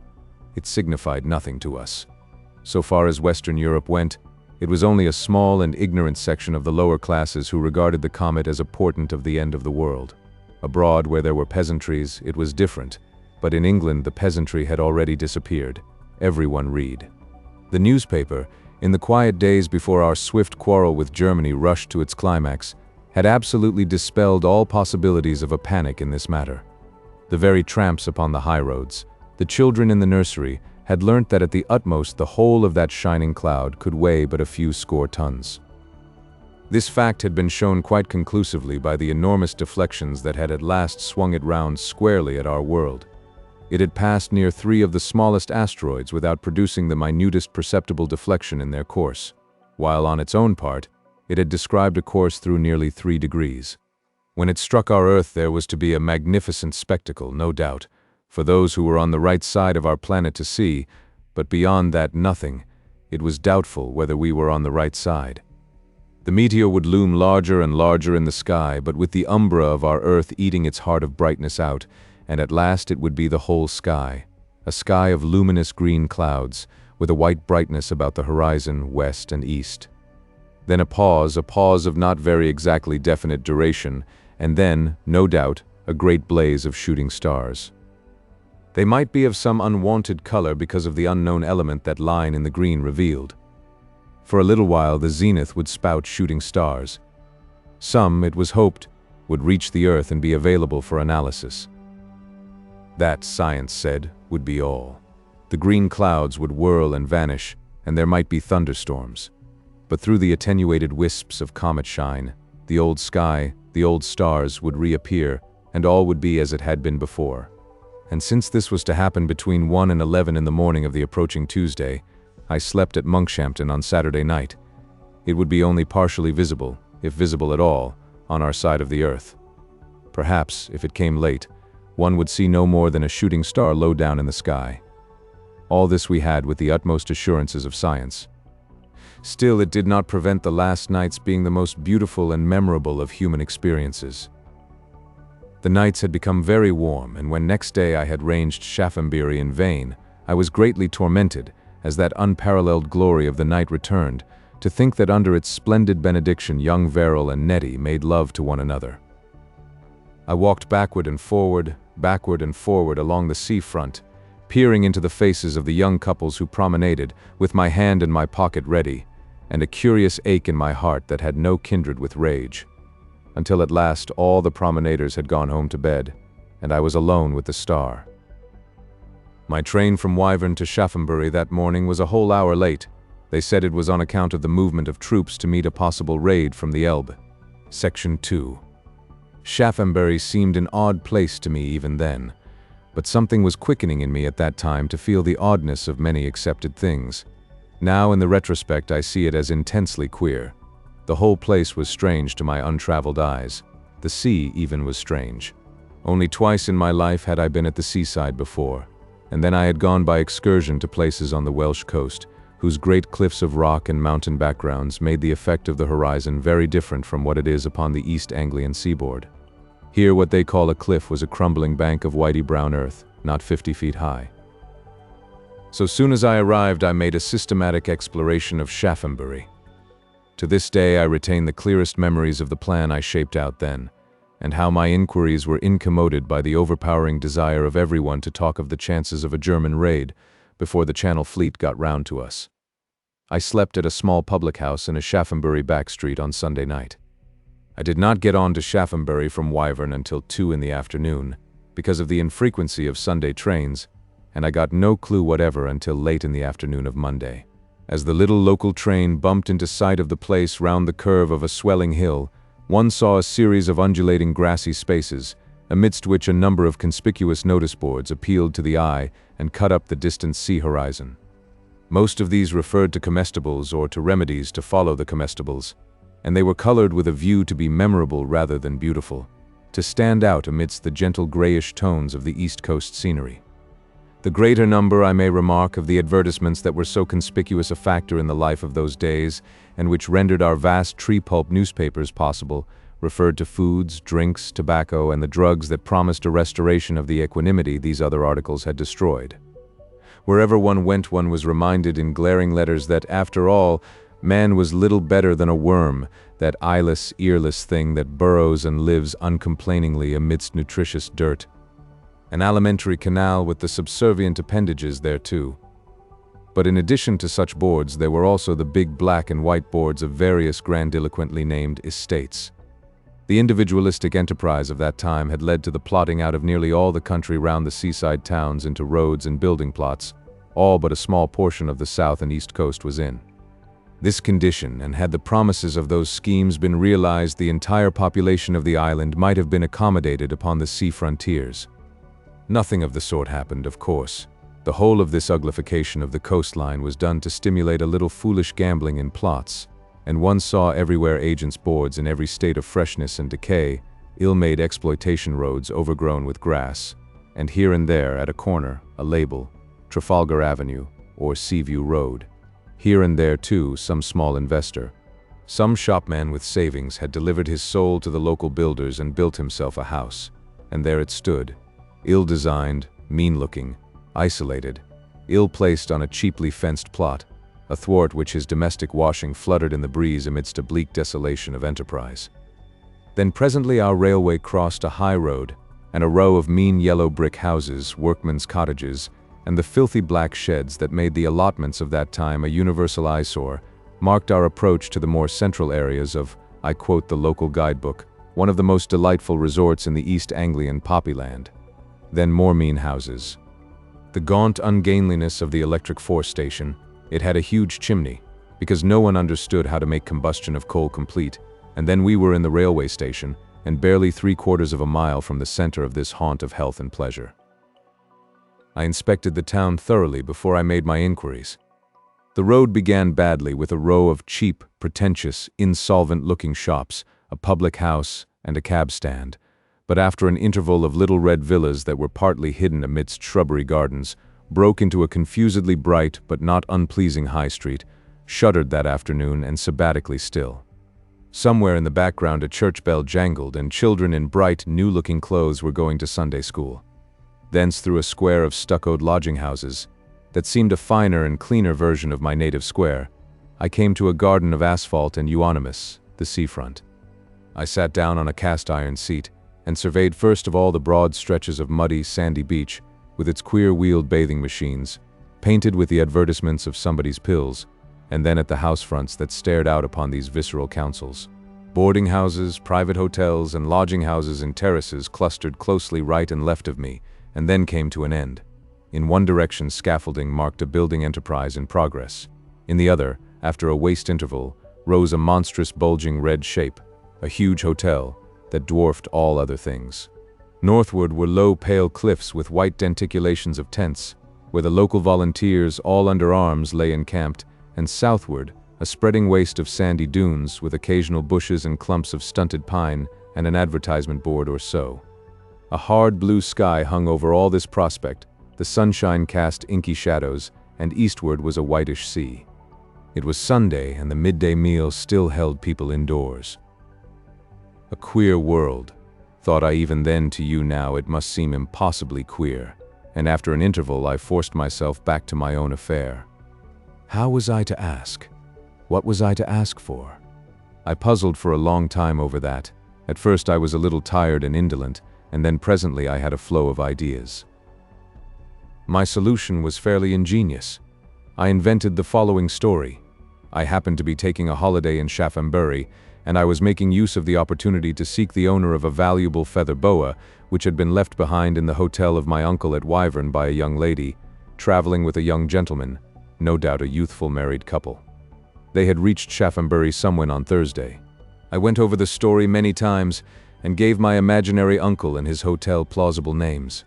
At any rate, this yarn would serve as a complete justification for all the questions I might wish to ask. I settled that, but I still sat for a time, wanting the energy to begin. Then I turned toward the big hotel. Its gorgeous magnificence seemed to my inexpert judgment to indicate the very place a rich young man of good family would select. Huge draft-proof doors were swung round for me by an ironically polite underporter in a magnificent green uniform, who looked at my clothes as he listened to my question, and then with a German accent referred me to a gorgeous head porter, who directed me to a princely young man behind a counter of brass and polish, like a bank, like several banks. This young man, while he answered me, kept his eye on my collar and tie, and I knew that they were abominable. "I want to find a lady and gentleman who came to Shaphambury on Tuesday," I said. "Friends of yours?" he asked with a terrible fineness of irony. I made out at last that here, at any rate, the young people had not been. They might have lunched there, but they had had no room. But I went out, door opened again for me obsequiously in a state of social discomfiture, and did not attack any other establishment that afternoon. My resolution had come to a sort of ebb. More people were promenading, and their Sunday smartness abashed me. I forgot my purpose in an acute sense of myself. I felt that the bulge of my pocket caused by the revolver was conspicuous, and I was ashamed. I went along the seafront away from the town, and presently lay down among pebbles and sea poppies. This mood of reaction prevailed with me all that afternoon. In the evening, about sundown, I went to the station and asked questions of the outporters there. But outporters, I found, were a class of men who remembered luggage rather than people, and I had no sort of idea what luggage young Verrill and Nettie were likely to have with them. Then I fell into conversation with a salacious wooden-legged old man with a silver ring, who swept the steps that went down to the beach from the parade. He knew much about young couples, but only in general terms, and nothing of the particular young couple I sought. He reminded me in the most disagreeable way of the sensuous aspects of life, and I was not sorry when presently a gunboat appeared in the offing signaling the Coast Guard and the camp, and cut short his observations upon holidays, beaches, and morals. I went, and now I was past my ebb, and sat in a seat upon the parade, and watched the brightening of those rising clouds of chilly fire that made the ruddy west seem tame. My midday lassitude was going, my blood was running warmer again. And as the twilight and that filmy brightness replaced the dusty sunlight and robbed this unfamiliar place of all its matter-of-fact queerness, its sense of aimless materialism, romance returned to me, and passion, and my thoughts of honor and revenge. I remember that change of mood as occurring very vividly on this occasion, but I fancy that less distinctly I had felt this before many times. In the old times, night and the starlight had an effect of intimate reality the daytime did not possess. The daytime as one saw it in towns and populous places had hold of one, no doubt, but only as an uproar might. It was distracting, conflicting, insistent. Darkness veiled the more salient aspects of those agglomerations of human absurdity, and one could exist, one could imagine. I had a queer illusion that night, that Nettie and her lover were close at hand, that suddenly I should come on them. I have already told how I went through the dusk seeking them in every couple that drew near, and I dropped asleep at last in an unfamiliar bedroom hung with gaudily decorated texts, cursing myself for having wasted a day. Section 3. I sought them in vain the next morning, but after midday I came in quick succession on a perplexing multitude of clues. After failing to find any young couple that corresponded to young Verrill and Nettie, I presently discovered an unsatisfactory quartet of couples. Any of these 4 couples might have been the one I sought.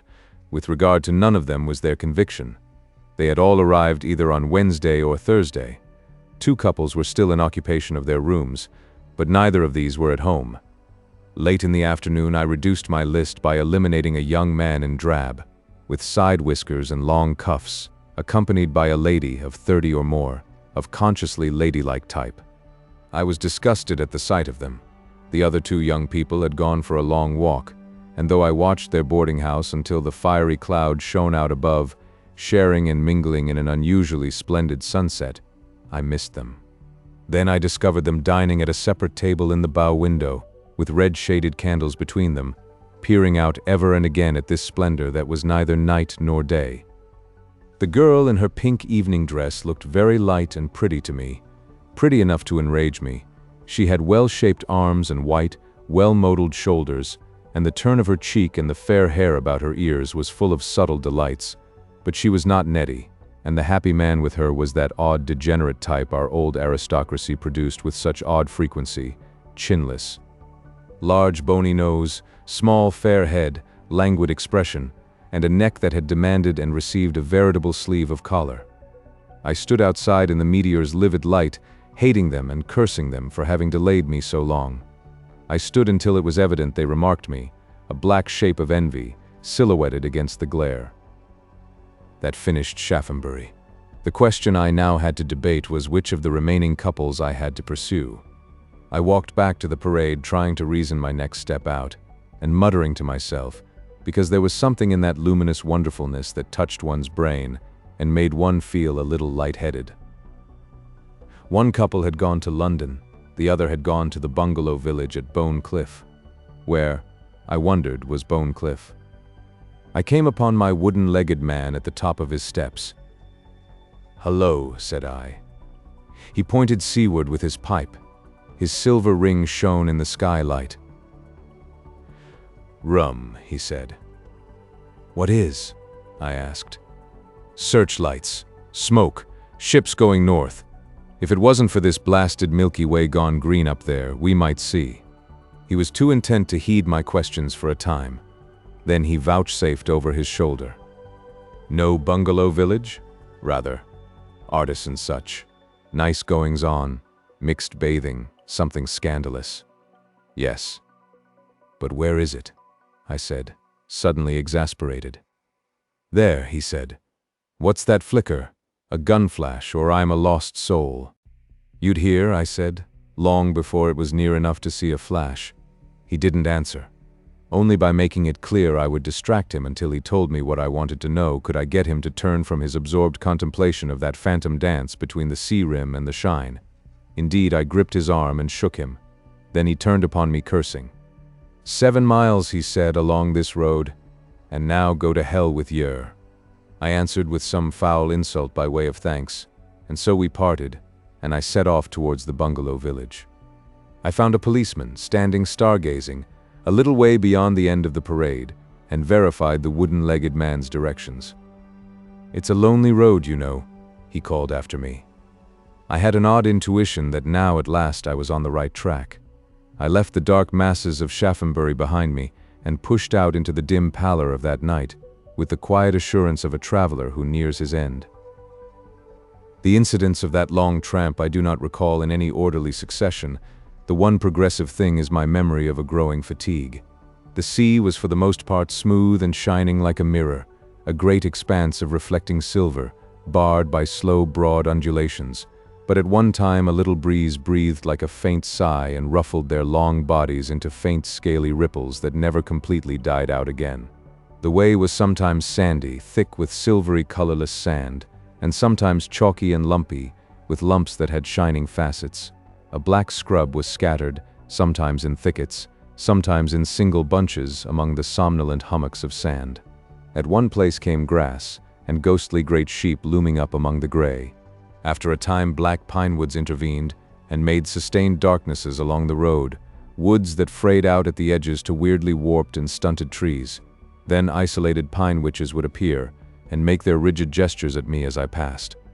Grotesquely incongruous amidst these forms, I presently came on estate boards appealing, "Houses can be built to suit purchaser, to the silence, to the shadows, and the glare." Once I remember the persistent barking of a dog from somewhere inland of me, and several times I took out and examined my revolver very carefully. I must, of course, have been full of my intention when I did that. I must have been thinking of Nettie and revenge, but I cannot now recall those emotions at all. Only I see again very distinctly the greenish gleams that ran over lock and barrel as I turned the weapon in my hand. Then there was the sky, the wonderful, luminous, starless, moonless sky, and the empty blue deeps of the edge of it, between the meteor and the sea, and once, strange phantoms. I saw far out upon the shine, and very small and distant, 3 long black warships, without masts or sails or smoke or any lights, dark, deadly, furtive things, traveling very swiftly and keeping an equal distance. And when I looked again they were very small, and then the shine had swallowed them up. Then once a flash and what I thought was a gun, until I looked up and saw a fading trail of greenish light still hanging in the sky, and after that there was a shiver and whispering in the air, a stronger throbbing in one's arteries, a sense of refreshment, a renewal of purpose. Somewhere upon my way the road forked, but I do not remember whether that was near Shaphambury or near the end of my walk. The hesitation between two rutted, unmade roads alone remains clear in my mind. At last I grew weary. I came to piled heaps of decaying seaweed and cart tracks running this way and that, and then I had missed the road and was stumbling among sand hummocks quite close to the sea. I came out on the edge of the dimly glittering sandy beach, and something phosphorescent drew me to the water's edge. I bent down and peered at the little luminous specks that floated in the ripples. Presently, with a sigh, I stood erect and contemplated the lonely peace of that last wonderful night. The meteor had now trailed its shining nets across the whole space of the sky and was beginning to set. In the east, the blue was coming to its own again. The sea was an intense edge of blackness, and now, escaped from that great shine, and faint and still tremulously valiant, one weak elusive star could just be seen, hovering on the verge of the invisible. How beautiful it was! How still and beautiful! Peace, peace, the peace that passeth understanding, robed in light descending. My heart swelled, and suddenly I was weeping. There was something new and strange in my blood. It came to me that indeed I did not want to kill. I did not want to kill. I did not want to be the servant of my passions anymore. A great desire had come to me to escape from life, from the daylight which is heat and conflict and desire, into that cool night of eternity, and rest. I had played. I had done. I stood upon the edge of the great ocean, and I was filled with an inarticulate spirit of prayer, and I desired greatly peace from myself. And presently, there in the east, would come again the red discoloring curtain over these mysteries, the finite world again, the gray and growing harsh certainties of dawn. My resolve I knew would take up with me again. This was a rest for me, an interlude, but tomorrow I should be William Ledford once more, ill-nourished, ill-dressed, ill-equipped and clumsy, a thief and shamed, a wound upon the face of life, a source of trouble and sorrow even to the mother I loved. No hope in life left for me now but revenge before my death. Why this paltry thing, revenge? It entered into my thoughts that I might end the matter now and let these others go. To wade out into the sea, into this warm lapping that mingled the natures of water and light, to stand there breast high, to thrust my revolver barrel into my mouth. Why not? I swung about with an effort. I walked slowly up the beach thinking. I turned and looked back at the sea. No. Something within me said, no. I must think. It was troublesome to go further because the hummocks and the tangled bushes began. I sat down amidst a black cluster of shrubs and rested, chin on hand. I drew my revolver from my pocket and looked at it, and held it in my hand. Life or death? I seemed to be probing the very deeps of being, but indeed imperceptibly I fell asleep and sat dreaming. Section 4. 2 people were bathing in the sea. I had awakened. It was still that white and wonderful night, and the blue band of clear sky was no wider than before. These people must have come into sight as I fell asleep, and awakened me almost at once. They waded breast deep in the water, emerging, coming shoreward, a woman with her hair coiled about her head, and in pursuit of her a man, graceful figures of black and silver, with a bright green surge flowing off from them, a pattering of flashing wavelets about them. He smote the water and splashed it toward her. She retaliated, and then they were knee-deep, and then for an instant their feet broke the long silver margin of the sea. Each wore a tightly fitting bathing dress that hid nothing of the shining, dripping beauty of their youthful forms. She glanced over her shoulder and found him nearer than she thought, started, gesticulated, gave a little cry that pierced me to the heart, and fled up the beach obliquely toward me, running like the wind, and past me, vanished amidst the black distorted bushes, and was gone, she and her pursuer, in a moment, over the ridge of sand. I heard him shout between exhaustion and laughter, and suddenly I was a thing of bestial fury, standing up with hands held up and clenched, rigid in gesture of impotent threatening against the sky. For this striving, swift thing of light and beauty was Nettie, and this was the man for whom I had been betrayed. And it blazed upon me. I might have died there by the sheer ebbing of my will, unavenged. In another moment I was running and stumbling, revolver in hand, in quiet, unsuspected pursuit of them, through the soft and noiseless sand. Section 5.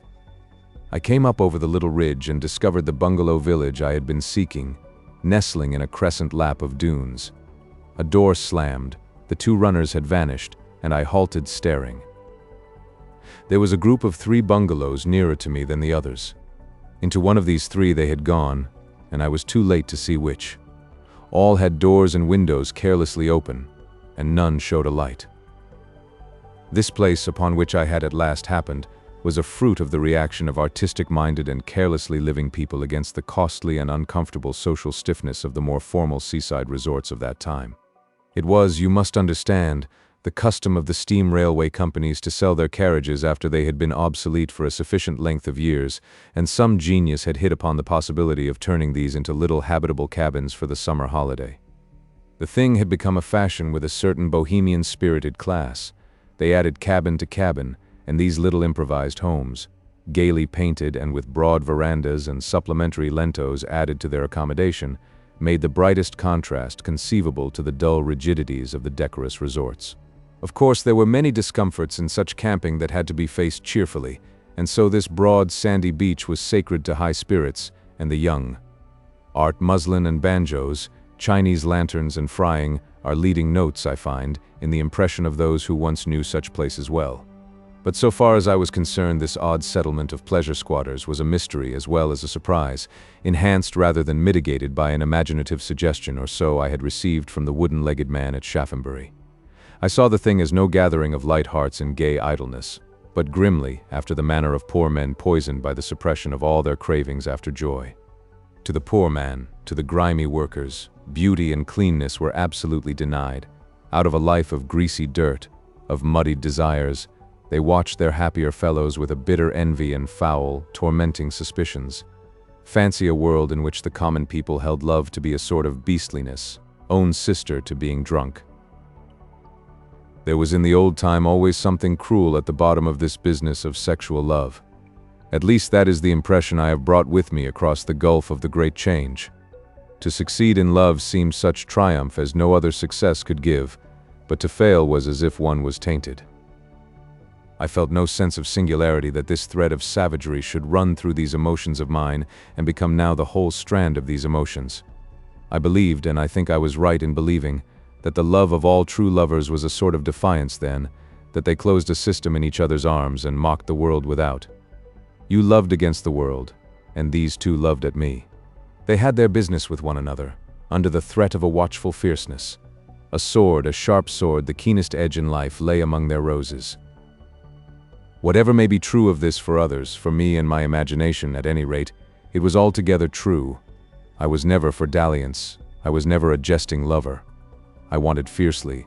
I made love impatiently. Perhaps I had written irrelevant love letters for that very reason, because with this stark theme I could not play. The thought of Nettie's shining form, of her shrinking bold abandon to her easy conqueror, gave me now a body of rage that was nearly too strong for my heart and nerves and the tense powers of my merely physical being. I came down among the pale sand heaps slowly toward that queer village of careless sensuality, and now within my puny body I was coldly sharp-set for pain and death, a darkly gleaming hate, a sword of evil, drawn. Section 6. I halted and stood planning what I had to do. Should I go to bungalow after bungalow until one of the two I sought answered to my rap? But suppose some servant intervened. Should I wait where I was, perhaps until morning watching? And meanwhile, all the nearer bungalows were very still now. If I walked softly to them from open windows, from something seen or overheard, I might get a clue to guide me. Should I advance circuitously, creeping upon them, or should I walk straight to the door? It was bright enough for her to recognize me clearly at a distance of many paces. The difficulty to my mind lay in this, that if I involved other people by questions, I might at last confront my betrayers with these others close about me, ready to snatch my weapon and seize my hands. Besides, what names might they bear here? Boom! The sound crept upon my senses, and then again it came. I turned impatiently as one turns upon an impertinence, and beheld a great ironclad not 4 miles out, steaming fast across the dappled silver, and from its funnels sparks, intensely red, poured out into the night. As I turned, came the hot flash of its guns, firing seaward, and answering this, red flashes and a streaming smoke in the line between sea and sky. So I remembered it, and I remember myself staring at it in a state of stupid arrest. It was an irrelevance. What had these things to do with me? With a shuddering hiss, a rocket from a headland beyond the village leapt up and burst hot gold against the glare, and the sound of the third and fourth guns reached me.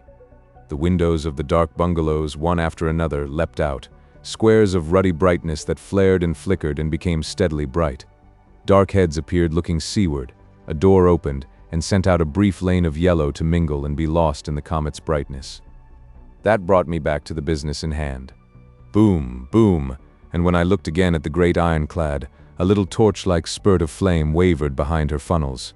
I could hear the throb and clangor of her straining engines. I became aware of the voices of people calling to one another in the village. A white-robed, hooded figure, some man in a bathing wrap, absurdly suggestive of an Arab in his burnous, came out from one of the nearer bungalows and stood clear and still and shadowless in the glare. He put his hands to shade his seaward eyes and shouted to people within. The people within, my people. My fingers tightened on my revolver. What was this war nonsense to me? I would go round among the hummocks with the idea of approaching the 3 bungalows inconspicuously from the flank. This fight at sea might serve my purpose, except for that, it had no interest for me at all. Boom, boom. The huge voluminous concussions rushed past me, beat at my heart and passed. In a moment Nettie would come out to see. First one and then 2 other rapid figures came out of the bungalows to join the first. His arm pointed seaward, and his voice, a full tenor, rose in explanation. I could hear some of the words. "It's a German," he said. "She's caught." Someone disputed that, and there followed a little indistinct babble of argument. I went on slowly in the circuit I had marked out, watching these people as I went. They shouted together with such a common intensity of direction that I halted and looked seaward. I saw the tall fountain flung by a shot that had just missed the great warship. A second rose still nearer us, a third and a fourth, and then a great uprush of dust, a whirling cloud, leapt out of the headland whence the rocket had come and spread with a slow deliberation right and left. Hard on that an enormous crash, and the man with the full voice leapt and cried, "Hit!" Let me see. Of course, I had to go round beyond the bungalows, and then come up towards the group from behind. A high-pitched woman's voice called, "Honeymooners, honeymooners, come out and see." Something gleamed in the shadow of the nearer bungalow, and a man's voice answered from within. What he said I did not catch, but suddenly I heard Nettie calling very distinctly, "We've been bathing." The man who had first come out shouted, "Don't you hear the guns? They're fighting not 5 miles from shore." "Eh?" answered the bungalow, and a window opened. "Out there." I did not hear the reply because of the faint rustle of my own movements. Clearly these people were all too much occupied by the battle to look in my direction, and so I walked now straight toward the darkness that held Nettie and the black desire of my heart. "Look!" cried someone, and pointed skyward. I glanced up, and behold, the sky was streaked with bright green trails. They radiated from a point halfway between the western horizon and the zenith, and within the shining clouds of the meteor a streaming movement had begun, so that it seemed to be pouring both westwardly and back toward the east, with a crackling sound, as though the whole heaven was stippled over with phantom pistol shots. It seemed to me then as if the meteor was coming to help me, descending with those 1,000 pistols like a curtain to fend off this unmeaning foolishness of the sea. Boom! Went a gun on the big ironclad, and boom! And the guns of the pursuing cruisers flashed in reply. To glance up at that streaky, stirring light scum of the sky made one's head swim. I stood for a moment dazed, and more than a little giddy. I had a curious instant of purely speculative thought. Suppose, after all, the fanatics were right, and the world was coming to an end. What a score that would be for Parload. Then it came into my head that all these things were happening to consecrate my revenge. The war below, the heavens above, were the thunderous garment of my deed. I heard Nettie's voice cry out not 50 yards away, and my passion surged again. I was to return to her amid these terrors bearing unanticipated death. I was to possess her, with a bullet, amidst thunderings and fear. At the thought I lifted up my voice to a shout that went unheard, and advanced now recklessly, revolver displayed in my hand. It was 50 yards, 40 yards, 30 yards. The little group of people, still heedless of me, was larger and more important now, the green-shot sky and the fighting ships remoter. Someone darted out from the bungalow with an interrupted question and stopped, suddenly aware of me. It was Nettie, with some coquettish dark wrap about her and the green glare shining on her sweet face and white throat. I could see her expression, stricken with dismay and terror, at my advance, as though something had seized her by the heart and held her still, a target for my shots. Boom! Came the ironclad's gunshot like a command. Bang! The bullet leapt from my hand. Do you know, I did not want to shoot her then. Indeed, I did not want to shoot her then. Bang, and I had fired again, still striding on, and each time it seemed I had missed. She moved a step or so toward me, still staring, and then someone intervened, and near beside her I saw young Verrill. A heavy stranger, the man in the hooded bath gown, a fat, foreign-looking man, came out of nowhere like a shield before them. He seemed a preposterous interruption. His face was full of astonishment and terror. He rushed across my path with arms extended and open hands, as one might try to stop a runaway horse. He shouted some nonsense. He seemed to want to dissuade me, as though dissuasion had anything to do with it now. "Not you, you fool," I said hoarsely. "Not you." But he hid Nettie nevertheless. By an enormous effort I resisted a mechanical impulse to shoot through his fat body. Anyhow, I knew I mustn't shoot him.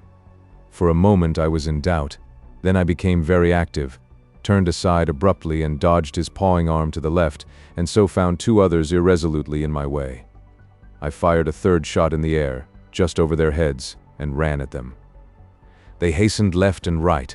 I pulled up and faced about within a yard of a foxy-faced young man coming sideways, who seemed about to grapple me. At my resolute halt he fell back a pace, ducked, and threw up a defensive arm, and then I perceived the course was clear, and ahead of me, young Verrill and Nettie. He was holding her arm to help her running away.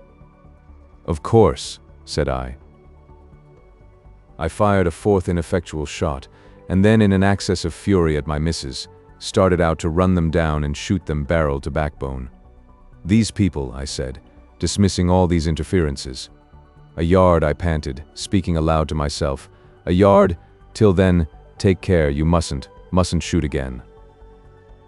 Someone pursued me, perhaps several people I do not know. We left them all behind. We ran. For a space I was altogether intent upon the swift monotony of flight and pursuit. The sands were changed to a whirl of green moonshine. The air was thunder. A luminous green haze rolled about us. What did such things matter? We ran. Did I gain or lose? That was the question. They ran through a gap in a broken fence that sprang up abruptly out of nothingness and turned to the right. I noted we were in a road, but this green mist, one seemed to plow through it. They were fading into it, and at that thought I made a spurt that won a dozen feet or more. She staggered. He gripped her arm and dragged her forward. They doubled to the left. We were off the road again and on turf. It felt like turf. I tripped and fell at a ditch that was somehow full of smoke and was up again, but now they were phantoms half gone into the livid swirls about me. Still I ran. On. I groaned with the violence of my effort. I staggered again and swore. I felt the concussions of great guns tear past me through the murk. They were gone. Everything was going, but I kept on running. Once more I stumbled. There was something about my feet that impeded me, tall grass or heather, but I could not see what it was, only this smoke that eddied about my knees. There was a noise and spinning in my brain, a vain resistance to a dark green curtain that was falling, fold upon fold. Everything grew darker and darker. I made one last frantic effort, and raised my revolver, fired my penultimate shot at a venture, and fell headlong to the ground. and behold, the green curtain was a black one, and the earth and I and all things ceased to be. Book the second, The Green Vapors. Chapter the first, The Change. Section 1. I seemed to awaken out of a refreshing sleep. I did not awaken with a start, but opened my eyes and lay very comfortably looking at a line of extraordinarily scarlet poppies that glowed against a glowing sky. It was the sky of a magnificent sunrise, and an archipelago of gold-beached purple islands floated in a sea of golden green. The poppies, too, swan-necked buds, blazing corollas, translucent stout seed vessels, stoutly upheld, had a luminous quality, seemed wrought only from some more solid kind of light. I stared unwonderingly at these things for a time, and then there rose upon my consciousness, intermingling with these, the bristling golden green heads of growing barley. A remote faint question where I might be, drifted and vanished again in my mind. Everything was very still. Everything was as still as death. I felt very light, full of the sense of physical well-being. I perceived I was lying on my side in a little trampled space in a weedy, flowering barley field that was in some inexplicable way saturated with light and beauty. I sat up and remained for a long time filled with the delight and charm of the delicate little convolvulus that twined among the barley stems, the pimpernel that laced the ground below. Then that question returned. What was this place? How had I come to be sleeping here? I could not remember. It perplexed me that somehow my body felt strange to me. It was unfamiliar, I could not tell how, and the barley, and the beautiful weeds, and the slowly developing glory of the dawn behind, all those things partook of the same unfamiliarity. I felt as though I was a thing in some very luminous painted window, as though this dawn broke through me. I felt I was part of some exquisite picture painted in light and joy. A faint breeze bent and rustled the barley heads and jogged my mind forward. Who was I? That was a good way of beginning.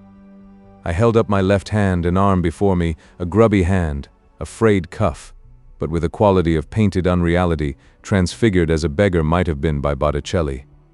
I looked for a time steadfastly at a beautiful pearl sleeve link. I remembered Willie Leadford, who had owned that arm and hand, as though he had been someone else. Of course. My history, its rough outline rather than the immediate past, began to shape itself in my memory, very small, very bright and inaccessible, like a thing watched through a microscope. Clayton and Swathinglea returned to my mind. The slums and darkness, Düreresque, minute, and in their rich dark colors pleasing, and through them I went towards my destiny. I sat hands on knees recalling that queer, passionate career that had ended with my futile shot into the growing darkness of the end. The thought of that shot awoke my emotions again. There was something in it now, something absurd, that made me smile pityingly.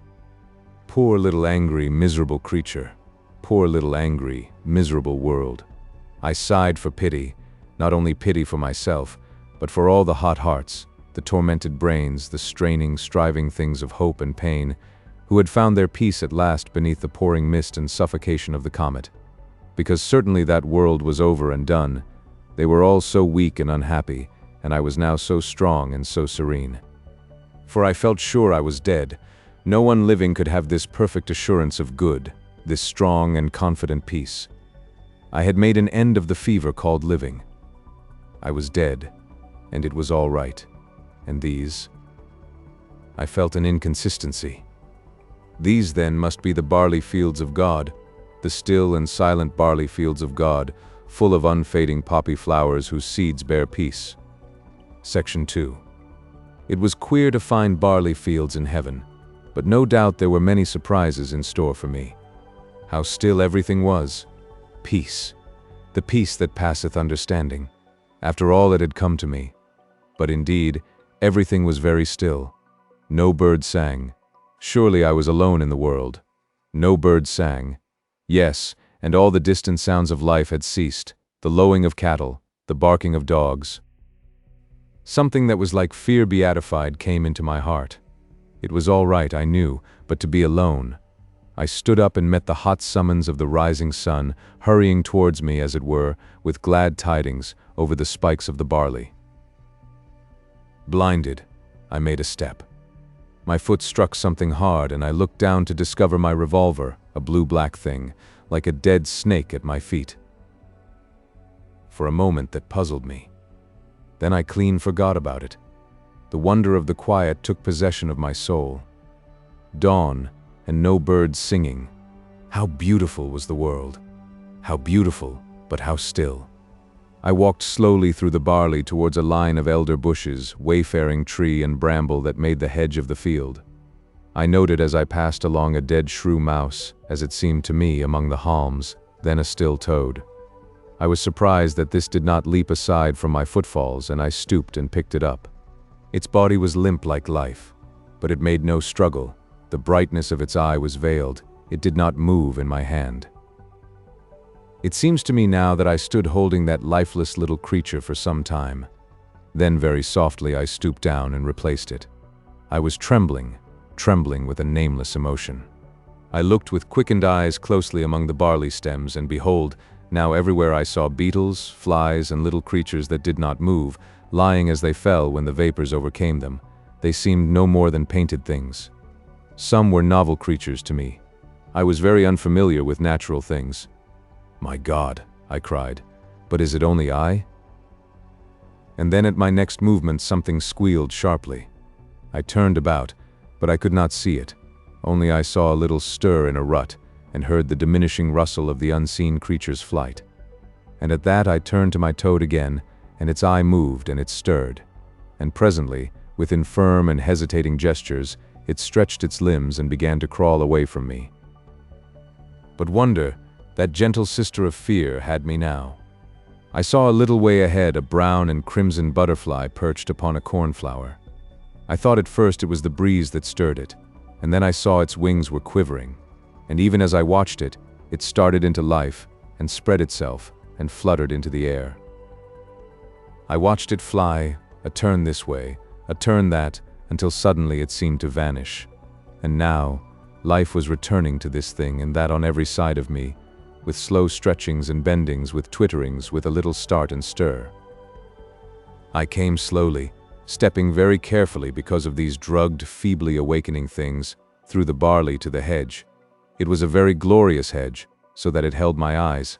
It flowed along and interlaced like splendid music. It was rich with lupin, honeysuckle, campions, and ragged robin. Bedstraw, hops, and wild clematis twined and hung among its branches, and all along its ditch border the starry stitchwort lifted its childish faces, and chorused in lines and masses. Never had I seen such a symphony of note-like flowers and tendrils and leaves. And suddenly in its depths I heard a chirrup and the whir of startled wings. Nothing was dead, but everything had changed to beauty, and I stood for a time with clean and happy eyes looking at the intricate delicacy before me and marveling how richly God has made his worlds. Tweedle tweezle.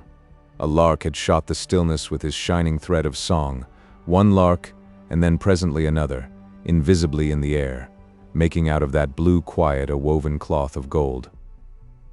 The earth recreated only by the reiteration of such phrases may I hope to give the intense freshness of that dawn. For a time I was altogether taken up with the beautiful details of being, as regardless of my old life of jealous passion and impatient sorrow, as though I was Adam new made. I could tell you now with infinite particularity of the shut flowers that opened as I looked, of tendrils and grass blades, of a blue tit I picked up very tenderly. Never before had I remarked the great delicacy of feathers that presently disclosed its bright black eye and judged me, and perched, swaying fearlessly, upon my finger, and spread unhurried wings and flew away. And of a great ebullition of tadpoles in the ditch, like all the things that lived beneath the water, they had passed unaltered through the change. Amid such incidents I lived those first great moments, losing for a time in the wonder of each little part, the mighty wonder of the whole. A little path ran between hedge and barley, and along this, leisurely and content and glad, looking at this beautiful thing and that, moving a step and stopping, then moving on again, I came presently to a stile, and deep below it, and overgrown, was a lane. And on the worn oak of the stile was a round label, and on the label these words, "Swindell's 90 pills." I sat myself astraddle on the stile, not fully grasping all the implications of these words. but they perplexed me even more than the revolver and my dirty cuff. About me now the birds lifted up their little hearts and sang, "Ever more birds and more." I read the label over and over again, and joined it to the fact that I still wore my former clothes, and that my revolver had been lying at my feet. One conclusion stared out at me. This was no new planet, no glorious hereafter such as I had supposed. This beautiful wonderland was the world, the same old world of my rage and death. But at least it was like meeting a familiar house slut, washed and dignified, dressed in a queen's robes, worshipful and fine. It might be the old world indeed, but something new lay upon all things, a glowing certitude of health and happiness. It might be the old world, but the dust and fury of the old life was certainly done. At least I had no doubt of that. I recalled the last phases of my former life, that darkling climax of pursuit and anger and universal darkness and the whirling green vapors of extinction. The comet had struck the earth and made an end to all things. Of that too I was assured. But afterward? And now? The imaginations of my boyhood came back as speculative possibilities. In those days I had believed firmly in the necessary advent of a last day, a great coming out of the sky, trumpetings and fear, the resurrection and the judgment. My roving fancy now suggested to me that this judgment must have come and passed, that it had passed and in some manner missed me. I was left alone here in a swept and garnished world, except of course for this label of Swindells, to begin again perhaps. No doubt Swindells has got his deserts. My mind ran for a time on Swindells, on the imbecile pushfulness of that extinct creature, dealing in rubbish, covering the countryside with lies in order to get what had he sought. A silly, ugly, great house, a temper-destroying motor car, a number of disrespectful, abject servants, thwarted intrigues for a party-fund baronetcy as the crest of his life, perhaps. You cannot imagine the littleness of those former times, their naive, queer absurdities. And for the first time in my existence I thought of these things without bitterness. In the former days I had seen wickedness, I had seen tragedy, but now I saw only the extraordinary foolishness of the old life. The ludicrous side of human wealth and importance turned itself upon me, a shining novelty poured down upon me like the sunrise and engulfed me in laughter. Swindells, Swindells, damned. My vision of judgment became a delightful burlesque. I saw the chuckling angel sayer with his face veiled, and the corporeal presence of Swindells upheld amidst the laughter of the spheres. Here's a thing and a very pretty thing, and what's to be done with this very pretty thing? I saw a soul being drawn from a rotund, substantial-looking body like a whelk from its shell. I laughed loudly and long, and behold, even as I laughed, the keen point of things accomplished stabbed my mirth, and I was weeping, weeping aloud, convulsed with weeping, and the tears were pouring down my face. Section 3. Everywhere the awakening came with the sunrise. We awakened to the gladness of the morning. We walked dazzled in a light that was joy. Everywhere that was so. It was always morning. It was morning because, until the direct rays of the sun touched it, the changing nitrogen of our atmosphere did not pass into its permanent phase, and the sleepers lay as they had fallen. In its intermediate state the air hung inert, incapable of producing either revival or stupefaction, no longer green, but not yet changed to the gas that now lives in us. To everyone, I think, came some parallel to the mental states I have already sought to describe, a wonder, an impression of joyful novelty. There was also very commonly a certain confusion of the intelligence, a difficulty in self-recognition. I remember clearly as I sat on my stile that presently I had the clearest doubts of my own identity and fell into the oddest metaphysical questionings. If this be I said, then how is it I am no longer madly seeking Nettie? Nettie is now the remotest thing in all my wrongs. Why have I suddenly passed out of all that passion? Why does not the thought of Verrill quicken my pulses? I was only one of many millions who that morning had the same doubts. I suppose one knows one's self for oneself when one returns from sleep or insensibility by the familiarity of one's bodily sensations. And that morning all our most intimate bodily sensations were changed. The intimate chemical processes of life were changed, its nervous metaboly. For the fluctuating, uncertain, passion-darkened thought and feeling of the old time came steady, full-bodied, wholesome processes. Touch was different, sight was different, sound and all the senses were subtler, Had it not been that our thought was steadier and fuller, I believe great multitudes of men would have gone mad. But as it was, we understood. The dominant impression I would convey in this account of the change is one of enormous release, of a vast, substantial exaltation. There was an effect, as it were, of light-headedness that was also clear-headedness, and the alteration in one's bodily sensations, instead of producing the mental obfuscation, the loss of identity that was a common mental trouble under former conditions, gave simply a new detachment from the tumid passions and entanglements of the personal life. In this story of my bitter, restricted youth that I have been telling you, I have sought constantly to convey the narrowness, the intensity, the confusion, muddle, and dusty heat of the old world. It was quite clear to me, within an hour of my awakening, that all that was in some mysterious way over and done. That too was the common experience. Men stood up. They took the new air into their lungs, a deep, long breath, and the past fell from them. They could forgive, they could disregard, they could attempt. And it was no new thing, no miracle that sets aside the former order of the world. It was a change in material conditions, a change in the atmosphere, that at one bound had released them. Some of them it had released to death. Indeed, man himself had changed not at all. We knew before the change, the meanest knew, by glowing moments in ourselves and others, by histories and music and beautiful things, by heroic instances and splendid stories, how fine mankind could be, how fine almost any human being could upon occasion be, but the poison in the air, its poverty in all the nobler elements which made such moments rare and remarkable, all that has changed. The air was changed, and the spirit of man that had drowsed and slumbered and dreamt dull and evil things, awakened, and stood with wonder-clean eyes, refreshed, looking again on life. Section 4. The miracle of the awakening came to me in solitude, the laughter, and then the tears. Only after some time did I come upon another man. Until I heard his voice calling, I did not seem to feel there were any other people in the world. All that seemed past, with all the stresses that were past. I had come out of the individual pit in which my shy egotism had lurked. I had overflowed to all humanity. I had seemed to be all humanity. I had laughed at Swindells as I could have laughed at myself, and this shout that came to me seemed like the coming of an unexpected thought in my own mind. But when it was repeated, I answered.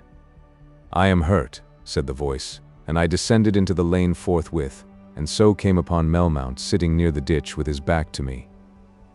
Some of the incidental sensory impressions of that morning bit so deeply into my mind that I verily believe, when at last I face the greater mysteries that lie beyond this life, when the things of this life fade from me as the mists of the morning fade before the sun, these irrelevant petty details will be the last to leave me, will be the last wisps visible of that attenuating veil. I believe, for instance, I could match the fur upon the collar of his great motoring coat now, could paint the dull red tinge of his big cheek with his fair eyelashes just catching the light and showing beyond. His hat was off. His dome-shaped head, with its smooth hair between red and extreme fairness, was bent forward in scrutiny of his twisted foot. His back seemed enormous. And there was something about the mere massive sight of him that filled me with liking. "What's wrong?" said I. "I say," he said in his full, deliberate tones, straining round to see me and showing a profile, a well-modeled nose, a sensitive, clumsy, big lip, known to every caricaturist in the world. "I'm in a fix. I fell and wrenched my ankle. Where are you?" I walked round him and stood looking at his face. I perceived he had his gaiter and sock and boot off, the motor gauntlets had been cast aside, and he was kneading the injured part in an exploratory manner with his thick thumbs. "By Jove," I said, "you're Melmount." "Melmount," he thought. "That's my name," he said, without looking up. "But it doesn't affect my ankle." We remained silent for few moments except for a grunt of pain from him. "Do you know," I asked, "what has happened to things?" He seemed to complete his diagnosis. "It's not broken," he said. "Do you know," I repeated, "what has happened to everything?" "No," he said, looking up at me incuriously for the first time. "There's some difference." "There's a difference." He smiled. A smile of unexpected pleasantness, and an interest was coming into his eyes. I've been a little preoccupied with my own internal sensations. I remark an extraordinary brightness about things. Is that it? That's part of it. And a queer feeling, a clear-headedness. He surveyed me and meditated gravely. I woke up, he said, feeling his way in his memory. And I lost my way, I forget quite how. There was a curious green fog. He stared at his foot, remembering. Something to do with a comet. I was by a hedge in the darkness. Tried to run. Then I must have pitched into this lane. Look, he pointed with his head. There's a wooden rail new broken there. I must have stumbled over that out of the field above. He scrutinized this and concluded, yes. It was dark, I said, and a sort of green gas came out of nothing everywhere. That is the last I remember. And then you woke up? So did I, in a state of great bewilderment. Certainly there's something odd in the air. I was rushing along a road in a motor car, very much excited and preoccupied. I got down. He held out a triumphant finger. Ironclads. Now I've got it. We'd strung our fleet from here to Texel. We'd got right across them and the LB mined. We'd lost the Lord Warden. By Jove, yes, the Lord Warden. A battleship that cost £2 million, and that fool Rigby said it didn't matter. 1,100 men went down. I remember now. We were sweeping up the North Sea like a net, with the North Atlantic Fleet waiting at the Faroes for 'em, and not one of 'em had 3 days' coal. Now, was that a dream? No. I told a lot of people as much. A meeting was it. To reassure them. They were warlike but extremely frightened. Queer people, paunchy and bald like gnomes, most of them. Where? Of course. We had it all over a big dinner, oysters. Colchester. I'd been there just to show all this raid scare was nonsense, and I was coming back here. But it doesn't seem as though that was recent. I suppose it was. Yes, of course. It was. I got out of my car at the bottom of the rise with the idea of walking along the cliff path, because everyone said one of their battleships was being chased along the shore. That's clear. I heard their guns. He reflected. Queer, I should have forgotten. Did you hear any guns? I said I had heard them. Was it last night? Late last night, 1 or 2 in the morning. He leant back on his hand and looked at me, smiling frankly. Even now, he said, it's odd, but the whole of that seems like a silly dream. Do you think there was a Lord Warden? Do you really believe we sank all that machinery for fun? It was a dream, and yet it happened. By all the standards of the former time, it would have been remarkable that I talked quite easily and freely with so great a man. Yes, I said, that's it.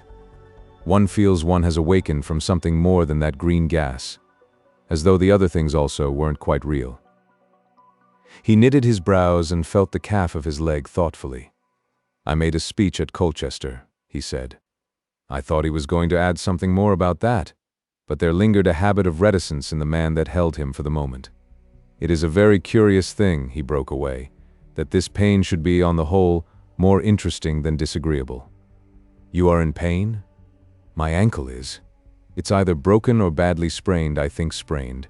It's very painful to move, but personally I'm not in pain.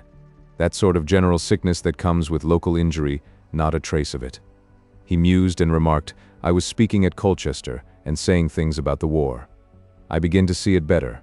The reporters scribble, scribble. Max Soutane, 1885.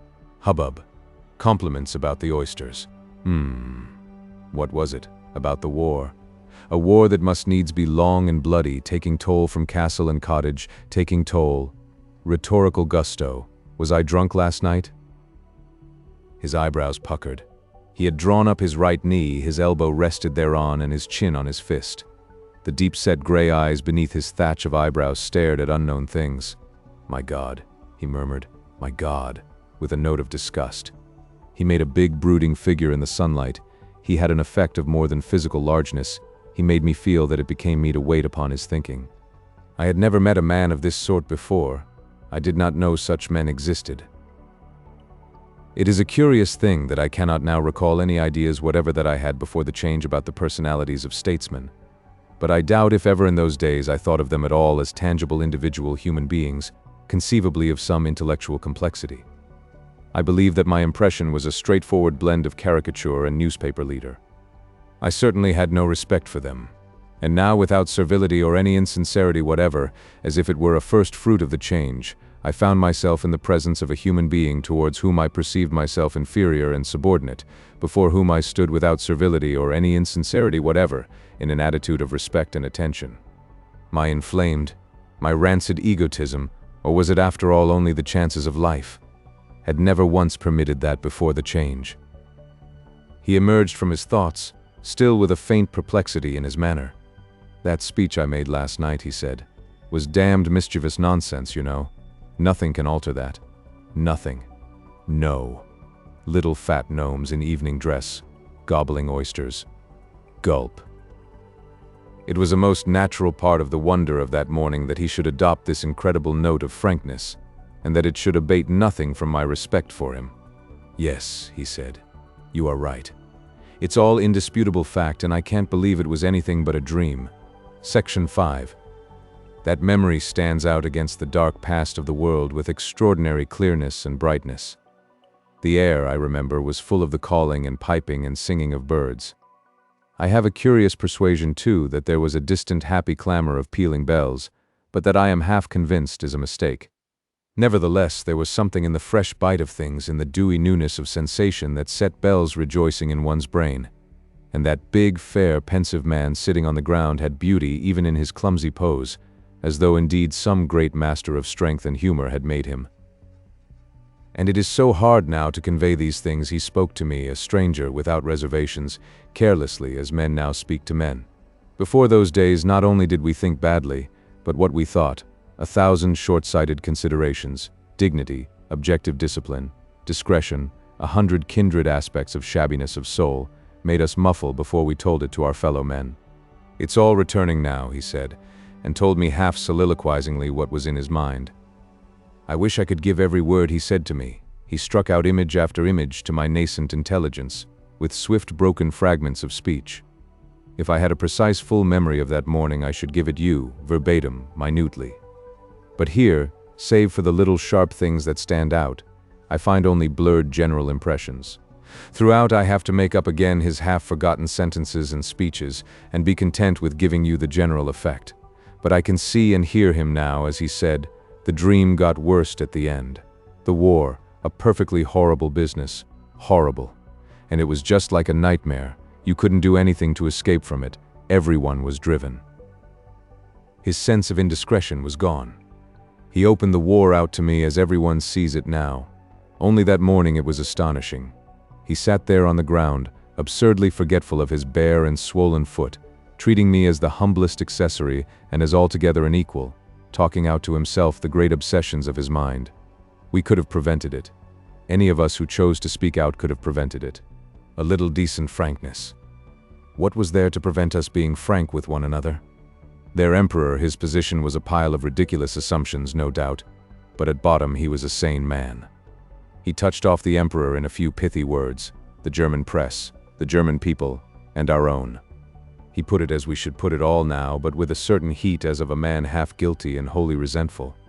"Their damned little buttoned-up professors," he cried incidentally. "Were there ever such men? And ours? Some of us might have taken a firmer line, if a lot of us had taken a firmer line and squashed that nonsense early." He lapsed into inaudible whisperings, into silence. I stood regarding him, understanding him, learning marvelously from him. It is a fact that for the best part of the morning of the change I forgot Nettie and Verrill as completely as though they were no more than characters in some novel that I had put aside to finish at my leisure, in order that I might talk to this man. Well," he said, waking startlingly from his thoughts. "Here we are awakened. The thing can't go on now. All this must end. How it ever began. My dear boy, how did all those things ever begin? I feel like a new Adam. Do you think this has happened generally? Or shall we find all these gnomes and things? Who cares?" He made as if to rise and remembered his ankle. He suggested I should help him as far as his bungalow. There seemed nothing strange to either of us that he should requisition my services, or that I should cheerfully obey. I helped him bandage his ankle, and we set out, I his crutch, the two of us making up a sort of limping quadruped, along the winding lane toward the cliffs and the sea. Section 6. His bungalow beyond the golf links was, perhaps, 1.25 miles from the lane. We went down to the beach margin and along the pallid wave-smoothed sands, and we got along by making a swaying, hopping tripod dance forward until I began to give under him, and then, as soon as we could, sitting down. His ankle was, in fact, broken, and he could not put it to the ground without exquisite pain. So that it took us nearly 2 hours to get to the house, and it would have taken longer if his butler valet had not come out to assist me. They had found motorcar and chauffeur smashed and still at the bend of the road near the house, and had been on that side looking for Melmount, or they would have seen us before. For most of that time we were sitting now on turf, now on a chalk boulder, now on a timber groin, and talking one to the other, with the frankness proper to the intercourse of men of good intent, without reservations or aggressions, in the common open fashion of contemporary intercourse today, but which then, nevertheless, was the rarest and strangest thing in the world. He for the most part talked, but at some shape of a question I told him as plainly as I could tell of passions that had for a time become incomprehensible to me, of my murderous pursuit of Nettie and her lover, and how the green vapors overcame me. He watched me with grave eyes and nodded understandingly, and afterwards he asked me brief penetrating questions about my education, my upbringing, my work. There was a deliberation in his manner, brief full pauses, that had in them no element of delay. "Yes," he said. "Yes, of course. What a fool I have been," and said no more until we had made another of our tripod struggles along the beach. At first I did not see the connection of my story with that self-accusation. "Suppose," he said, panting on the groin, "there had been such a thing as a statesman." He turned to me. "If one had decided all this muddle shall end, if one had taken it as an artist takes his clay, as a man who builds takes site and stone and made," he flung out his big broad hand at the glories of sky and sea and drew a deep breath, something to fit that setting. He added in explanation, "Then there wouldn't have been such stories as yours at all, you know." "Tell me more about it," he said. "Tell me all about yourself. I feel all these things have passed away, all these things are to be changed forever. You won't be what you have been from this time forth. All the things you have done don't matter now. To us, at any rate, they don't matter at all. We have met, who were separated in that darkness behind us. Tell me." "Yes," he said. And I told my story straight and as frankly as I have told it to you. And there, where those little skerries of weed rock run out to the ebb, beyond the headland, is Bungalow Village. "What did you do with your pistol?" "I left it lying there among the barley." He glanced at me from under his light eyelashes. "If others feel like you and I," he said, "there'll be a lot of pistols left among the barley today." So we talked, I and that great strong man, with the love of brothers so plain between us it needed not a word. Our souls went out to one another in stark good faith.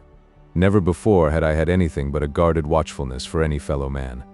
Still I see him, upon that wild, desolate beach of the ebb tide, I see him leaning against the shelly buttress of a groin, looking down at the poor drowned sailor whose body we presently found.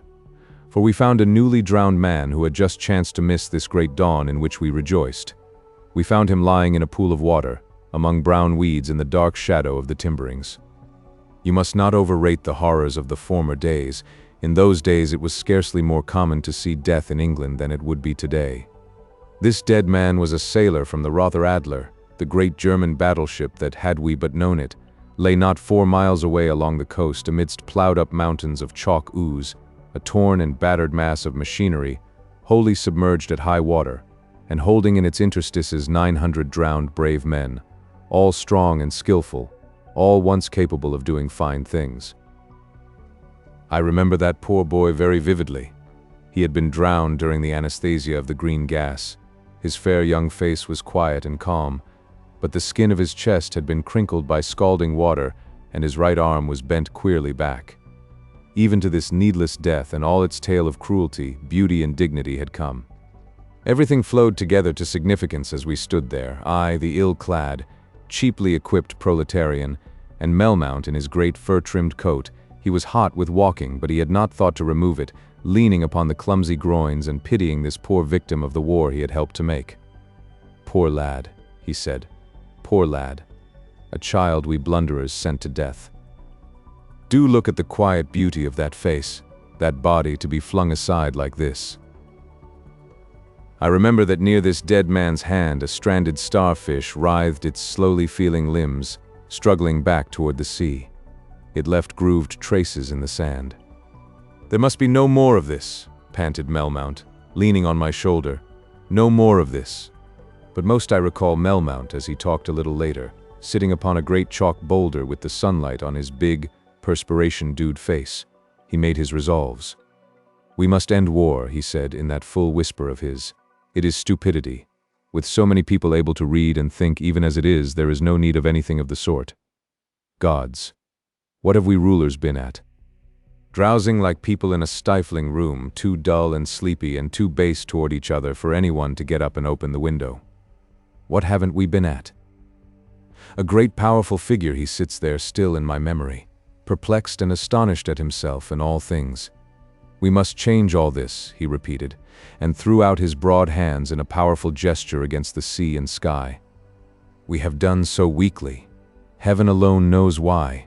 I can see him now, queer giant that he looked on that dawn-lit beach of splendor, the seabirds flying about us and that crumpled death hard by, no bad symbol in his clumsiness and needless heat of the unawakened powers of the former time.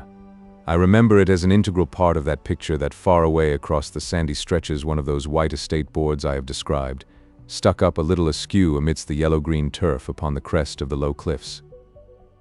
He talked with a sort of wonder of the former things. Has it ever dawned upon you to imagine the pettiness of every soul concerned in a declaration of war?" he asked.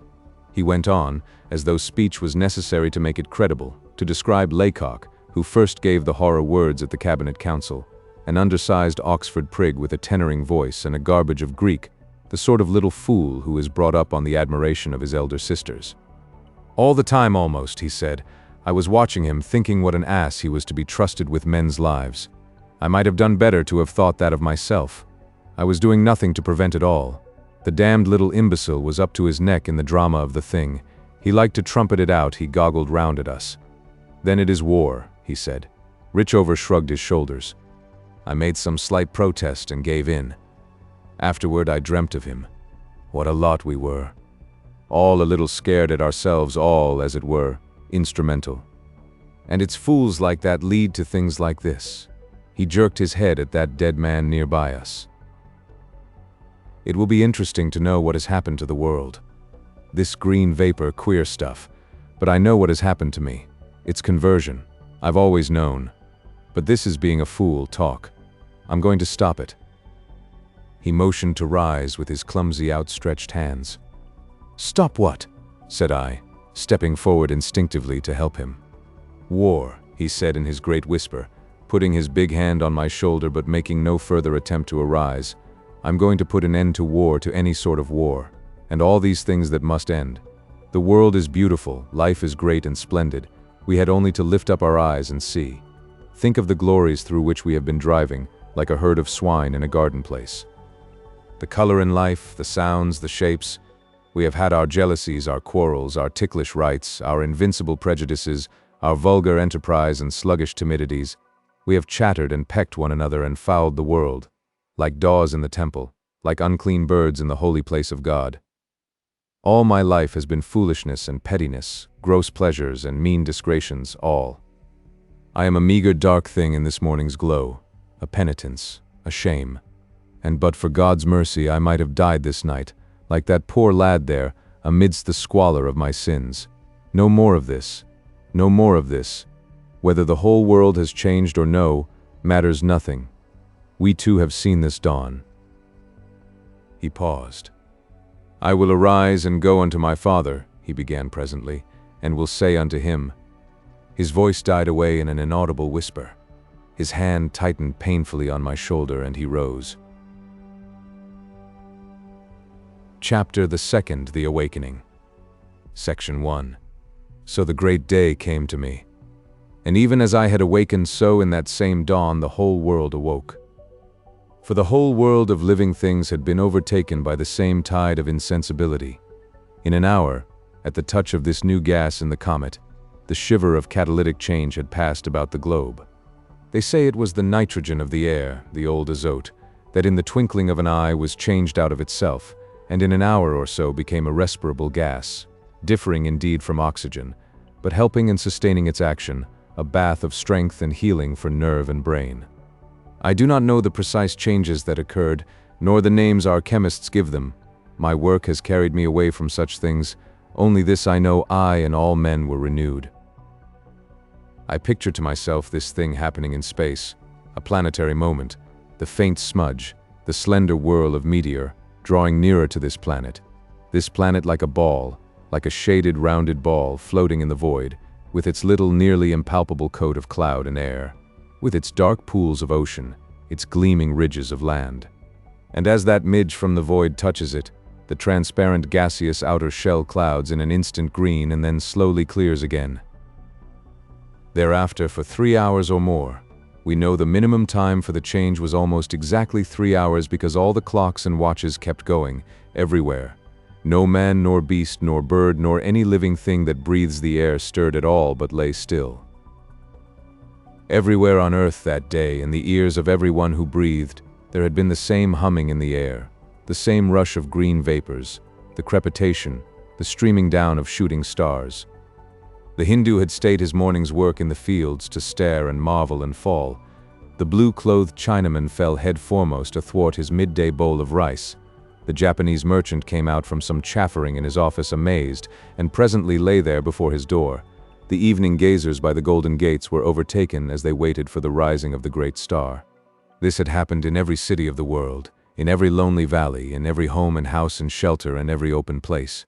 On the high seas, the crowding steamship passengers, eager for any wonder, gaped and marveled, and were suddenly terror-stricken, and struggled for the gangways and were overcome. The captain staggered on the bridge and fell. The stoker fell headlong among his coals. The engines throbbed upon their way untended. The fishing craft drove by without a hail, with swaying rudder, heeling and dipping. The great voice of material fate cried halt, and in the midst of the play the actors staggered, dropped, and were still. The figure runs from my pen. In New York that very thing occurred. Most of the theatrical audiences dispersed, but in 2 crowded houses the company, fearing a panic, went on playing amidst the gloom, and the people, trained by many a previous disaster, stuck to their seats. There they sat, the back rows only moving a little, and there, in disciplined lines, they drooped and failed, nodded, and fell forward or slid down upon the floor. I am told by PROLOGUE, though indeed I know nothing of the reasoning on which his confidence rests, that within an hour of the great moment of impact, the first green modification of nitrogen had dissolved and passed away, leaving the air as translucent as ever. The rest of that wonderful interlude was clear, had any had eyes to see its clearness. In London it was night, but in New York, for example, people were in the full bustle of the evening's enjoyment. In Chicago they were sitting down to dinner. The whole world was abroad. The moonlight must have illuminated streets and squares littered with crumpled figures, through which such electric cars as had no automatic brakes had plowed on their way until they were stopped by the fallen bodies. People lay in their dress clothes, in dining rooms, restaurants, on staircases, in halls, everywhere, just as they had been overcome. Men gambling, men drinking, thieves lurking in hidden places, sinful couples were caught, to arise with awakened mind and conscience amidst the disorder of their sin. America, the comet, reached in the full tide of evening life, but Britain lay asleep. But as I have told, Britain did not slumber so deeply but that she was in the full tide of what may have been battle, and a great victory. Up and down the North Sea her warships swept together like a net about their foes. On land, too, that night was to have decided great issues. The German camps were under arms from Reddingen to Markirch. Their infantry columns were lying in swaths like mown hay, in arrested night march on every track between Longuyon and Thiancourt, and between Avricourt and Donen. The hills beyond Spincourt were dusted thick with hidden French riflemen. The thin lash of the French skirmishers sprawled out amidst spades and unfinished rifle pits in coils that wrapped about the heads of the German columns, thence along the Vosges watershed and out across the frontier near Belfort, nearly to the Rhine. The Hungarian, the Italian peasant, yawned and thought the morning dark, and turned over to fall into a dreamless sleep. The Mahometan world spread its carpet and was taken in prayer. And in Sydney, in Melbourne, in New Zealand, the thing was a fog in the afternoon that scattered the crowd on racecourses and cricket fields, and stopped the unloading of shipping, and brought men out from their afternoon rest to stagger and litter the streets. Section 2. My thoughts go into the woods and wildernesses and jungles of the world, to the wild life that shared man's suspension, and I think of 1,000 feral acts interrupted and truncated as it were frozen, like the frozen words Pantagruel met at sea. Not only men it was that were quieted, all living creatures that breathed the air became insensible, impassive things. Motionless brutes and birds lay amidst the drooping trees and herbage in the universal twilight. The tiger sprawled beside his fresh-struck victim, who bled to death in a dreamless sleep. The very flies came sailing down the air with wings outspread. The spider hung crumpled in his loaded net. Like some gaily painted snowflake, the butterfly drifted to earth and grounded, and was still. And as a queer contrast, one gathers that the fishes in the sea suffered not at all. Speaking of the fishes reminds me of a queer little inset upon that great world dreaming. The odd fate of the crew of the submarine vessel B-94 has always seemed memorable to me. So far as I know, they were the only men alive who never saw that veil of green drawn across the world. All the while that the stillness held above, they were working into the mouth of the Elbe, past the booms and the mines, very slowly and carefully, a sinister crustacean of steel, explosive crammed, along the muddy bottom. They trailed a long clue that was to guide their fellows from the mothership floating awash outside. Then in the long channel beyond the forts they came up at last to mark down their victims and get air. That must have been before the twilight of dawn, for they tell of the brightness of the stars. They were amazed to find themselves not 300 yards from an ironclad that had run ashore in the mud and heeled over with the falling tide. It was a fire amidships, but no one heeded that. No one in all that strange clear silence heeded that, and not only this wrecked vessel, but all the dark ships lying about them. It seemed to their perplexed and startled minds must be full of dead men. Theirs, I think, must have been one of the strangest of all experiences. They were never insensible, at once, and I am told, with a sudden catch of laughter, they began to breathe the new air. None of them has proved a writer. We have no picture of their wonder, no description of what was said. But we know these men were active and awake for an hour and a half at least before the general awakening came, and when at last the Germans stirred and sat up they found these strangers in possession of their battleship, the submarine carelessly adrift, and the Englishmen begrimed and weary, but with a sort of furious exultation, still busy, in the bright dawn, rescuing insensible enemies from the sinking conflagration. But the thought of certain stokers, the sailors of the submarine, failed altogether to save, brings me back to the thread of grotesque horror that runs through all this event. The thread I cannot overlook for all the splendors of human well-being that have come from it. I cannot forget the unguided ships that drove ashore, that went down in disaster with all their sleeping hands, nor how, inland, motor cars rushed to destruction upon the roads, and trains upon the railways kept on in spite of signals, to be found at last by their amazed, reviving drivers standing on unfamiliar lines, their fires exhausted, or, less lucky, to be discovered by astonished peasants or awakening porters smashed and crumpled up into heaps of smoking, crackling ruin. The foundry fires of the four towns still blazed, the smoke of our burning still denied the sky. Fires burnt indeed the brighter for the change, and spread. Section 3. Picture to yourself what happened between the printing and composing of the copy of the new paper that lies before me now. It was the first newspaper that was printed upon earth after the great change. It was pocket-worn and browned, made of a paper no man ever intended for preservation. I found it on the arbor table in the inn garden while I was waiting for Nettie and Verrill, before that last conversation of which I have presently to tell. As I look at it, all that scene comes back to me, and Nettie stands in her white raiment against a blue-green background of sunlit garden, scrutinizing my face as I read. It is so frayed that the sheet cracks along the folds and comes to pieces in my hands. It lies upon my desk, a dead souvenir of the dead ages of the world, of the ancient passions of my heart. I know we discussed its news, but for the life of me I cannot recall what we said, only I remember that Nettie said very little, and that Verrill for a time read it over my shoulder. And I did not like him to read over my shoulder. The document before me must have helped us through the first awkwardness of that meeting. But of all that we said and did then I must tell in a later chapter. It is easy to see the new paper had been set up overnight, and then large pieces of the stereo plates replaced subsequently. I do not know enough of the old methods of printing to know precisely what happened. The thing gives one an impression of large pieces of type having been cut away and replaced by fresh blocks. There is something very rough and ready about it all, and the new portions print darker and more smudgily than the old, except toward the left, where they have missed ink and indented. A friend of mine who knows something of the old typography has suggested to me that the machinery actually in use for the new paper was damaged that night, and that on the morning of the change Banghurst borrowed a neighboring office, perhaps in financial dependence upon him to print in. The outer pages belong entirely to the old period. The only parts of the paper that had undergone alteration are the two middle leaves. Here we found set forth in a curious little 4-column oblong of print what has happened. This cut across a column with scare headings beginning, "Great naval battle now in progress. The fate of 2 empires in the balance. Reported loss of 2 more." These things, one gathered, were beneath notice now. Probably it was guesswork and fabricated news in the first instance. It is curious to piece together the worn and frayed fragments and reread this discolored first intelligence of the new epoch. The simple, clear statements in the replaced portion of the paper impressed me at the time, I remember, as bald and strange, in that framework of shouting bad English. Now they seem like the voice of a sane man amidst a vast faded violence. But they witness to the prompt recovery of London from the gas, the new, swift energy of rebound in that huge population.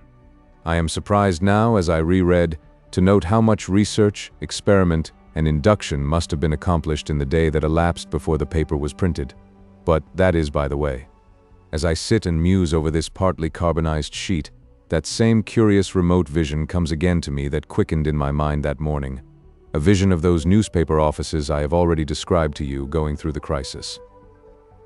The catalytic wave must have caught the place in full swing in its nocturnal high fever, indeed in a quite exceptional state of fever, what with the comet and the war, and more particularly with the war.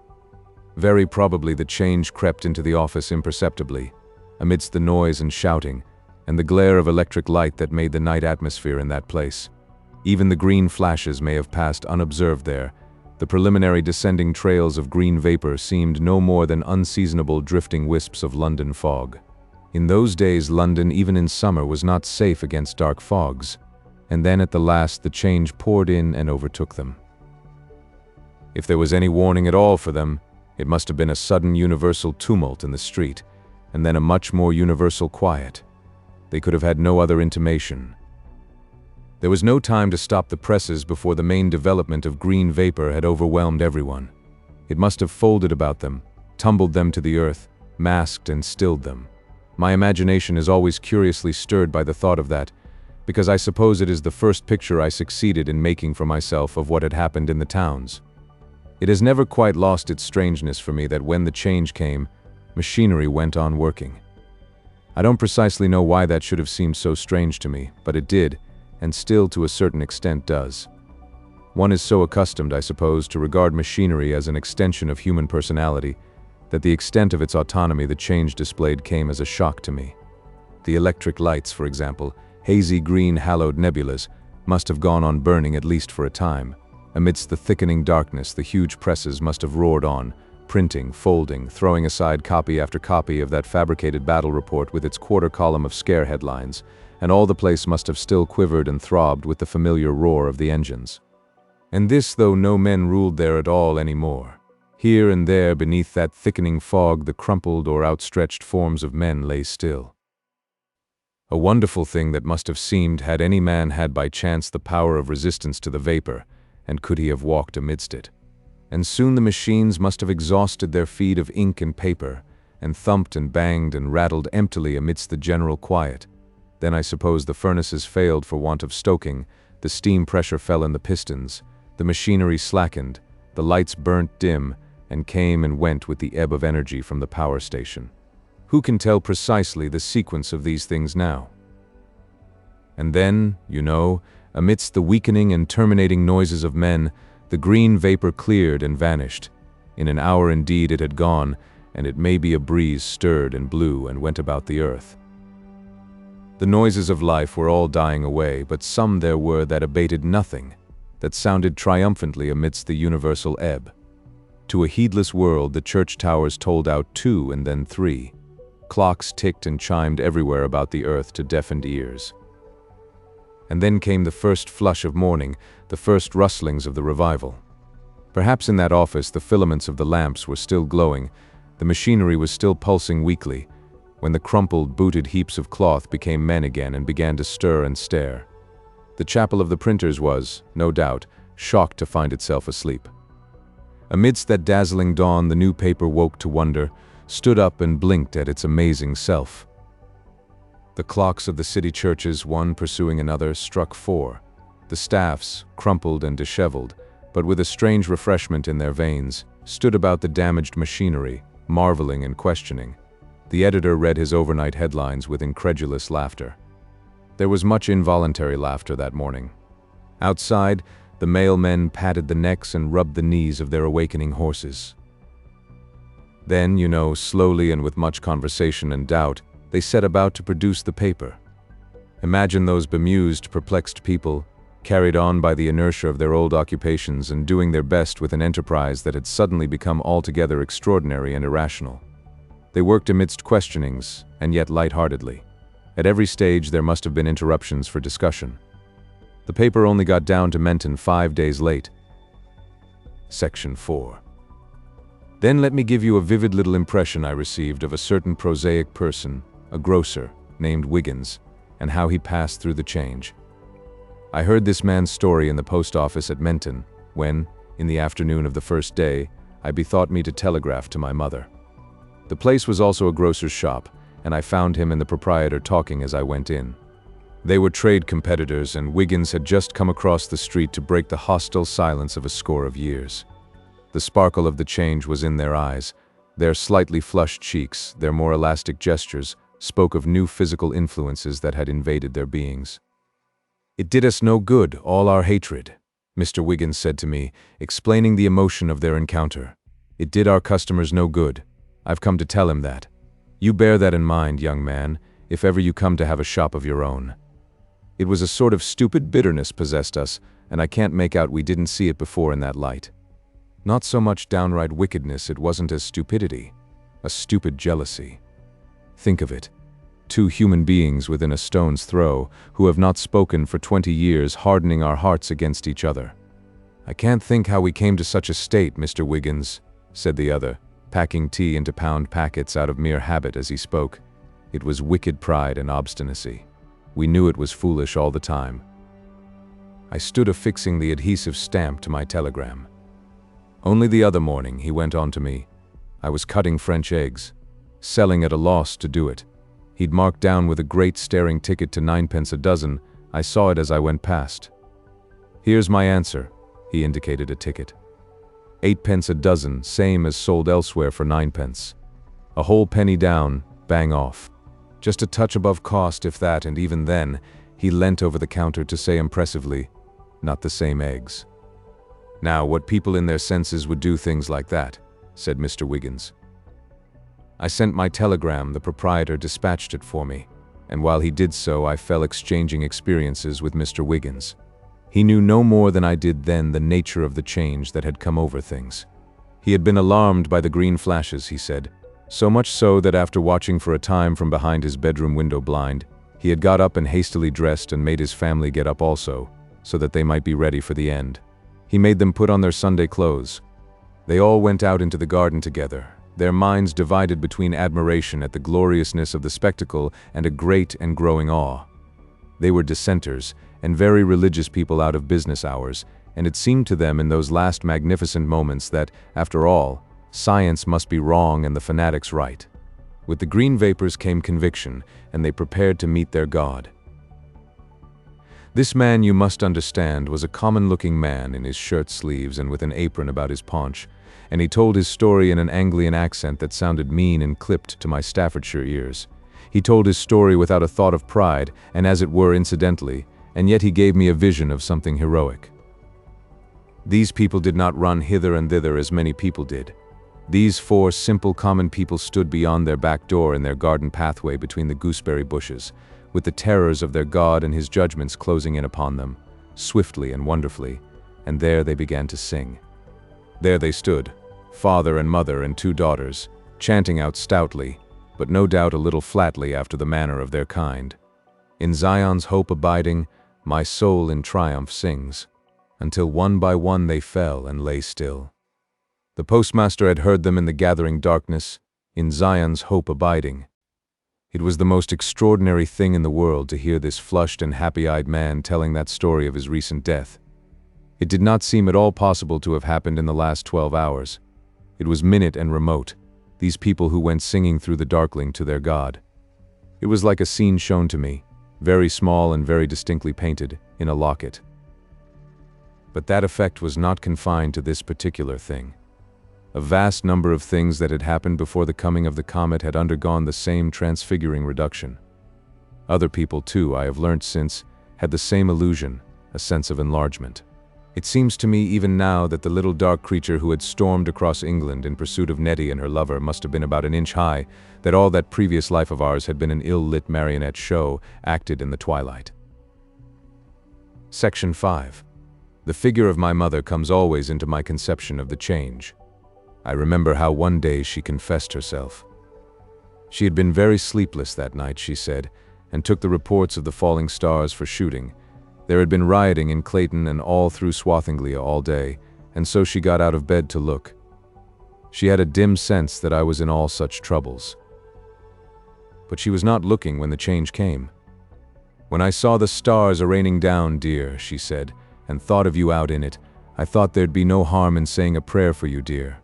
I thought you wouldn't mind that.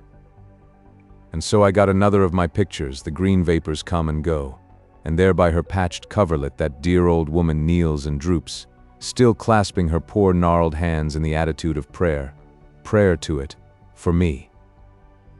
Through the meager curtains and blinds of the flawed refracting window I see the stars above the chimneys fade, the pale light of dawn creeps into the sky, and her candle flares and dies. That also went with me through the stillness, that silent, kneeling figure, that frozen prayer to God to shield me, silent in a silent world, rushing through the emptiness of space. Section 6. With the dawn that awakening went about the earth. I have told how it came to me, and how I walked in wonder through the transfigured cornfields of Shaphambury. It came to everyone. Near me, and for the time, clear forgotten by me, Verrill and Nettie woke near one another. Each heard before all other sounds the other's voice amidst the stillness and the light. And the scattered people who had run to and fro and fallen on the beach of Bungalow Village awoke. The sleeping villagers of Menton started and sat up in that unwonted freshness and newness. The contorted figures in the garden, with the hymn still upon their lips, stirred amidst the flowers and touched each other timidly and thought of paradise. My mother found herself crouched against the bed and rose with a glad, invincible conviction of accepted prayer. Already, when it came to us, the soldiers, crowded between the lines of dusty poplars along the road to Ollermont, were chatting and sharing coffee with the French riflemen who had hailed them from their carefully hidden pits among the vineyards up the slopes of Beauville. A certain perplexity had come to these marksmen, who had dropped asleep tensely ready for the rocket that should wake the whir and rattle of their magazines. At the sight and sound of the stir and human confusion in the roadway below, it had come to each man individually that he could not shoot. One conscript, at least, has told his story of his awakening, and how curious he thought the rifle there beside him in his pit, how he took it on his knees to examine. Then, as his memory of its purpose grew clearer, he dropped the thing, and stood up with a kind of joyful horror at the crime escaped, to look more closely at the men he was to have assassinated. Brave types, he thought. They looked for such a fate.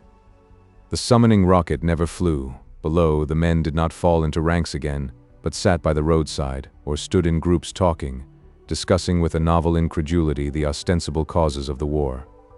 "The Emperor," said they, and oh, nonsense. "We're civilized men. Get someone else for this job. Where's the coffee?" The officers held their own horses and talked to the men frankly, regardless of discipline. Some Frenchmen out of the rifle pits came sauntering down the hill. Others stood doubtfully, rifles still in hand. Curious faces scanned these latter. Little arguments sprang as, "Shoot at us. Nonsense." They're respectable French citizens. There is a picture of it all, very bright and detailed in the morning light, in the battle gallery amidst the ruins at Old Nancy, and one sees the old-world uniform of the soldier, the odd caps and belts and boots, the ammunition belt, the water bottle, the sort of tourist's pack the men carried, a queer, elaborate equipment. The soldiers had awakened one by one, first one and then another. I wonder sometimes whether, perhaps, if the two armies had come awake in an instant, the battle by mere habit and inertia might not have begun. But the men who waked first, sat up, looked about them in astonishment, had time to think a little. Section 7.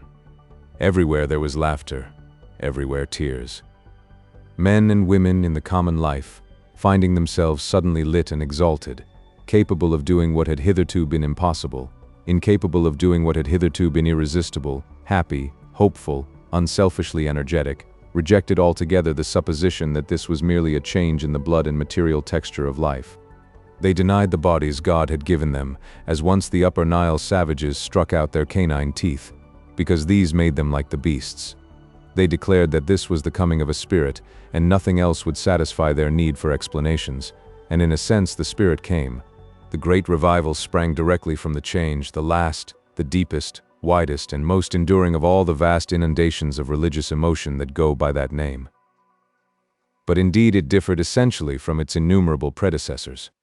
The former revivals were a phase of fever. This was the first movement of health. It was altogether quieter, more intellectual, more private, more religious than any of those others. In the old time, and more especially in the Protestant countries where the things of religion were outspoken, and the absence of confession and well-trained priests made religious states of emotion explosive and contagious, revivalism upon various scales was a normal phase in the religious life. Revivals were always going on, now a little disturbance of consciences in a village. Now an evening of emotion in a mission room, now a great storm that swept a continent, and now an organized effort that came to town with bands and banners and handbills and motorcars for the saving of souls. Never at any time did I take part in, nor was I attracted by any of these movements. My nature, although passionate, was too critical, or skeptical if you like, for it amounts to the same thing, and shy to be drawn into these whirls. But on several occasions Parload and I sat, scoffing but nevertheless disturbed, in the back seats of revivalist meetings. I saw enough of them to understand their nature, and I am not surprised to learn now that before the comet came, all about the world, even among savages, even among cannibals, these same, or at any rate closely similar, periodic upheavals went on. The world was stifling, it was in a fever, and these phenomena were neither more nor less than the instinctive struggle of the organism against the ebb of its powers, the clogging of its veins, the limitation of its life. Invariably, these revivals followed periods of sordid and restricted living. Men obeyed their base immediate motives until the world grew unendurably bitter. Some disappointment, some thwarting lit up for them, darkly indeed, but yet enough for indistinct vision, the crowded squalor, the dark enclosure of life. A sudden disgust with the insensate smallness of the old-world way of living, a realization of sin, a sense of the unworthiness of all individual things, a desire for something comprehensive, sustaining, something greater, for wider communions and less habitual things, filled them. Their souls, which were shaped for wider issues, cried out suddenly amidst the petty interests, the narrow prohibitions of life. Not this, not this. A great passion to escape from the jealous prison of themselves, an inarticulate, stammering, weeping passion shook them. I remember how once in Clayton Calvinistic Methodist Chapel I saw his spotty fat face strangely distorted under the flickering gas flares, old Pallet the ironmonger repent. He went to the form of repentance, a bench reserved for such exhibitions, and slobbered out his sorrow and disgust for some sexual indelicacy. He was a widower, and I can see now how his loose fat body quivered and swayed with his grief. He poured it out to 500 people, from whom in common times he hid his every thought and purpose. And it is a fact. It shows where reality lay, that we two youngsters laughed not at all at that blubbering grotesque. We did not even think the distant shadow of a smile. We two sat grave and intent, perhaps wondering. Only afterward and with an effort did we scoff. Those old-time revivals were, I say, the convulsive movements of a body that suffocates. They are the clearest manifestations from before the change of a sense in all men that things were not right. But they were too often but momentary illuminations. Their force spent itself in incoordinated shouting, gesticulations, tears. They were but flashes of outlook. Disgust of the narrow life of all baseness took shape in narrowness and baseness. The quickened soul ended the night a hypocrite. Prophets disputed for precedence. Seductions, it is altogether indisputable, were frequent among penitents. And Ananias went home converted and returned with a falsified gift. And it was almost universal that the converted should be impatient and immoderate, scornful of reason and a choice of expedients, opposed to balance, skill, and knowledge. Incontinently full of grace, like thin old wineskins overfilled, they felt they must burst if once they came into contact with hard fact and sane direction. So the former revivals spent themselves, but the great revival did not spend itself, but grew to be, for the majority of Christendom at least, the permanent expression of the change. For many it has taken the shape of an outright declaration that this was the second advent. It is not for me to discuss the validity of that suggestion, for nearly all it has amounted to an enduring broadening of all the issues of life. Section 8. One irrelevant memory comes back to me, irrelevant, and yet by some subtle trick of quality it summarizes the change for me.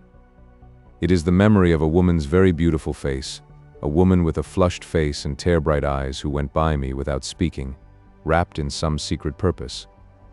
I passed her when in the afternoon of the first day, struck by a sudden remorse, I went down to Menton to send a telegram to my mother telling her all was well with me. Whither this woman went I do not know, nor whence she came. I never saw her again, and only her face, glowing with that new and luminous resolve, stands out for me. But that expression was the world's. Chapter the 3rd, The Cabinet Council. Section 1. And what a strange, unprecedented thing was that Cabinet Council at which I was present, the council that was held 2 days later in Melmount's bungalow, and which convened the conference to frame the constitution of the world state. I was there because it was convenient for me to stay with Melmount. I had nowhere to go particularly, and there was no one at his bungalow, to which his broken ankle confined him, but a secretary and a valet to help him to begin his share of the enormous labors that evidently lay before the rulers of the world. I wrote shorthand, and as there was not even a phonograph available, I went in so soon as his ankle had been dressed, and sat at his desk to write at his dictation. It is characteristic of the odd slackness that went with the spasmodic violence of the old epoch, that the secretary could not use shorthand, and that there was no telephone whatever in the place. Every message had to be taken to the village post office in that grocer's shop at Menton, half a mile away. So I sat in the back of Melmount's room. His desk had been thrust aside and made such memoranda as were needed. At that time his room seemed to me the most beautifully furnished in the world, and I could identify now the vivid cheerfulness of the chintz of the sofa on which the great statesman lay just in front of me, the fine rich paper, the red sealing wax, the silver equipage of the desk I used. I know now that my presence in that room was a strange and remarkable thing, the open door, even the coming and going of Parker, the secretary, innovations. In the old days a cabinet council was a secret conclave. Secrecy and furtiveness were in the texture of all public life. In the old days everybody was always keeping something back from somebody, being wary and cunning, prevaricating, misleading for the most part for no reason at all. Almost unnoticed, that secrecy had dropped out of life. I close my eyes and see those men again, hear their deliberating voices. First I see them a little diffusely in the cold explicitness of daylight, and then concentrated and drawn together amidst the shadow and mystery about shaded lamps. Integral to this and very clear is the memory of biscuit crumbs and a drop of spilt water, that at first stood shining upon, and then sank into the green tablecloth. I remember particularly the figure of Lord Adisham. He came to the bungalow a day before the others, because he was Melmount's personal friend. Let me describe this statesman to you, this one of the 15 men who made the last war. He was the youngest member of the government, and an altogether pleasant and sunny man of 40. He had a clear profile to his clean gray face, a smiling eye, a friendly, careful voice upon his thin, clean-shaven lips, an easy, disabusing manner. He had the perfect quality of a man who had fallen easily into a place prepared for him. He had the temperament of what we used to call a philosopher, and indifferent, that is to say. The change had caught him at his weekend recreation, fly fishing, and indeed, he said, I remember, that he recovered to find himself with his head within a yard of the water's brim. In times of crisis, Lord Adisham invariably went fly fishing at the weekend to keep his mind in tone, And when there was no crisis, then there was nothing he liked so much to do as fly fishing, and so, of course, as there was nothing to prevent it, he fished. He came resolved, among other things, to give up fly fishing altogether. I was present when he came to Melmount, and heard him say as much, and by a more naive route it was evident that he had arrived at the same scheme of intention as my master. I left them to talk, but afterward I came back to take down their long telegrams to their coming colleagues.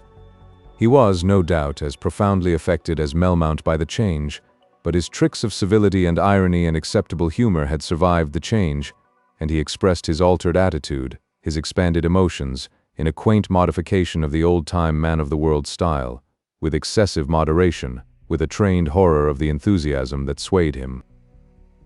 These 15 men who ruled the British Empire were curiously unlike anything I had expected, and I watched them intently whenever my services were not in request. They made a peculiar class at that time, these English politicians and statesmen, a class that has now completely passed away. In some respects they were unlike the statesmen of any other region of the world, and I do not find that any really adequate account remains of them. Perhaps you are a reader of the old books. If so, you will find them rendered with a note of hostile exaggeration by Dickens in Bleak House, with a mingling of gross flattery and keen ridicule by Disraeli, who ruled among them accidentally by misunderstanding them and pleasing the court, and all their assumptions are set forth, portentously perhaps, but truthfully, so far as people of the permanent official class saw them, in the novels of Mrs. Humphrey Ward. All these books are still in this world and at the disposal of the curious, and in addition the philosopher Bagehot and the picturesque historian Macaulay give something of their method of thinking. The novelist Thackeray skirts the seamy side of their social life, and there are some good passages of irony, personal descriptions, and reminiscence to be found in the 20th century Garner from the pens of such writers, for example, as Sidney Lowe. But a picture of them as a whole is wanting. Then they were too near and too great. Now, very rapidly, they have become incomprehensible. We common people of the old time based our conception of our statesmen almost entirely on the caricatures that formed the most powerful weapon in political controversy. Like almost every main feature of the old condition of things, these caricatures were an unanticipated development. They were a sort of parasitic outgrowth from, which had finally altogether replaced, the thin and vague aspirations of the original democratic ideals. They presented not only the personalities who led our public life, but the most sacred structural conceptions of that life, in ludicrous, vulgar, and dishonorable aspects that in the end came near to destroying entirely all grave and honorable emotion or motive toward the state. The state of Britain was represented nearly always by a red-faced, purse-proud farmer with an enormous belly. That fine dream of freedom, the United States, by a cunning, lean-faced rascal in striped trousers and a blue coat. The chief ministers of state were pickpockets, washerwomen, clowns, whales, asses, elephants, and whatnot, and issues that affected the welfare of millions of men were dressed and judged like a rally in some idiotic pantomime. A tragic war in South Africa that wrecked many thousand homes, impoverished 2 whole lands, and brought death and disablement to 50,000 men, was presented as a quite comical quarrel between a violent queer being named Chamberlain, with an eyeglass, an orchid, and a short temper, and old Kruger, an obstinate and very cunning old man in a shocking bad hat. The conflict was carried through in a mood sometimes of brutish irritability and sometimes of lax slovenliness. The merry peculator plied his trade congenially in that asinine squabble, and behind these fooleries and masked by them, marched fate, until at last the clowning of the booth opened and revealed hunger and suffering, brands burning and swords and shame. These men had come to fame and power in that atmosphere, and to me that day there was the oddest suggestion in them of actors who have suddenly laid aside grotesque and foolish parts. The paint was washed from their faces, the posing put aside. Even when the presentation was not frankly grotesque, and degrading it was entirely misleading. When I read of Laycock, for example, there arises a picture of a large, active, if a little wrong-headed, intelligence in a compact, heroic body, emitting that Goliath speech of his that did so much to precipitate hostilities. It tallies not at all with the stammering, high-pitched, slightly bald, and very conscience-stricken personage I saw, nor with Melmount's contemptuous first description of him. I doubt if the world at large will ever get a proper vision of those men, as they were before the change. Each year they pass more and more incredibly beyond our intellectual sympathy. Our estrangement cannot, indeed, rob them of their portion in the past, but it will rob them of any effect of reality. The whole of their history becomes more and more foreign, more and more like some queer, barbaric drama played in a forgotten tongue. There they strut through their weird metamorphoses of caricature, those premiers and presidents, their height preposterously exaggerated by political buskins, their faces covered by great resonant inhuman masks, their voices couched in the foolish idiom of public utterance, disguised beyond any semblance to sane humanity, roaring and squeaking through the public press. There it stands, this incomprehensible faded show, a thing left on one side and now still and deserted by any interest, its many emptinesses as inexplicable now as the cruelties of medieval Venice, the theology of old Byzantium. And they ruled and influenced the lives of nearly a quarter of mankind. These politicians, their clownish conflicts swayed the world, made mirth perhaps, made excitement, and permitted infinite misery. I saw these men quickened indeed by the change, but still wearing the queer clothing of the old time, the manners and conventions of the old time. If they had disengaged themselves from the outlook of the old time, they still had to refer back to it constantly as a common starting point.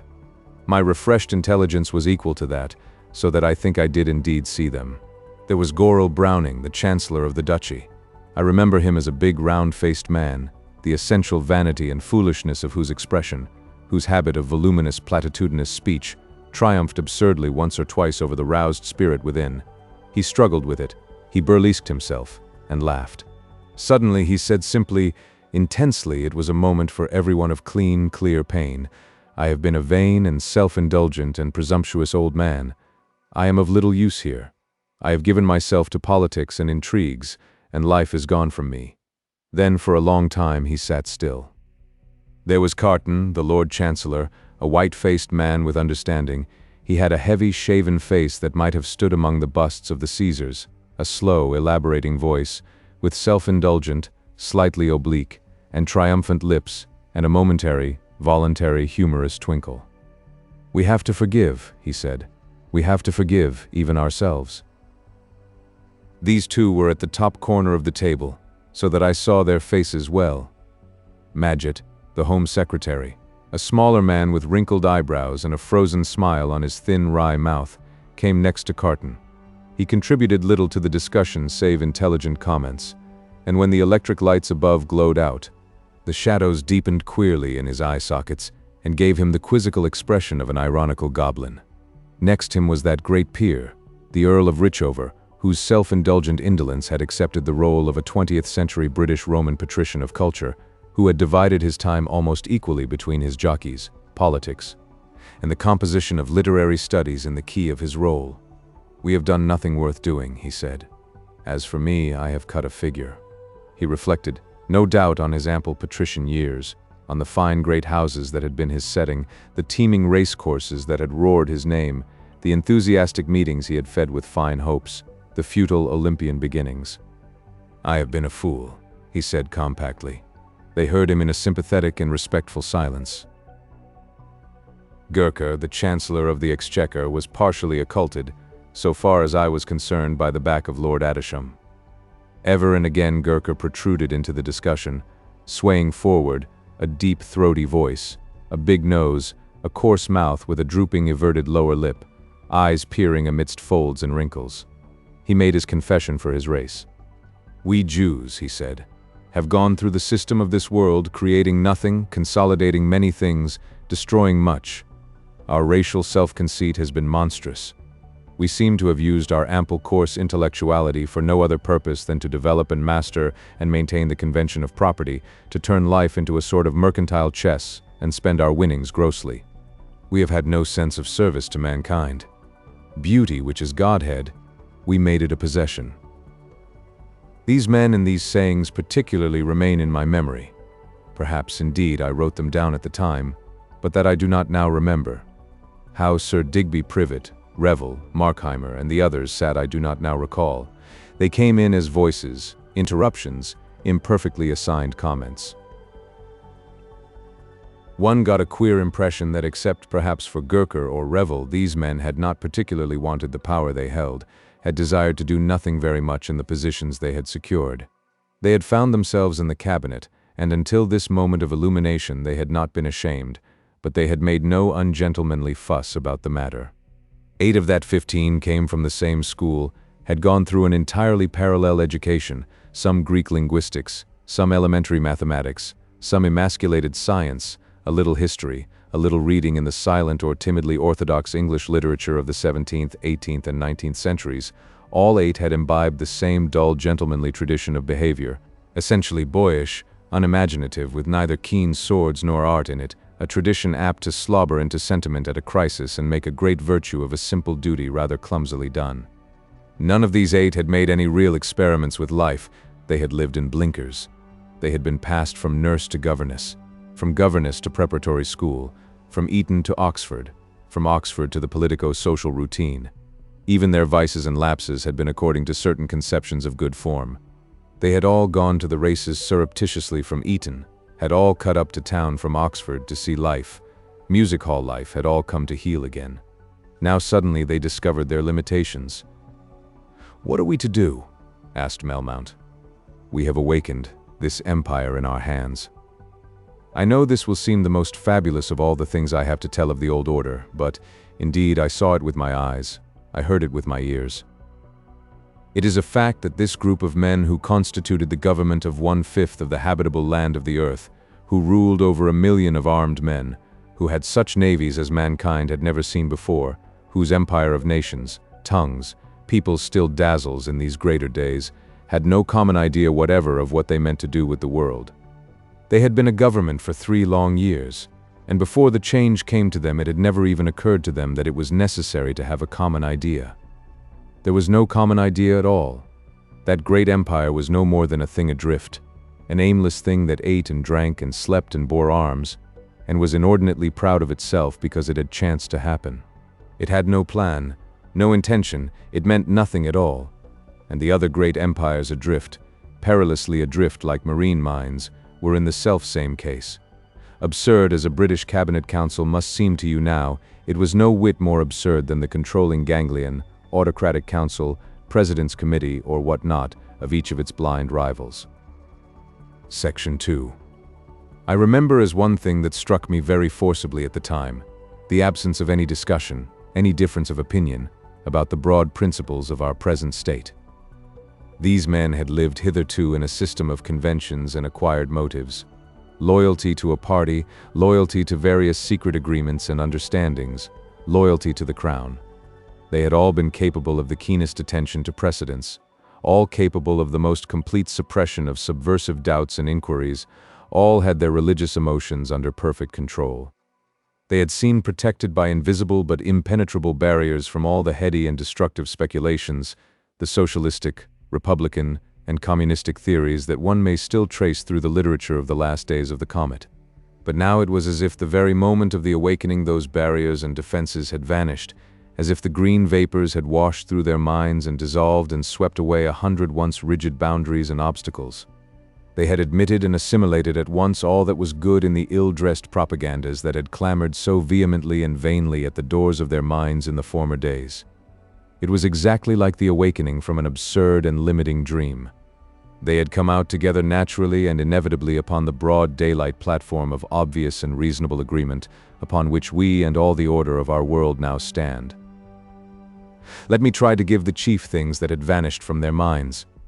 There was, first, the ancient system of ownership that made such an extraordinary tangle of our administration of the land upon which we lived. In the old time no one believed in that as either just or ideally convenient, but everyone accepted it. The community which lived upon the land was supposed to have waived its necessary connection with the land, except in certain limited instances of highway and common. All the rest of the land was cut up in the maddest way into patches and oblongs and triangles of various sizes between 100 square miles and a few acres, and placed under the nearly absolute government of a series of administrators called landowners. They owned the land almost as a man now owns his hat. They bought it and sold it, and cut it up like cheese or ham. They were free to ruin it, or leave it waste, or erect upon it horrible and devastating eyesores. If the community needed a road or a tramway, if it wanted a town or a village in any position, nay, even if it wanted to go to and fro, it had to do so by exorbitant treaties with each of the monarchs whose territory was involved. No man could find foothold on the face of the earth until he had paid toll and homage to one of them. They had practically no relations and no duties to the nominal municipal or national government amidst whose larger areas their own dominions lay.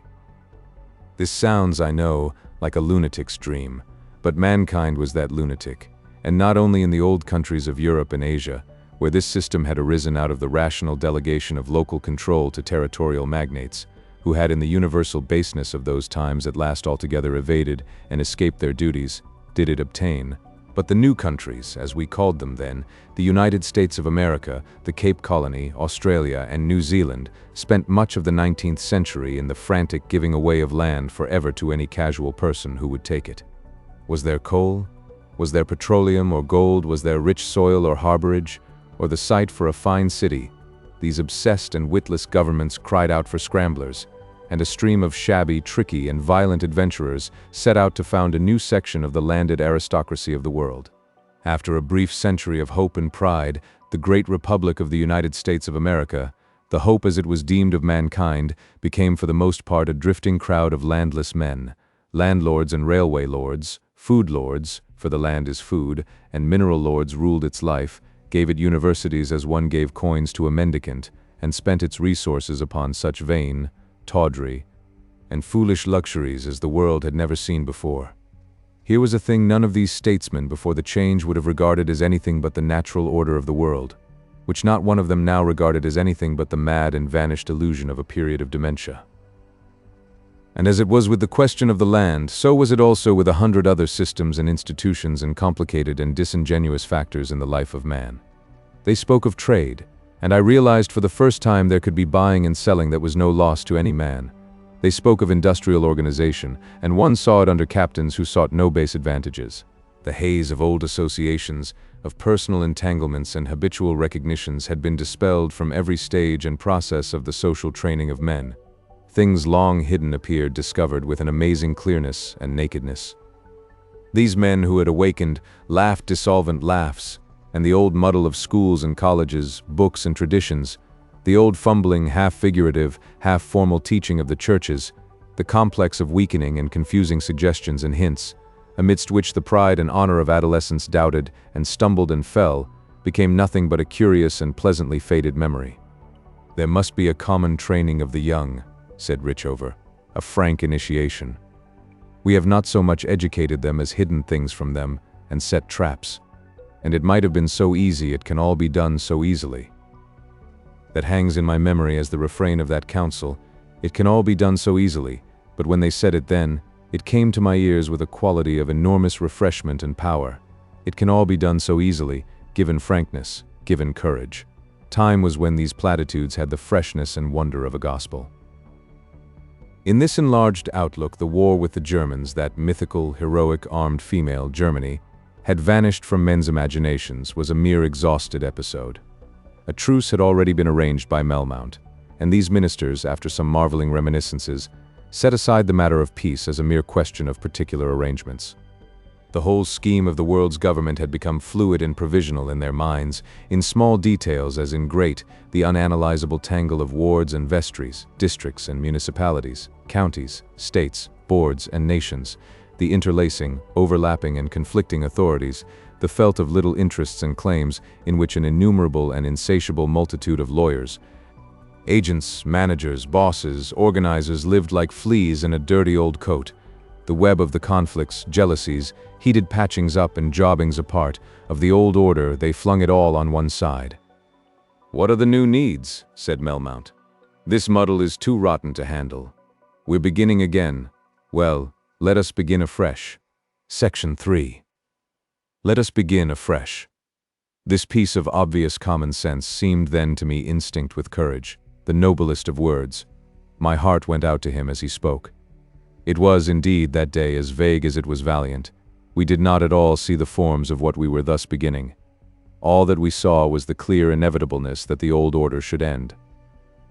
And then in a little space of time mankind in halting but effectual brotherhood was moving out to make its world anew.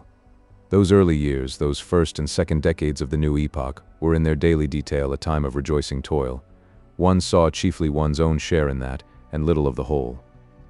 It is only now that I look back at it all from these ripe years, from this high tower, that I see the dramatic sequence of its changes, see the cruel old confusions of the ancient time become clarified, simplified, and dissolve and vanish away.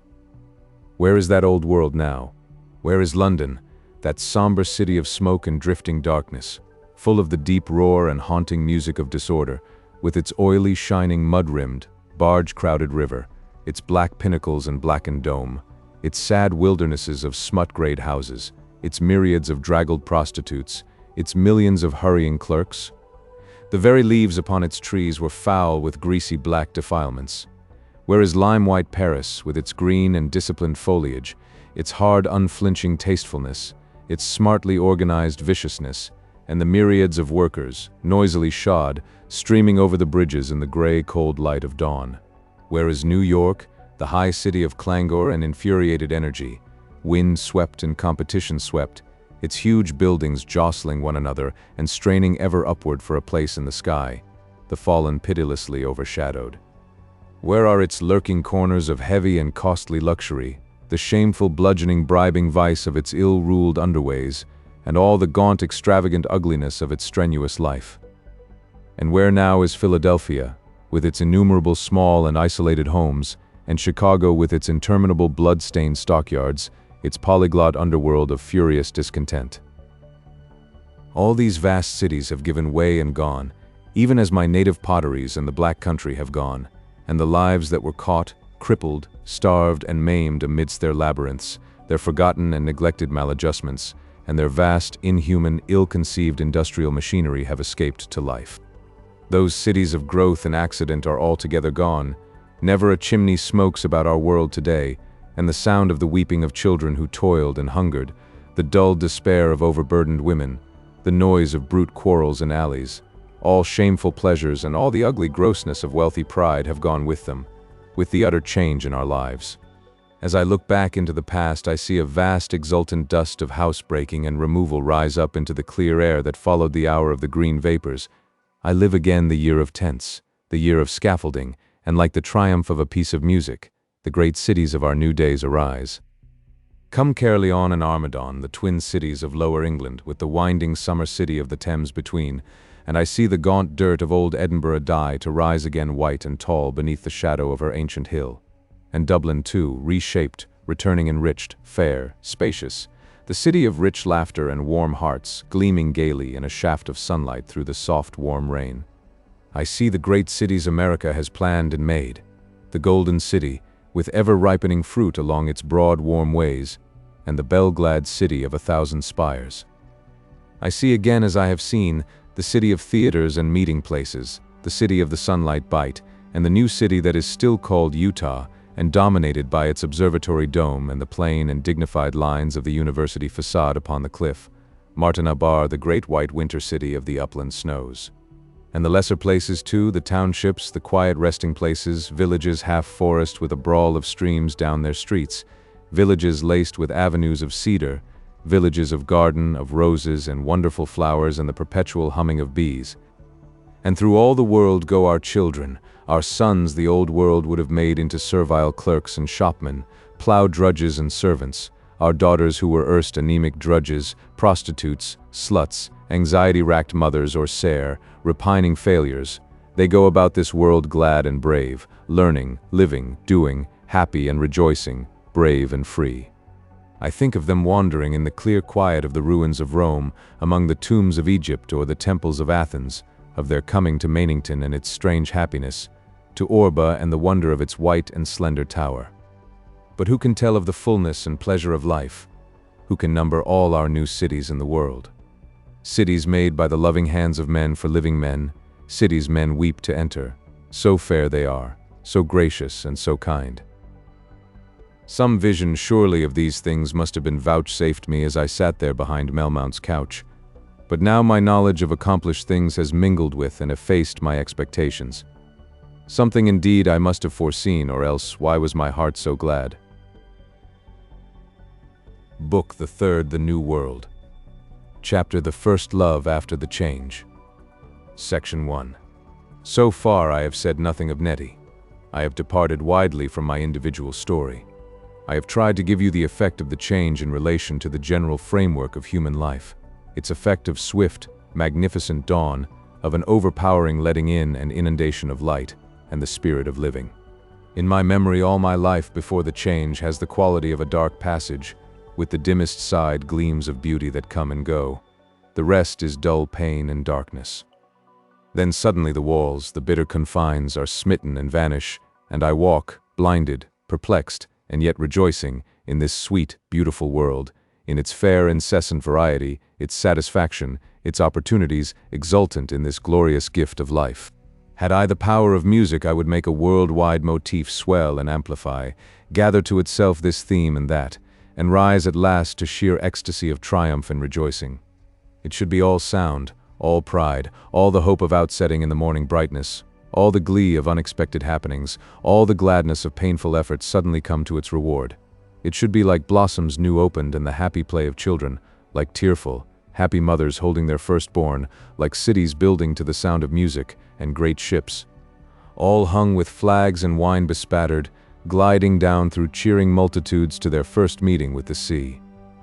Through it all should march hope, confident hope, radiant and invincible, until at last it would be the triumph march of hope the conqueror, coming with trumpetings and banners through the wide-flung gates of the world.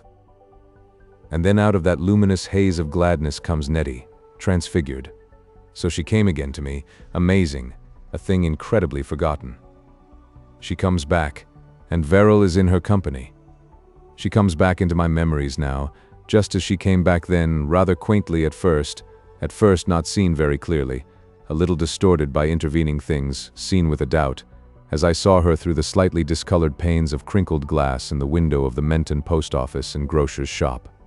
It was on the second day after the change, and I had been sending telegrams for Melmount, who was making arrangements for his departure for Downing Street.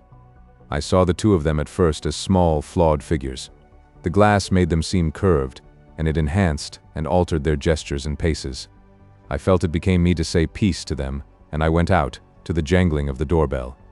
At the sight of me they stopped short, and Verrill cried with the note of one who has sought, "Here he is," and Nettie cried, "Willie." I went toward them, and all the perspectives of my reconstructed universe altered as I did so. I seemed to see these two for the first time. How fine they were, how graceful and human. It was as though I had never really looked at them before, and indeed, always before I had beheld them through a mist of selfish passion. They had shared the universal darkness and dwarfing of the former time. They shared the universal exaltation of the new. Now suddenly Nettie, and the love of Nettie, a great passion for Nettie, lived again in me. This change which had enlarged men's hearts had made no end to love. Indeed, it had enormously enlarged and glorified love. She stepped into the center of that dream of world reconstruction that filled my mind and took possession of it all. A little wisp of hair had blown across her cheek. Her lips fell apart in that sweet smile of hers. Her eyes were full of wonder, of a welcoming scrutiny, of an infinitely courageous friendliness. I took her outstretched hand, and wonder overwhelmed me. "I wanted to kill you," I said simply, trying to grasp that idea. It seemed now like stabbing the stars or murdering the sunlight. "Afterward we looked for you," said Verrill, "and we could not find you. We heard another shot." I turned my eyes to him, and Nettie's hand fell from me. It was then I thought of how they had fallen together, and what it must have been to have awakened in that dawn with Nettie by one's side. I had a vision of them as I had glimpsed them last amidst the thickening vapors, close together, hand in hand. The green hawks of the change spread their darkling wings above their last stumbling paces. So they fell, and awoke, lovers together in a morning of paradise. Who can tell how bright the sunshine was to them, how fair the flowers, how sweet the singing of the birds? This was the thought of my heart, but my lips were saying, "When I awoke I threw my pistol away." Sheer blankness kept my thoughts silent for a little while. I said empty things. "I am very glad I did not kill you, that you are here so fair and well. I am going away back to Clayton on the day after tomorrow," I said, breaking away to explanations. "I have been writing shorthand here for Melmount, but that is almost over now." Neither of them said a word, and though all facts had suddenly ceased to matter anything, I went on informatively. He is to be taken to Downing Street where there is a proper staff, so that there will be no need of me. Of course, you are a little perplexed at my being with Melmount. You see, I met him by accident directly I recovered. I found him with a broken ankle in that lane. I am to go now to the 4 towns to help prepare a report. So that I am glad to see you both again. I found a catch in my voice, to say goodbye to you and wish you well. This was after the quality of what had come into my mind when first I saw them through the grocer's window, but it was not what I felt and thought as I said it. I went on saying it because otherwise there would have been a gap. It had come to me that it was going to be hard to part from Nettie. My words sounded with an effect of unreality. I stopped, and we stood for a moment in silence looking at one another. It was I think, who was discovering most. I was realizing for the first time how little the change had altered in my essential nature. I had forgotten this business of love for a time in a world of wonder. That was all. Nothing was lost from my nature. Nothing had gone.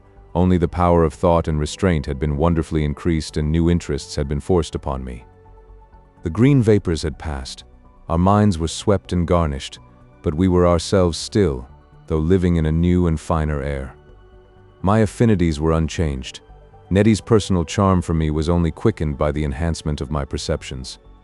In her presence, meeting her eyes, instantly my desire, no longer frantic but sane, was awake again. It was just like going to Czechshill in the old time, after writing about socialism. I relinquished her hand. It was absurd to part in these terms, so we all felt it. We hung awkwardly over our sense of that. It was Verrill, I think, who shaped the thought for me, and said that tomorrow then we must meet and say goodbye, and so turned our encounter into a transitory making of arrangements. We settled we would come to the inn at Menton, all 3 of us, and take our midday meal together. Yes, it was clear that was all we had to say now. We parted a little awkwardly. I went on down the village street, not looking back, surprised at myself, and infinitely perplexed. It was as if I had discovered something overlooked that disarranged all my plans, something entirely disconcerting. For the first time I went back preoccupied and without eagerness to Melmount's work. I wanted to go on thinking about Nettie. My mind had suddenly become voluminously productive concerning her and Verrill. Section 2. The talk we 3 had together in the dawn of the new time is very strongly impressed upon my memory. There was something fresh and simple about it. Something young and flushed and exalted. We took up. We handled with a certain naive timidity the most difficult questions the change had raised for men to solve. I recall we made little of them. All the old scheme of human life had dissolved and passed away. The narrow competitiveness, the greed and base aggression, the jealous aloofness of soul from soul. Where had it left us? That was what we and 1,000 million others were discussing.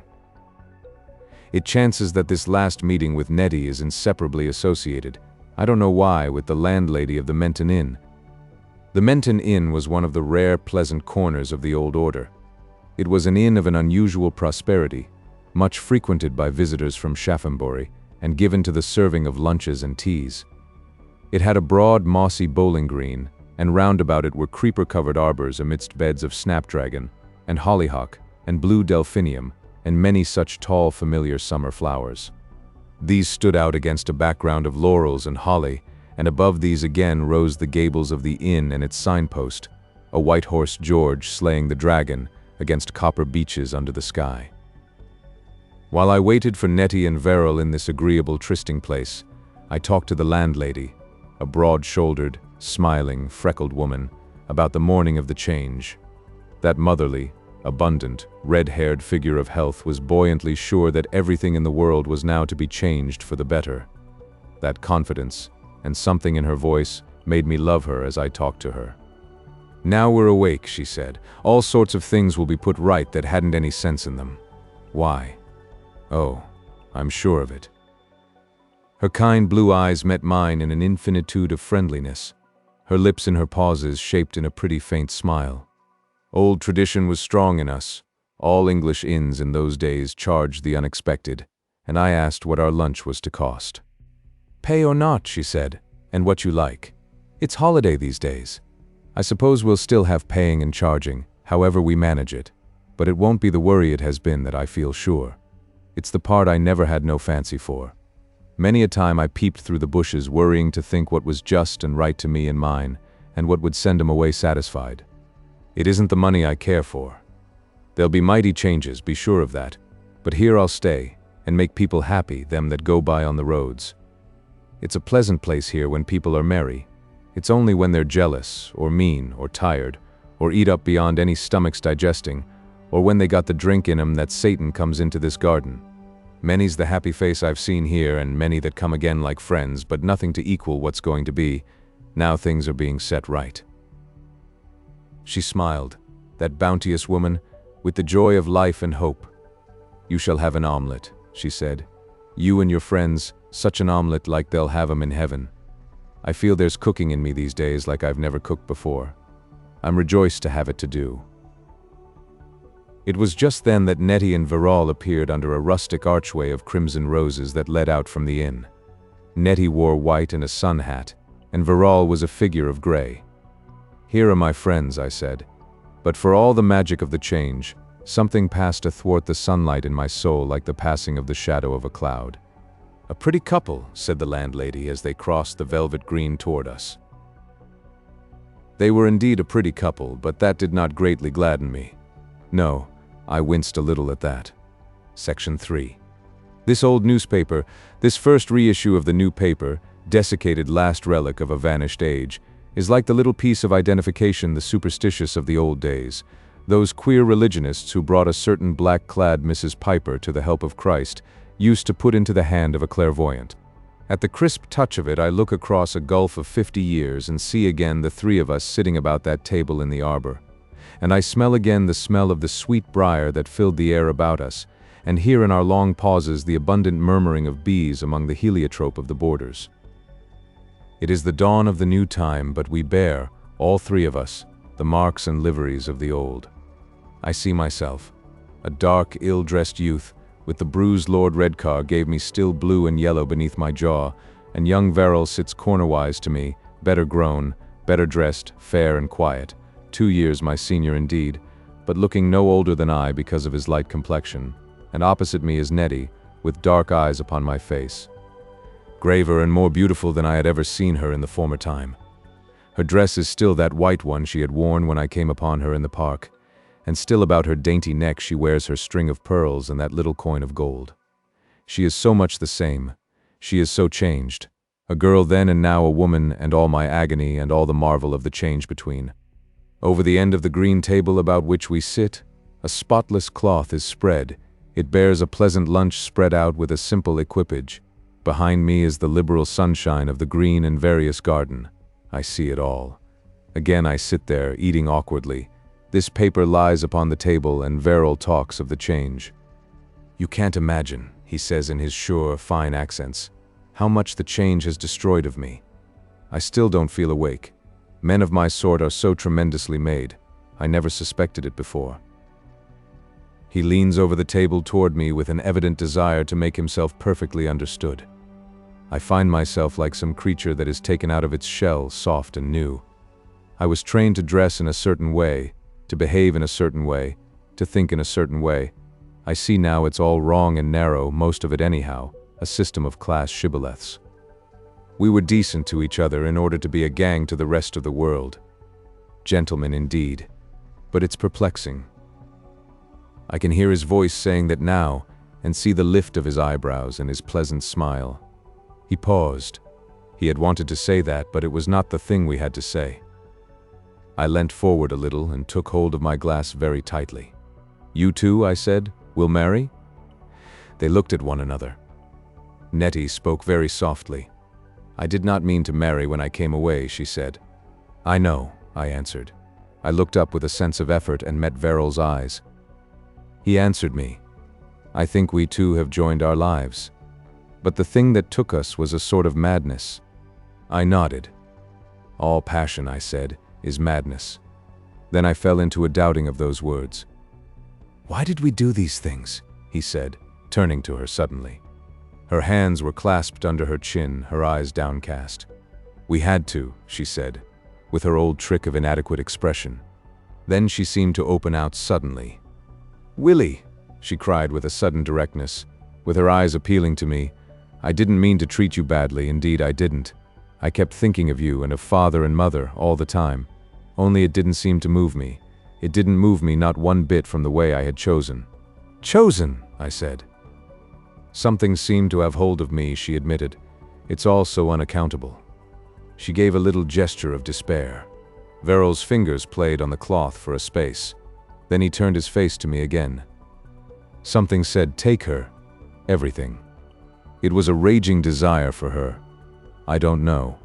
Everything contributed to that, or counted for nothing. You. "Go on," said I. "When I knew of you?" I looked at Nettie. "You never told him about me?" I said, feeling as it were a sting out of the old time. Veryl answered for her. "No. But things dropped. I saw you that night. My instincts were all awake. I knew it was you." "You triumphed over me?" "If I could, I would have triumphed over you," I said. "But go on." "Everything conspired to make it the finest thing in life. It had an air of generous recklessness. It meant mischief. It might mean failure in that life of politics and affairs, for which I was trained, which it was my honor to follow. That made it all the finer. It meant ruin or misery for Nettie. That made it all the finer. No sane or decent man would have approved of what we did. That made it more splendid than ever. I had all the advantages of position and used them basely. That mattered not at all." "Yes," I said, "it is true. And the same dark wave that lifted you swept me on to follow, with that revolver and blubbering with hate. And the word to you, Nettie, what was it? Give. Hurl yourself down the steep." Nettie's hands fell upon the table. "I can't tell what it was," she said, speaking bare-hearted straight to me. "Girls aren't trained as men are trained to look into their minds. I can't see it yet. All sorts of mean little motives were there over and above the must. Mean motives. I kept thinking of his clothes." She smiled, a flash of brightness at Veryl. "I kept thinking of being like a lady and sitting in an hotel with men like butlers waiting. It's the dreadful truth, Willie. Things as mean as that. Things meaner than that." I can see her now pleading with me, speaking with a frankness as bright and amazing as the dawn of the first great morning. "It wasn't all mean," I said slowly, after a pause. "No." They spoke together. "But a woman chooses more than a man does," Nettie added.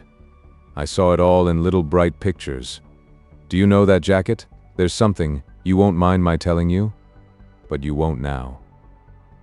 I nodded. "No." She spoke as if she spoke to my soul, very quietly and very earnestly, seeking to give the truth. "Something cottony in that cloth of yours," she said. "I know there's something horrible in being swung round by things like that, but they did swing me round. In the old time to have confessed that. And I hated Clayton and the grime of it. That kitchen. Your mother's dreadful kitchen. And besides, Willie, I was afraid of you. I didn't understand you and I did him. It's different now, but then I knew what he meant. And there was his voice." "Yes," I said to Veryl, making these discoveries quietly. "Yes, Veryl, you have a good voice. Queer, I never thought of that before." We sat silently for a time before our vivisected passions. "Gods!" I cried, and there was our poor little top hamper of intelligence on all these waves of instinct and wordless desire, these foaming things of touch and sight and feeling, like a coop of hens washed overboard and clucking amidst the seas. Veryl laughed approval of the image I had struck out. "A week ago," he said, trying it further, "we were clinging to our chicken coops and going with the heave and pour. That was true enough a week ago. But today," I said, "the wind has fallen, the world's storm is over, and each chicken coop has changed by a miracle to a vessel that makes head against the sea." Section 4. "What are we to do?" asked Veryl. Nettie drew a deep crimson carnation from the bowl before us, and began very neatly and deliberately to turn down the sepals of its calyx and remove, one by one, its petals. I remember that went on through all our talk. She put those ragged crimson shreds in a long row, and adjusted them and readjusted them. When at last I was alone with these vestiges, the pattern was still incomplete. "Well?" said I. "The matter seems fairly simple. You two," I swallowed it, "love one another." I paused. They answered me by silence, by a thoughtful silence. "You belong to each other. I have thought it over and looked at it from many points of view. I happen to want impossible things. I behaved badly. I had no right to pursue you." I turned to Veril. "You hold yourself bound to her?" He nodded assent. No social influence, no fading out of all this generous clearness in the air, for that might happen, will change you back. He answered me with honest eyes meeting mine. "No, Ledford, no. I did not know you," I said. "I thought of you as something very different from this." "I was," he interpolated. "Now," I said, "it is all changed." Then I halted, for my thread had slipped away from me. "As for me," I went on, and glanced at Nettie's downcast face, and then sat forward with my eyes upon the flowers between us. "Since I am swayed and shall be swayed by an affection for Nettie, since that affection is rich with the seeds of desire, since to see her yours and wholly yours is not to be endured by me, I must turn about and go from you. You must avoid me, and I you. We must divide the world like Jacob and Esau. I must direct myself with all the will I have to other things. After all, this passion is not life. It is perhaps for brutes and savages, but for men. No. We must part, and I must forget. What else is there but that?" I did not look up.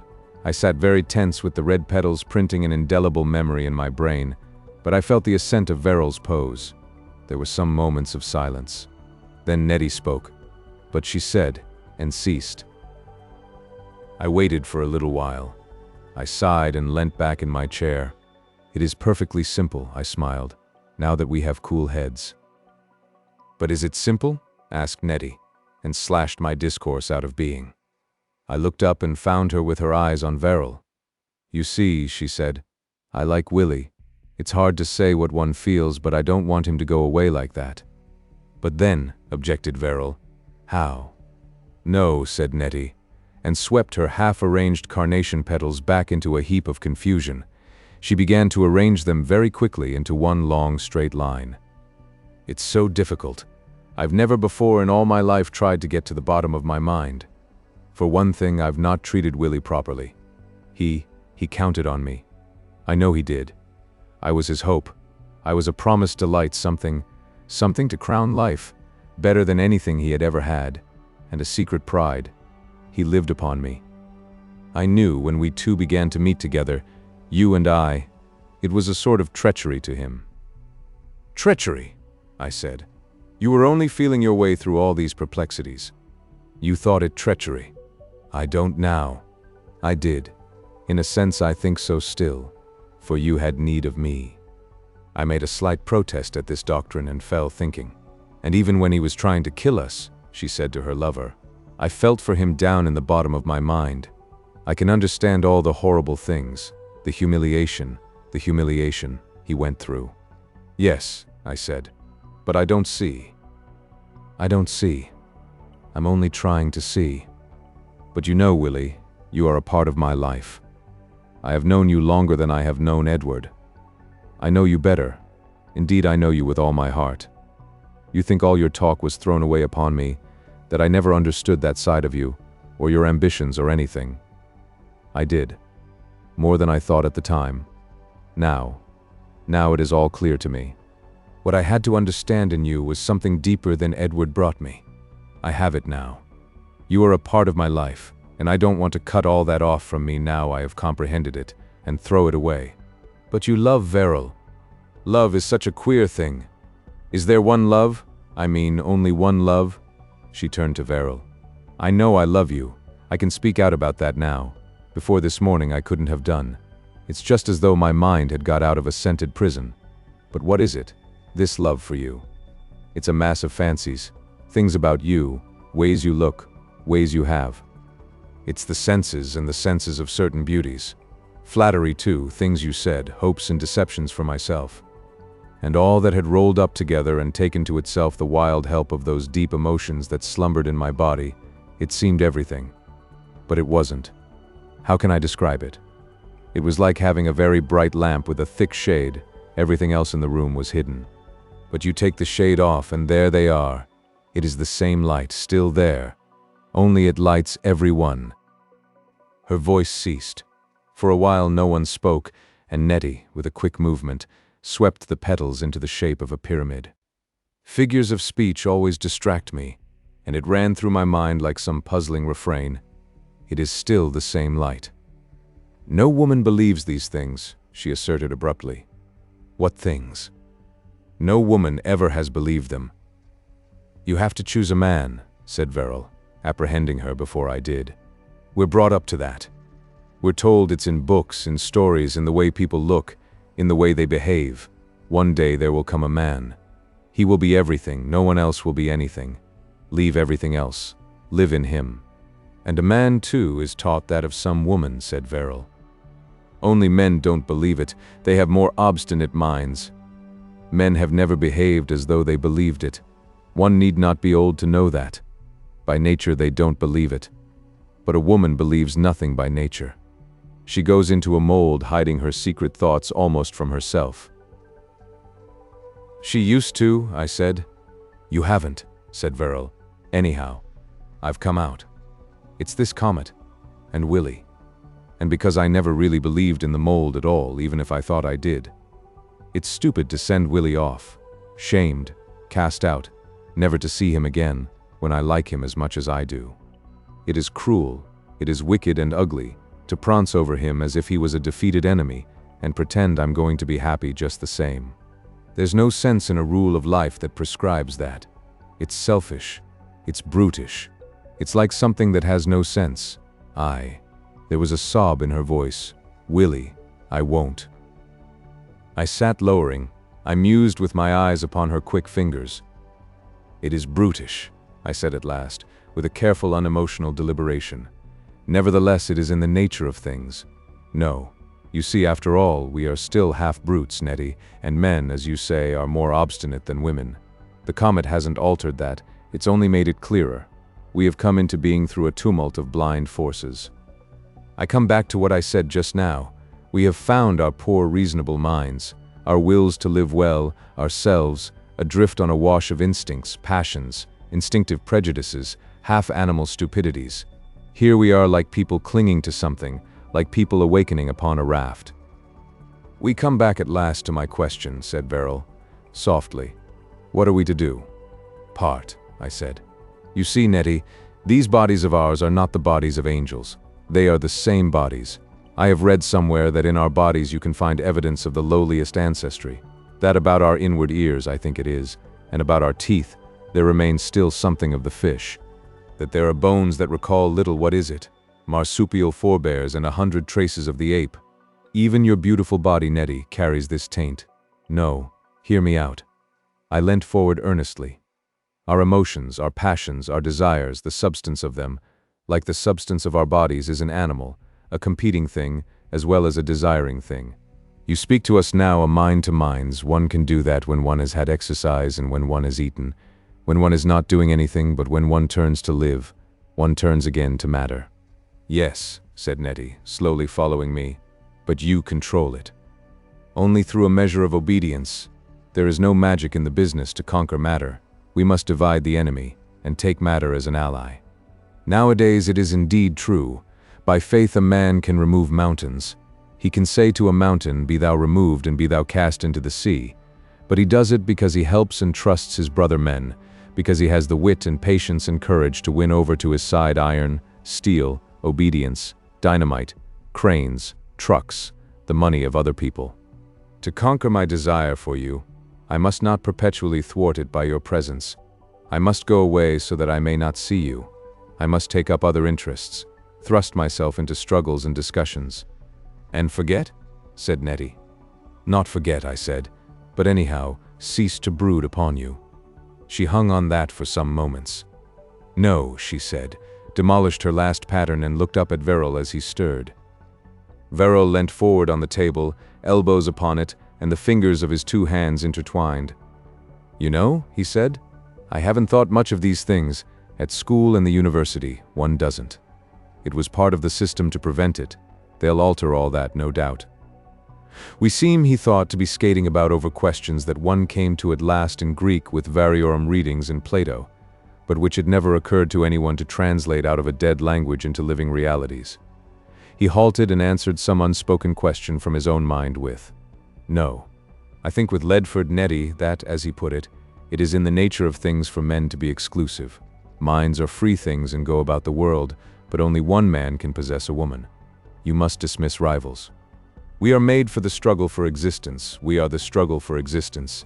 The things that live are the struggle for existence incarnate, and that works out that the men struggle for their mates. For each woman one prevails. The others go away." "Like animals," said Nettie. "Yes. There are many things in life," I said, "but that is the rough, universal truth." "But," said Nettie, "you don't struggle. That has been altered because men have minds." "You choose," I said. "If I don't choose to choose?" "You have chosen." She gave a little impatient, "Oh, why are women always the slaves of sex? Is this great age of reason and light that has come to alter nothing of that? And men too.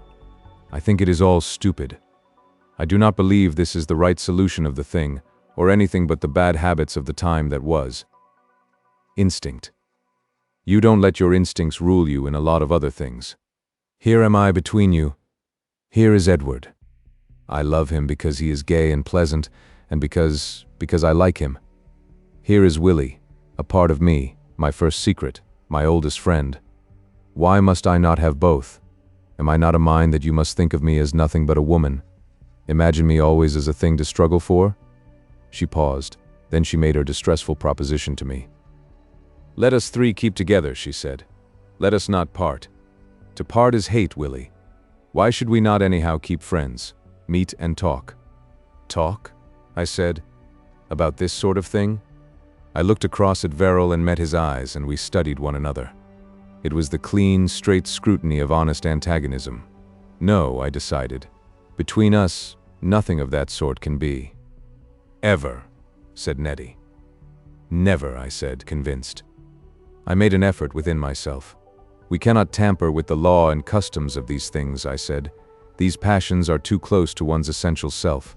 Better surgery than a lingering disease. From Nettie my love asks all. A man's love is not devotion, it is a demand, a challenge. And besides, and here I forced my theme, I have given myself now to a new mistress, and it is I, Nettie, who am unfaithful. Behind you and above you rises the coming city of the world, and I am in that building. Dear heart, you are only happiness, and that indeed that calls. If it is only that my life blood shall christen the foundation stones, I could almost hope that should be my part. Nettie, I will join myself in that." I threw all the conviction I could into these words. "No conflict of passion," I added a little lamely, "must distract me." There was a pause. "Then we must part," said Nettie, with the eyes of a woman one strikes in the face. I nodded assent. There was a little pause, and then I stood up. We stood up, all three. We parted almost sullenly, with no more memorable words, and I was left presently in the arbor alone. I do not think I watched them go. I only remember myself left there somehow, horribly empty and alone. I sat down again and fell into a deep, shapeless musing. Section 5. Suddenly I looked up. Nettie had come back and stood looking down at me. "Since we talked I have been thinking," she said. "Edward has let me come to you alone, and I feel perhaps I can talk better to you alone." I said nothing, and that embarrassed her. "I don't think we ought to part," she said. "No? I don't think we ought to part," she repeated. "One lives," she said, "in different ways. I wonder if you will understand what I am saying, Willie. It is hard to say what I feel, but I want it said. If we are to part forever, I want it said very plainly, always before I have had the woman's instinct and the woman's training which makes one hide. But Edward is not all of me. Think of what I am saying, Edward is not all of me. I wish I could tell you better how I see it. I am not all of myself. You, at any rate, are a part of me, and I cannot bear to leave you, and I cannot see why I should leave you. There is a sort of blood link between us, Willie. We grew together. We are in one another's bones. I understand you. Now indeed I understand. In some way I have come to an understanding at a stride. Indeed, I understand you and your dream. I want to help you. Edward has no dreams. It is dreadful to me, Willie, to think we two are to part. But we have settled that part we must. But why? I love you. Well, and why should I hide it, Willie? I love you. Our eyes met. She flushed. She went on resolutely. You are stupid. The whole thing is stupid. I love you both. I said, you do not understand what you say. No. You mean that I must go? Yes, go. For a moment we looked at one another, mute, as though deep down in the unfathomable darkness below the surface and present reality of things dumb meanings strove to be. She made to speak and desisted. But must I go? She said at last, with quivering lips, and the tears in her eyes were stars. Then she began, Willie. Go! I interrupted her. Yes. Then again we were still. She stood there, a tearful figure of pity, longing for me, pitying me. Something of that wider love that will carry our descendants at last out of all the limits, the hard, clear obligations of our personal life, moved us, like the first breath of a coming wind out of heaven that stirs and passes away. I had an impulse to take her hand and kiss it, and then a trembling came to me, and I knew that if I touched her, my strength would all pass from me. And so, standing at a distance one from the other, we parted, and Nettie went, reluctant and looking back, with the man she had chosen, to the lot she had chosen, out of my life, like the sunlight out of my life. Then, I suppose I folded up this newspaper and put it in my pocket. But my memory of that meeting ends with the face of Nettie turning to go. Section 6. I remember all that very distinctly to this day. I could almost vouch for the words I have put into our several mouths. Then comes a blank. I have a dim memory of being back in the house near the links and the bustle of Melmount's departure, of finding Parker's energy distasteful, and of going away down the road with a strong desire to say goodbye to Melmount alone. Perhaps I was already doubting my decision to part forever from Nettie, for I think I had it in mind to tell him all that had been said and done. I don't think I had a word with him or anything but a hurried hand clasp. I am not sure. It has gone out of my mind, but I have a very clear and certain memory of my phase of bleak desolation as I watched his car recede and climb and vanish over Mapleborough Hill, and that I got there my first full and definite intimation that, after all this great change in my new wide aims in life, were not to mean indiscriminate happiness for me. I had a sense of protest, as against extreme unfairness, as I saw him go. It is too soon, I said to myself, to leave me alone. I felt I had sacrificed too much, that after I had said goodbye to the hot immediate life of passion, to Nettie and desire, to physical and personal rivalry, to all that was most intensely myself, it was wrong to leave me alone and sore-hearted, to go on at once with these steely cold duties of the wider life. I felt newborn and naked and at a loss. Work, I said with an effort at the heroic, and turned about with a sigh, and I was glad that the way I had to go would at least take me to my mother. But curiously enough, I remember myself as being fairly cheerful in the town of Birmingham that night. I recall an active and interested mood. I spent the night in Birmingham because the train service on was disarranged, and I could not get on. I went to listen to a band that was playing its brassy old-world music in the public park, and I fell into conversation with a man who said he had been a reporter upon one of their minor local papers. He was full and keen upon all the plans of reconstruction that were now shaping over the lives of humanity, and I know that something of that noble dream came back to me with his words and phrases. We walked up to a place called Bourneville by moonlight, and talked of the new social groupings that must replace the old isolated homes, and how the people would be housed.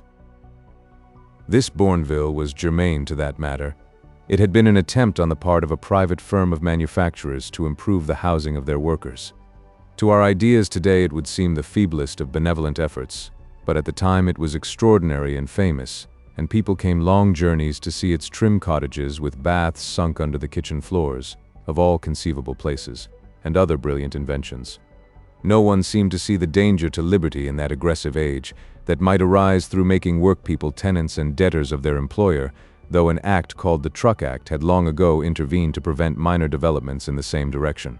But I and my chance acquaintance seemed that night always to have been aware of that possibility, and we had no doubt in our minds of the public nature of the housing duty.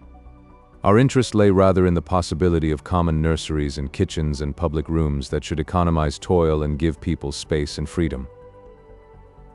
It was very interesting, but still a little cheerless, and when I lay in bed that night I thought of Nettie and the queer modifications of preference she had made, and among other things, and in a way, I prayed.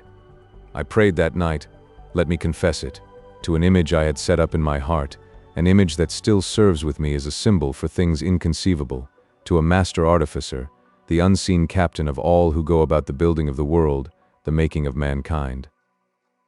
But before and after I prayed, I imagined I was talking and reasoning and meeting again with Nettie. She never came into the temple of that worshipping with me. Chapter the 2nd, My Mother's Last Days. Section 1. Next day I came home to Clayton. The new strange brightness of the world was all the brighter there, for the host of dark, distressful memories of darkened childhood, toilsome youth, embittered adolescence that wove about the place for me. It seemed to me that I saw morning there for the first time. No chimneys smoked that day, no furnaces were burning, the people were busy with other things.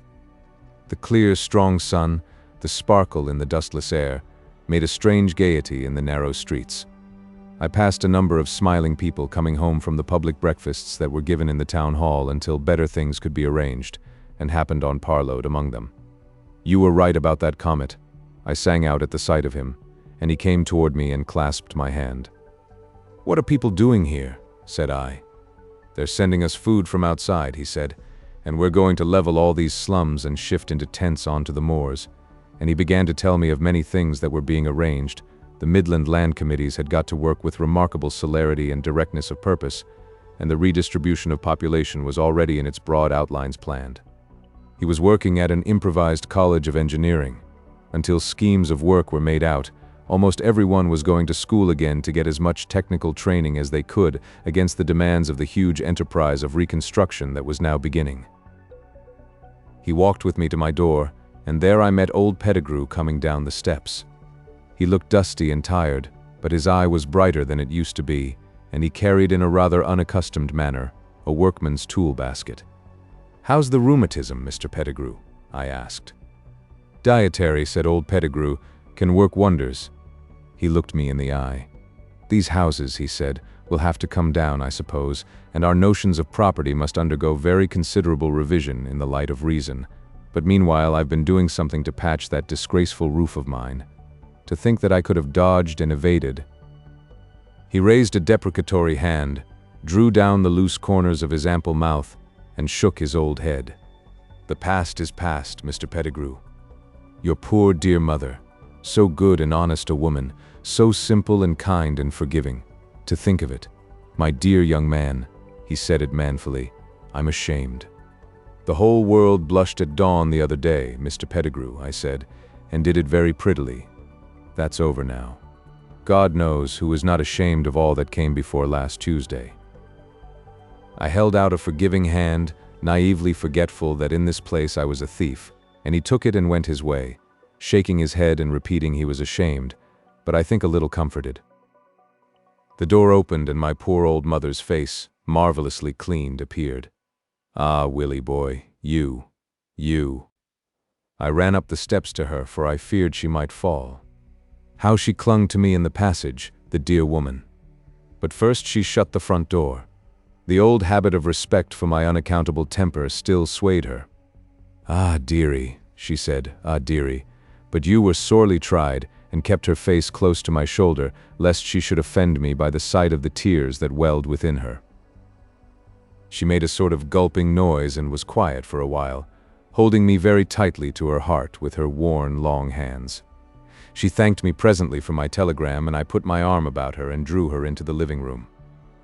"It's all well with me, mother dear," I said, "and the dark times are done with forever, mother."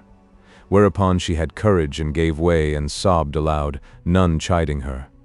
She had not let me know she could still weep for 5 grimy years. Section 2. Dear heart. There remained for her but a very brief while in this world that had been renewed. I did not know how short that time would be, but the little I could do, perhaps after all it was not little to her. To atone for the harshness of my days of wrath and rebellion, I did. I took care to be constantly with her, for I perceived now her curious need of me.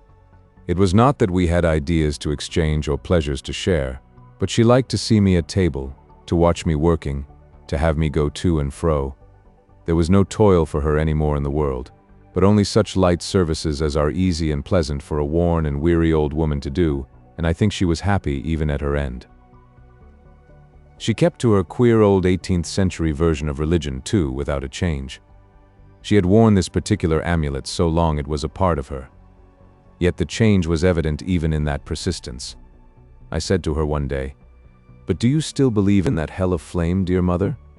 You with your tender heart?" She vowed she did. Some theological intricacy made it necessary to her, but still. She looked thoughtfully at a bank of primulas before her for a time, and then laid her tremulous hand impressively on my arm. "You know, Willie dear," she said, as though she was clearing up a childish misunderstanding of mine, "I don't think anyone will go there. I never did think that." Section 3. That talk stands out in my memory because of that agreeable theological decision of hers, but it was only one of a great number of talks. It used to be pleasant in the afternoon after the day's work was done, and before one went on with the evening study, how odd it would have seemed in the old time for a young man of the industrial class to be doing postgraduate work in sociology, and how much a matter of course it seems now, to walk out into the gardens of Lowchester House and smoke a cigarette or so and let her talk ramblingly of the things that interested her. Physically, the great change did not do so very much to reinvigorate her. She had lived in that dismal underground kitchen in Clayton too long for any material rejuvenescence. She glowed out indeed as a dying spark among the ashes might glow under a draught of fresh air, and assuredly it hastened her end. But those closing days were very tranquil, full of an effortless contentment. With her, life was like a rainy, windy day that clears only to show the sunset afterglow. The light has passed.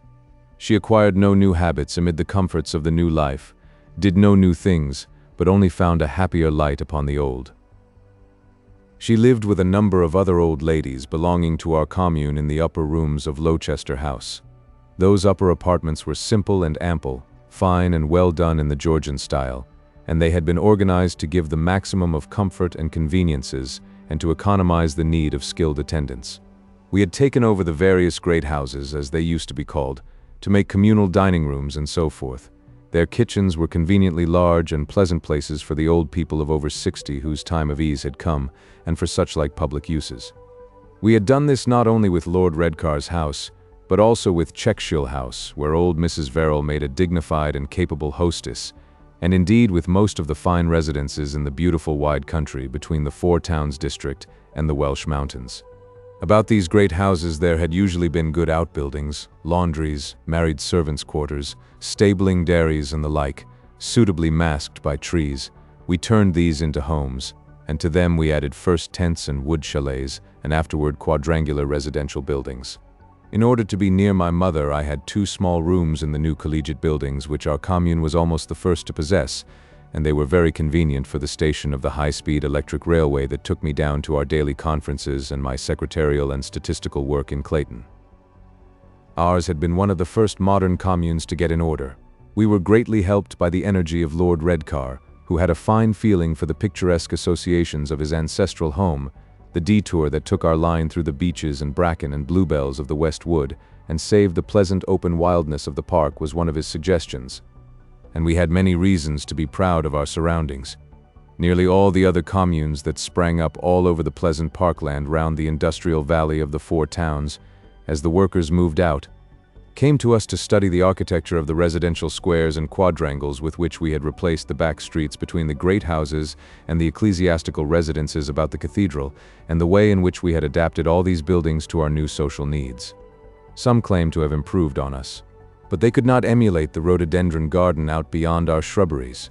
That was a thing altogether our own in our part of England, because of its ripeness and of the rarity of good peat free from lime. These gardens had been planned under the third Lord Redcar 50 years ago and more. They abounded in rhododendra and azaleas, and were in places so well sheltered and sunny that great magnolias flourished and flowered. There were tall trees smothered in crimson and yellow climbing roses, and an endless variety of flowering shrubs and fine conifers, and such pampas grass as no other garden can show. And barred by the broad shadows of these were glades and broad spaces of emerald turf, and here and there banks of pegged roses, and flower beds, and banks given over some to spring bulbs, and some to primroses and primulas and polyanthuses. My mother loved these latter banks and the little round staring eyes of their innumerable yellow, ruddy brown, and purple corollas, more than anything else the gardens could show, and in the spring of the year of scaffolding she would go with me day after day to the seat that showed them in the greatest multitude. It gave her, I think, among other agreeable impressions, a sense of gentle opulence. In the old time she had never known what it was to have more than enough of anything agreeable in the world at all. We would sit and think or talk. There was a curious effect of complete understanding between us whether we talked or were still.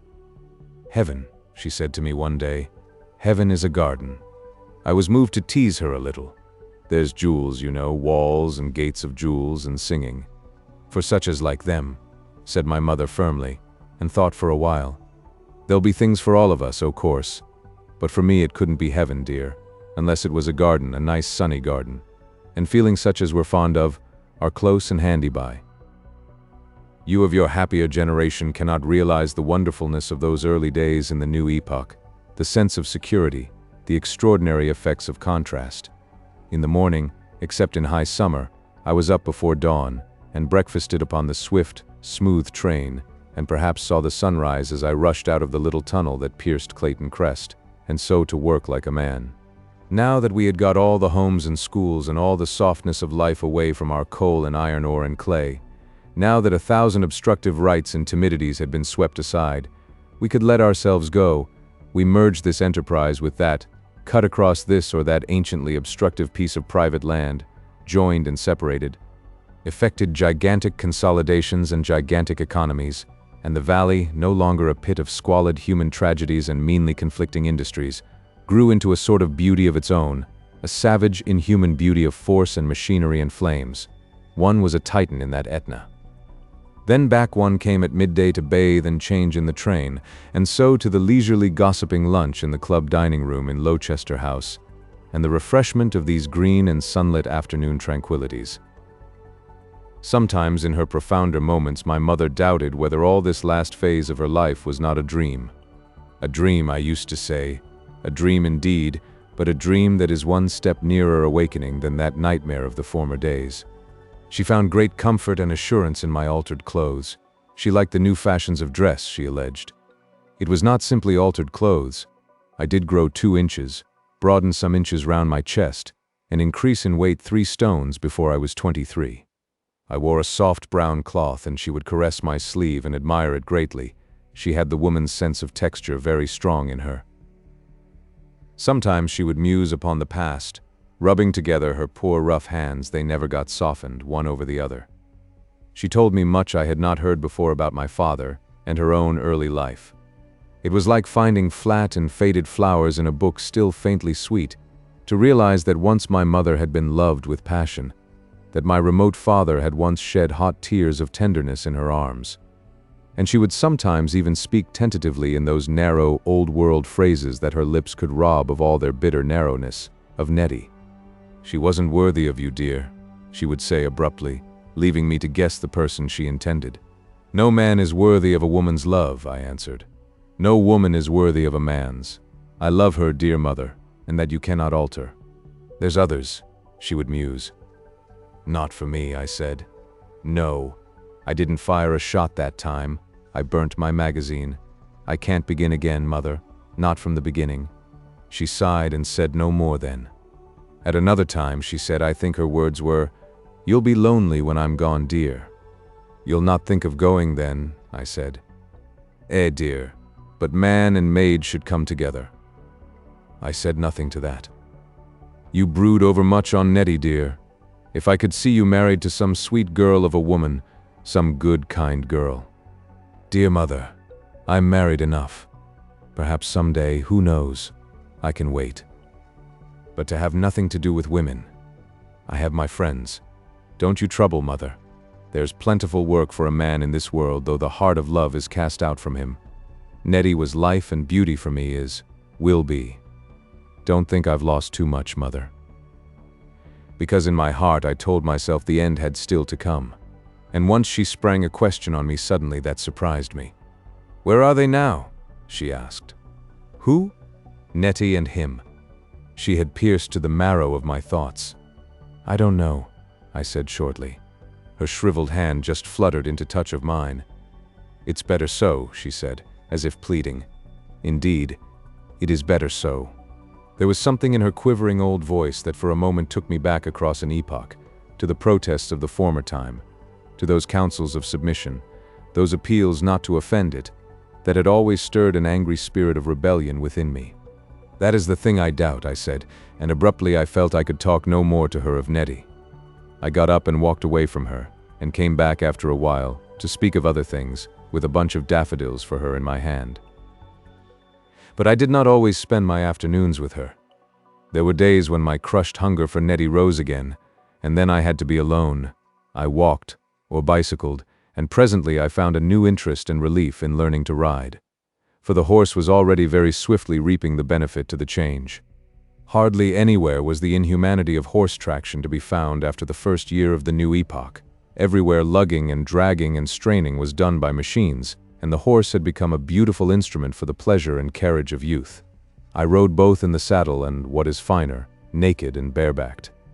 I found violent exercises were good for the states of enormous melancholy that came upon me, and when at last horse riding palled, I went and joined the aviators who practiced soaring upon aeroplanes beyond Horsemarden Hill. But at least every alternate day I spent with my mother, and altogether I think I gave her 2/3 of my afternoons. Section 4. When presently that illness, that fading weakness that made an euthanasia for so many of the older people in the beginning of the new time, took hold upon my mother, there came Anna Reeves to daughter her after our new custom. She chose to come. She was already known to us a little from chance meetings and chance services she had done my mother in the garden. She sought to give her help. She seemed then just one of those plainly good girls the world at its worst has never failed to produce, who were indeed in the dark old times the hidden antiseptic of all our hustling, hating, faithless lives. They made their secret voiceless worship, they did their steadfast, uninspired, unthanked, unselfish work as helpful daughters, as nurses, as faithful servants, as the humble providences of homes. She was almost exactly 3 years older than I. At first I found no beauty in her.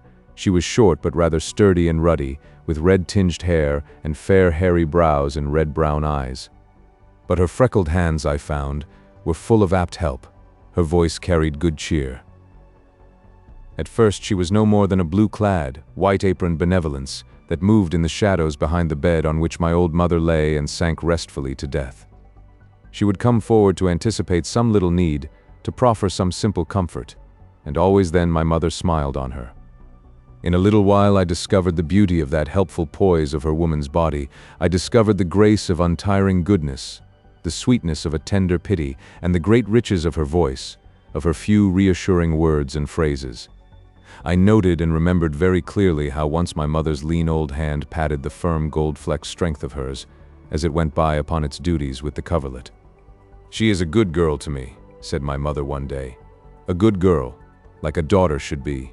I never had a daughter, really." She mused peacefully for a space. "Your little sister died," she said. I had never heard of that little sister. "November the 10th, said my mother.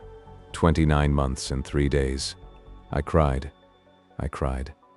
"That was before you came, dear. So long ago, and I can see it now. I was a young wife then, and your father was very kind. But I can see its hands, its dear little quiet hands. Dear, they say that now they will not let the little children die." "No, dear mother," I said. "We shall do better now. The club doctor could not come. Your father went twice. There was someone else, someone who paid. So your father went on into Swathinglea, and that man wouldn't come unless he had his fee. And your father had changed his clothes to look more respectful, and he hadn't any money, not even his tram fare home. It seemed cruel to be waiting there with my baby thing in pain. And I can't help thinking perhaps we might have saved her. But it was like that with the poor always in the bad old times always. When the doctor came at last, he was angry.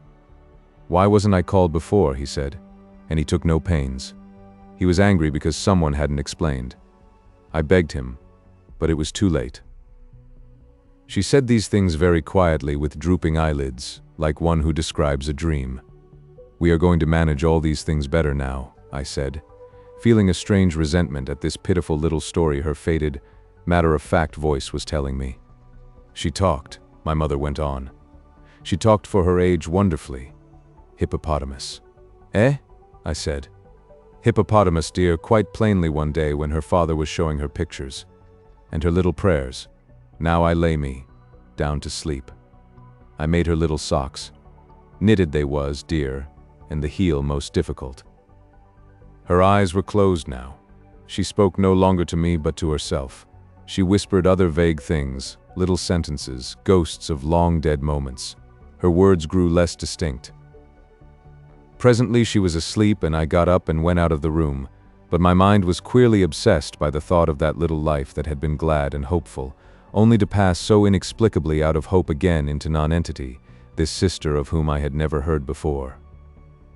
And presently I was in a black rage at all the irrecoverable sorrows of the past, of that great ocean of avoidable suffering of which this was but one luminous and quivering red drop.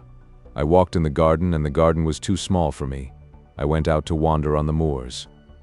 "The past is past," I cried, and all the while across the gulf of 25 years I could hear my poor mother's heart-wrung weeping for that daughter-baby who had suffered and died. Indeed, that old spirit of rebellion has not altogether died in me, for all the transformation of the new time.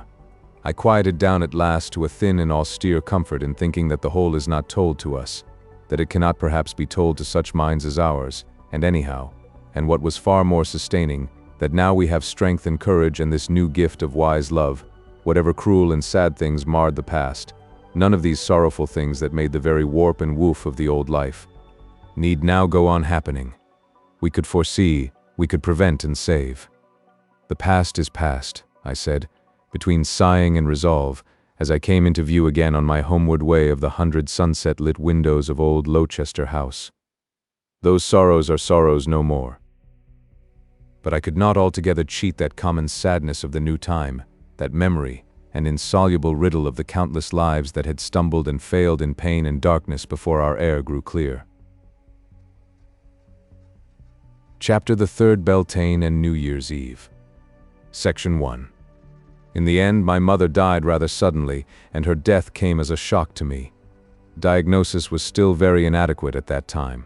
The doctors were, of course, fully alive to the incredible defects of their common training and were doing all they could to supply its deficiencies, but they were still extraordinarily ignorant. Some unintelligently observed factor of her illness came into play with her, and she became feverish and sank and died very quickly. I do not know what remedial measures were attempted. I hardly knew what was happening until the whole thing was over. At that time, my attention was much engaged by the stir of the great Beltane festival that was held on May Day in the year of scaffolding. It was the first of the 10 great rubbish burnings that opened the new age. Young people nowadays can scarcely hope to imagine the enormous quantities of pure litter and useless accumulation with which we had to deal. Had we not set aside a special day and season, the whole world would have been an incessant reek of small fires, and it was, I think, a happy idea to revive this ancient festival of the May and November burnings. It was inevitable that the old idea of purification should revive with the name. It was felt to be a burning of other than material encumbrances, innumerable quasi-spiritual things, deeds, documents, debts, vindictive records, went up on those great flares. People passed praying between the fires, and it was a fine symbol of the new and wiser tolerance that had come to men, that those who still found their comfort in the orthodox faiths came hither unpersuaded, to pray that all hate might be burnt out of their professions. For even in the fires of Baal, now that men have done with base hatred, one may find the living God. Endless were the things we had to destroy in those great purgings. First, there were nearly all the houses and buildings of the old time. In the end, we did not save in England one building in 5,000 that was standing when the comet came. Year by year, as we made our homes afresh in accordance with the saner needs of our new social families, we swept away more and more of those horrible structures, the ancient residential houses, hastily built, without imagination, without beauty, without common honesty, without even comfort or convenience. in which the early 20th century had sheltered until scarcely one remained. We saved nothing but what was beautiful or interesting out of all their gaunt and melancholy abundance. The actual houses, of course, we could not drag to our fires, but we brought all their ill-fitting deal doors, their dreadful window sashes, their servant-tormenting staircases, their dank, dark cupboards, the verminous papers from their scaly walls, their dust and dirt-sodden carpets, their ill-designed and yet pretentious tables and chairs, sideboards and chests of drawers, the old dirt-saturated books, their ornaments, their dirty, decayed, and altogether painful ornaments, amidst which I remember there were sometimes even stuffed dead birds. We burnt them all. The paint-plastered woodwork, with coat above coat of nasty paint, that in particular blazed finely. I have already tried to give you an impression of old-world furniture, of Parload's bedroom, my mother's room, Mr. Gabitas's sitting room, but, thank heaven, there is nothing in life now to convey the peculiar dinginess of it all. For one thing, there is no more imperfect combustion of coal going on everywhere, and no roadways like grassless open scars along the earth from which dust pours out perpetually. We burnt and destroyed most of our private buildings and all the woodwork, all our furniture, except a few score thousand pieces of distinct and intentional beauty, from which our present forms have developed, nearly all our hangings and carpets, and also we destroyed almost every scrap of old-world clothing. Only a few carefully disinfected types and vestiges of that remain now in our museums. One writes now with a peculiar horror of the dress of the old world. The men's clothes were worn without any cleansing process at all, except an occasional superficial brushing. For periods of a year or so, they were made of dark, obscurely mixed patterns to conceal the stage of defilement they had reached. And they were of a felted and porous texture admirably calculated to accumulate drifting matter. Many women wore skirts of similar substances, and of so long and inconvenient a form that they inevitably trailed among all the abomination of our horse-frequented roads. It was our boast in England that the whole of our population was booted. Their feet were for the most part ugly enough to need it, but it becomes now inconceivable how they could have imprisoned their feet in the amazing cases of leather and imitations of leather they used. I have heard it said that a large part of the physical decline that was apparent in our people during the closing years of the 19th century, though no doubt due in part to the miscellaneous badness of the food they ate, was in the main attributable to the vileness of the common footwear. They shirked open-air exercise altogether because their boots wore out ruinously and pinched and hurt them if they took it. I have mentioned, I think, the part my own boots played in the squalid drama of my adolescence. I had a sense of unholy triumph over a fallen enemy when at last I found myself steering truck after truck of cheap boots and shoes, unsold stock from Swathinglea, to the runoff by the top of the Glanville blast furnaces. Plop! They would drop into the cone when Beltane came, and the roar of their burning would fill the air. Never a cold would come from the saturation of their brown paper soles, never a corn from their foolish shapes, never a nail in them get home at last in suffering flesh. Most of our public buildings we destroyed and burnt as we reshaped our plan of habitation, our theater sheds, our banks, and inconvenient business warrens, our factories, these in the first year of all, and all the unmeaning repetition of silly little sham Gothic churches and meeting-houses, mean-looking shells of stone and mortar without love, invention, or any beauty at all in them, that men had thrust into the face of their sweated God, even as they thrust cheap food into the mouths of their sweated workers. All these we also swept away in the course of that first decade. Then we had the whole of the superseded steam railway system to scrap and get rid of, stations, signals, fences, rolling stock, a plant of ill-planned, smoke-distributing nuisance apparatus that would, under former conditions, have maintained an offensive, dwindling, obstructive life for perhaps half a century. Then also there was a great harvest of fences, notice boards, hoardings, ugly sheds, all the corrugated iron in the world, and everything that was smeared with tar, all our gas works and petroleum stores, all our horse vehicles and vans and lorries had to be erased. But I have said enough now perhaps to give some idea of the bulk and quality of our great bonfires, our burnings up, our meltings down, our toil of sheer wreckage, over and above the constructive effort, in those early years. But these were the coarse material bases of the phoenix fires of the world. These were but the outward and visible signs of the innumerable claims, rights, adhesions, debts, bills, deeds, and charters that were cast upon the fires. a vast accumulation of insignia and uniforms neither curious enough nor beautiful enough to preserve, went to swell the blaze, and all, saving a few truly glorious trophies and memories of our symbols, our apparatus and material of war. Then innumerable triumphs of our old bastard, half-commercial fine art were presently condemned. Great oil paintings, done to please the half-educated middle class, glared for a moment and were gone. Academy marbles crumbled to useful lime. A gross multitude of silly statuettes and decorative crockery and hangings and embroideries and bad music and musical instruments shared this fate. And books, countless books too, and bales of newspapers went also to these pyres. From the private houses in Swathinglea alone, which I had deemed, perhaps not unjustly, altogether illiterate, we gathered a whole dust-cart full of cheap, ill-printed editions of the minor English classics, for the most part very dull stuff indeed and still clean, and about a truckload of thumbed and dog-eared penny fiction, watery base stuff, the dropsy of our nation's mind. And it seemed to me that when we gathered those books and papers together, we gathered together something more than print and paper. We gathered warped and crippled ideas and contagious base suggestions, the formulae of dull tolerances and stupid impatiences, the mean defensive ingenuities of sluggish habits of thinking and timid and indolent evasions. There was more than a touch of malignant satisfaction for me in helping gather it all together.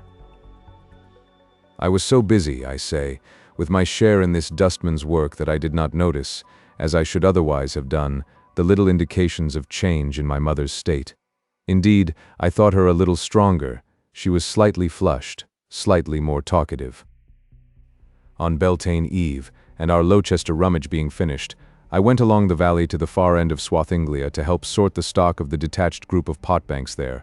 Their chief output had been mantel ornaments in imitation of marble, and there was very little sorting, I found, to be done, and there it was Nurse Anna found me at last by telephone, and told me my mother had died in the morning suddenly and very shortly after my departure. For a while I did not seem to believe it. This obviously imminent event stunned me when it came, as though I had never had an anticipatory moment. For a while I went on working, and then almost apathetically, in a mood of half-reluctant curiosity, I started for Lowchester. When I got there, the last offices were over, and I was shown my old mother's peaceful white face, very still, but a little cold and stern to me, a little unfamiliar, lying among white flowers. I went in alone to her, into that quiet room, and stood for a long time by her bedside. I sat down then and thought. Then at last, strangely hushed, and with the deeps of my loneliness opening beneath me, I came out of that room and down into the world again, a bright-eyed, active world, very noisy, happy, and busy with its last preparations for the mighty cremation of past and superseded things. Section 2. I remember that first Beltane festival as the most terribly lonely night in my life. It stands in my mind in fragments of intense feeling with forgotten gaps between. I recall very distinctly being upon the great staircase of Lowchester House, though I don't remember getting there from the room in which my mother lay, and how upon the landing I met Anna ascending as I came down. She had but just heard of my return, and she was hurrying upstairs to me. She stopped, and so did I, and we stood and clasped hands, and she scrutinized my face in the way women sometimes do. So we remained for a second or so. I could say nothing to her at all, but I could feel the wave of her emotion. I halted, answered the earnest pressure of her hand, relinquished it, and after a queer second of hesitation went on down, returning to my own preoccupations. It did not occur to me at all then to ask myself what she might be thinking or feeling. I remember the corridor full of mellow evening light, and how I went mechanically some paces toward the dining room. Then at the sight of the little tables, and a gusty outburst of talking voices as someone in front of me swung the door open, and too, I remembered that I did not want to eat. After that comes an impression of myself walking across the open grass in front of the house, and the purpose I had of getting alone upon the moors, and how somebody passing me said something about a hat. I had come out without my hat. A fragment of thought has linked itself with an effect of long shadows upon turf golden with the light of the sinking sun. The world was singularly empty, I thought, without either Nettie or my mother. There wasn't any sense in it anymore. Nettie was already back in my mind then. Then I am out on the moors. I avoided the crests where the bonfires were being piled, and sought the lonely places. I remember very clearly sitting on a gate beyond the park, in a fold just below the crest, that hid the Beacon Hill bonfire and its crowd, and I was looking at and admiring the sunset. The golden earth and sky seemed like a little bubble that floated in the globe of human futility. Then in the twilight I walked along an unknown, bat-haunted road between high hedges. I did not sleep under a roof that night, but I hungered and ate. I ate near midnight at a little inn over toward Birmingham, and miles away from my home. Instinctively I had avoided the crests where the bonfire crowds gathered, but here there were many people, and I had to share a table with a man who had some useless mortgage deeds to burn. I talked to him about them, but my soul stood at a great distance behind my lips. Soon each hilltop bore a little tulip-shaped flame flower. Little black figures clustered round and dotted the base of its petals, and as for the rest of the multitude abroad, the kindly night swallowed them up. By leaving the roads and clear paths and wandering in the fields, I contrived to keep alone, though the confused noise of voices and the roaring and crackling of great fires was always near me. I wandered into a lonely meadow, and presently in a hollow of deep shadows I lay down to stare at the stars. I lay hidden in the darkness, and ever and again the sough and uproar of the Beltane fires that were burning up the sere follies of a vanished age, and the shouting of the people passing through the fires and praying to be delivered from the prison of themselves, reached my ears. And I thought of my mother, and then of my new loneliness and the hunger of my heart for Nettie. I thought of many things that night, but chiefly of the overflowing personal love and tenderness that had come to me in the wake of the change, of the greater need, the unsatisfied need in which I stood, for this one person who could fulfill all my desires. So long as my mother had lived, she had in a measure held my heart, given me a food these emotions could live upon, and mitigated that emptiness of spirit. But now suddenly that one possible comfort had left me. There had been many at the season of the change who had thought that this great enlargement of mankind would abolish personal love, but indeed it had only made it finer, fuller, more vitally necessary. They had thought that, seeing men now were all full of the joyful passion to make and do, and glad and loving and of willing service to all their fellows, there would be no need of the one intimate trusting communion that had been the finest thing of the former life. And indeed, so far as this was a matter of advantage in the struggle for existence, they were right. But so far as it was a matter of the spirit and the fine perceptions of life, it was altogether wrong. We had indeed not eliminated personal love. We had but stripped it of its base wrappings, of its pride, its suspicions, its mercenary and competitive elements, until at last it stood up in our minds stark, shining and invincible. Through all the fine, divaricating ways of the new life, it grew ever more evident. There were for every one certain persons, mysteriously and indescribably in the key of one's self, whose mere presence gave pleasure, whose mere existence was interest, whose idiosyncrasy blended with accident to make a completing and predominant harmony for their predestined lovers. They were the essential thing in life. Without them, the fine, brave show of the rejuvenated world was a caparisoned steed without a rider, a bowl without a flower, a theater without a play. And to me that night of Beltane, it was as clear as white flames that Nettie, and Nettie alone, roused those harmonies in me. And she had gone. I had sent her from me. I knew not whither she had gone. I had in my first virtuous foolishness cut her out of my life forever. So I saw it then, and I lay unseen in the darkness and called upon Nettie, and wept for her, lay upon my face and wept for her, while the glad people went to and fro, and the smoke streamed thick across the distant stars, and the red reflections, the shadows, and the fluctuating glares danced over the face of the world. No, the change had freed us from our baser passions indeed, from habitual and mechanical concupiscence and mean issues and coarse imaginings, but from the passions of love it had not freed us. It had but brought the Lord of life, Eros, to his own. All through the long sorrow of that night I, who had rejected him, confessed his sway with tears and inappeasable regrets. I cannot give the remotest guess of when I rose up, nor of my tortuous wanderings in the valleys between the midnight fires, nor how I evaded the laughing and rejoicing multitudes who went streaming home between 3 and 4, to resume their lives swept and garnished, stripped and clean.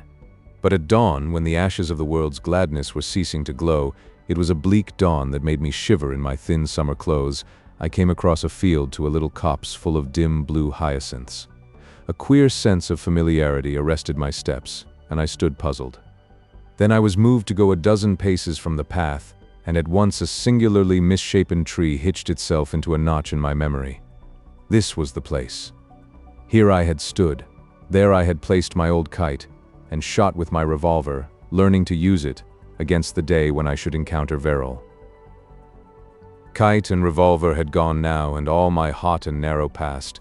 Its last vestiges had shriveled and vanished in the whirling gusts of the Beltane fires. So I walked through a world of gray ashes at last, back to the great house in which the dead, deserted image of my dear lost mother lay.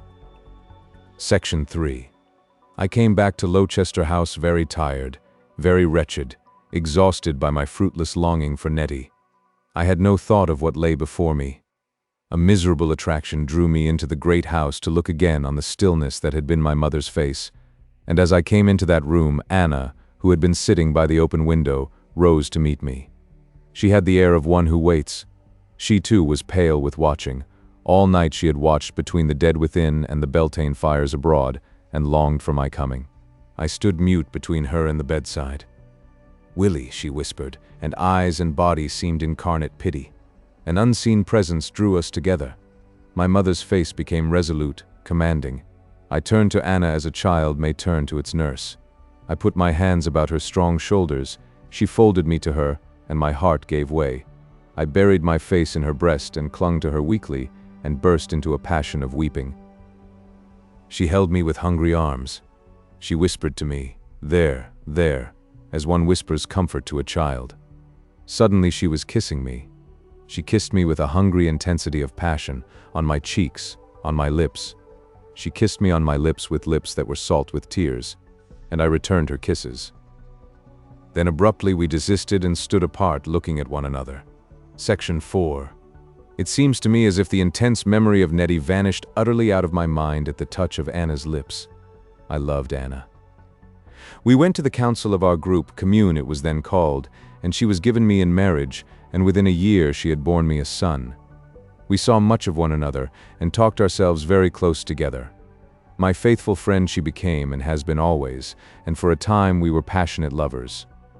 Always she has loved me and kept my soul full of tender gratitude and love for her. Always when we met our hands and eyes clasped in friendly greeting.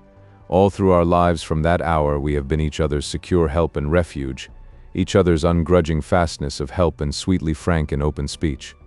And after a little while my love and desire for Nettie returned as though it had never faded away. No one will have a difficulty now in understanding how that could be, but in the evil days of the world, malaria, that would have been held to be the most impossible thing. I should have had to crush that second love out of my thoughts, to have kept it secret from Anna, to have lied about it to all the world. The old world theory was there was only one love. We who float upon a sea of love find that hard to understand. The whole nature of a man was supposed to go out to the one girl or woman who possessed him, her whole nature to go out to him. Nothing was left over. It was a discreditable thing to have any overplus at all. They formed a secret, secluded system of two and such children as she bore him. All other women he was held bound to find no beauty in, no sweetness, no interest, and she likewise in no other man. The old-time men and women went apart in couples, into defensive little houses, like beasts into little pits, and in these homes they sat down purposing to love, but really coming very soon to jealous watching of this extravagant mutual proprietorship. All freshness passed very speedily out of their love, out of their conversation, all pride out of their common life. To permit each other freedom was blank dishonor. That I and Anna should love, and after our love journey together, go about our separate lives and dine at the public tables, until the advent of her motherhood, would have seemed a terrible strain upon our unmitigable loyalty, and that I should have it in me to go on loving Nettie, who loved in different manner both Veril and me, would have outraged the very quintessence of the old convention.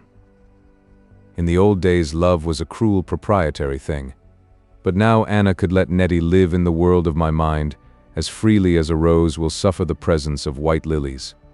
If I could hear notes that were not in her compass, she was glad, because she loved me, that I should listen to other music than hers, and she too could see the beauty of Nettie. Life is so rich and generous now, giving friendship, and 1,000 tender interests and helps and comforts, that no one stints another of the full realization of all possibilities of beauty. For me, from the beginning, Nettie was the figure of beauty, the shape and color of the divine principle that lights the world. For everyone there are certain types, certain faces and forms, gestures, voices, and intonations that have that inexplicable, unanalyzable quality. These come through the crowd of kindly, friendly fellow men and women, one's own. These touch one mysteriously, stir deeps that must otherwise slumber, pierce and interpret the world. To refuse this interpretation is to refuse the sun, to darken and deaden all life. I loved Nettie. I loved all who were like her, in the measure that they were like her in voice or eyes or form or smile. And between my wife and me there was no bitterness that the great goddess, the life-giver, Aphrodite, queen of the living seas, came to my imagination so. It qualified our mutual love not at all, since now in our changed world love is unstinted. It is a golden net about our globe that nets all humanity together. I thought of Nettie much, and always movingly beautiful things restored me to her, all fine music, all pure deep color, all tender and solemn things. The stars were hers, and the mystery of moonlight, the sun she wore in her hair, powdered finely, beaten into gleams and threads of sunlight in the wisps and strands of her hair. Then suddenly one day a letter came to me from her, in her unaltered, clear handwriting, but in a new language of expression, telling me many things. She had learnt of my mother's death, and the thought of me had grown so strong as to pierce the silence I had imposed on her. We wrote to one another like common friends, with a certain restraint between us at first, and with a great longing to see her once more arising in my heart. For a time I left that hunger unexpressed, and then I was moved to tell it to her. And so on New Year's Day in the year 4, she came to Lowchester and me. How I remember that coming, across the gulf of 50 years. I went out across the park to meet her, so that we should meet alone. The windless morning was clear and cold, the ground new carpeted with snow, and all the trees motionless lace and glitter of frosty crystals. The rising sun had touched the white with a spirit of gold, and my heart beat and sang within me. I remember now the snowy shoulder of the down, sunlit against the bright blue sky, and presently I saw the woman I loved coming through the white still trees. I had made a goddess of Nettie, and behold, she was a fellow creature. She came, warm, rapt, and tremulous to me, with the tender promise of tears in her eyes, with her hands outstretched and that dear smile quivering upon her lips.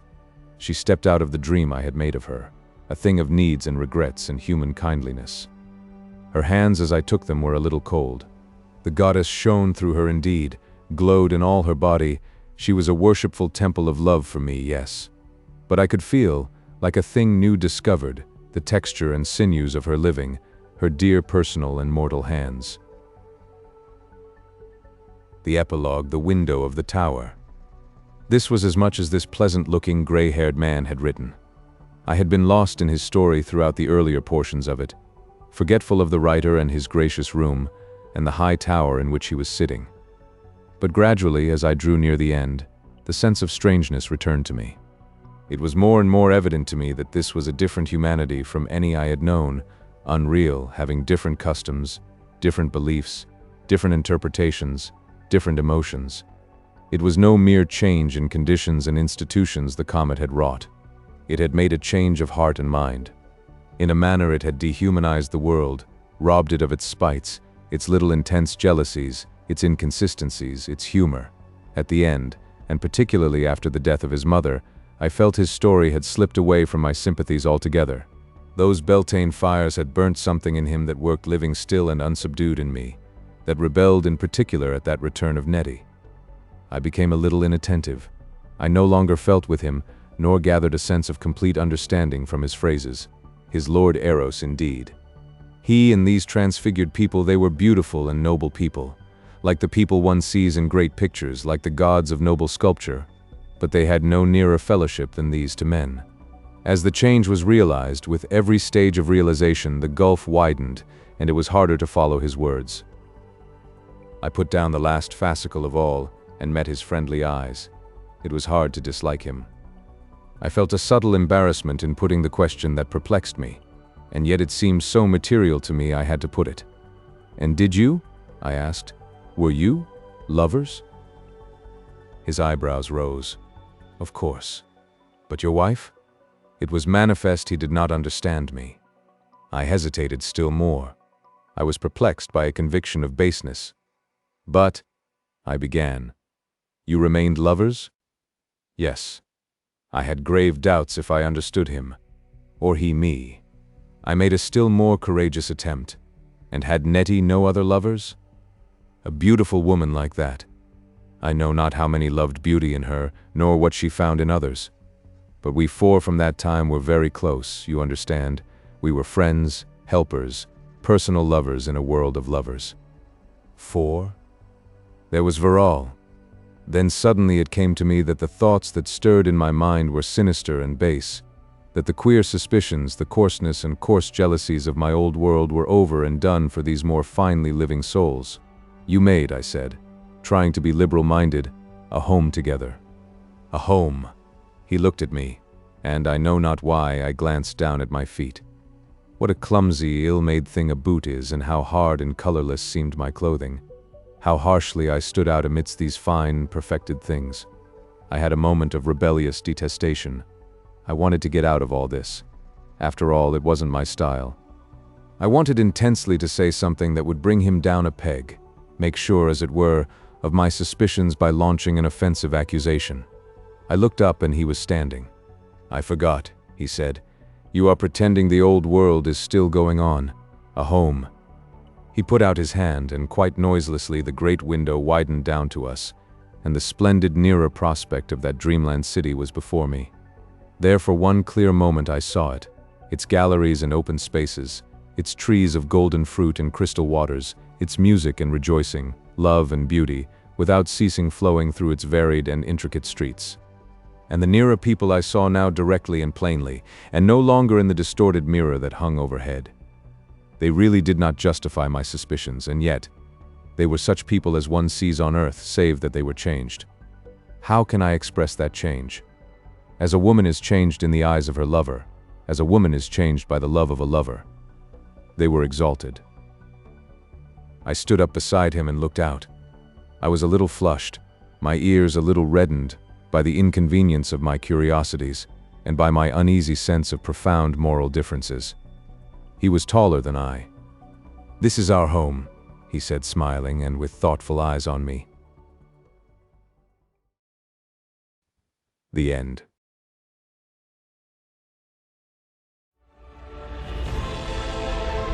A whole galaxy to go.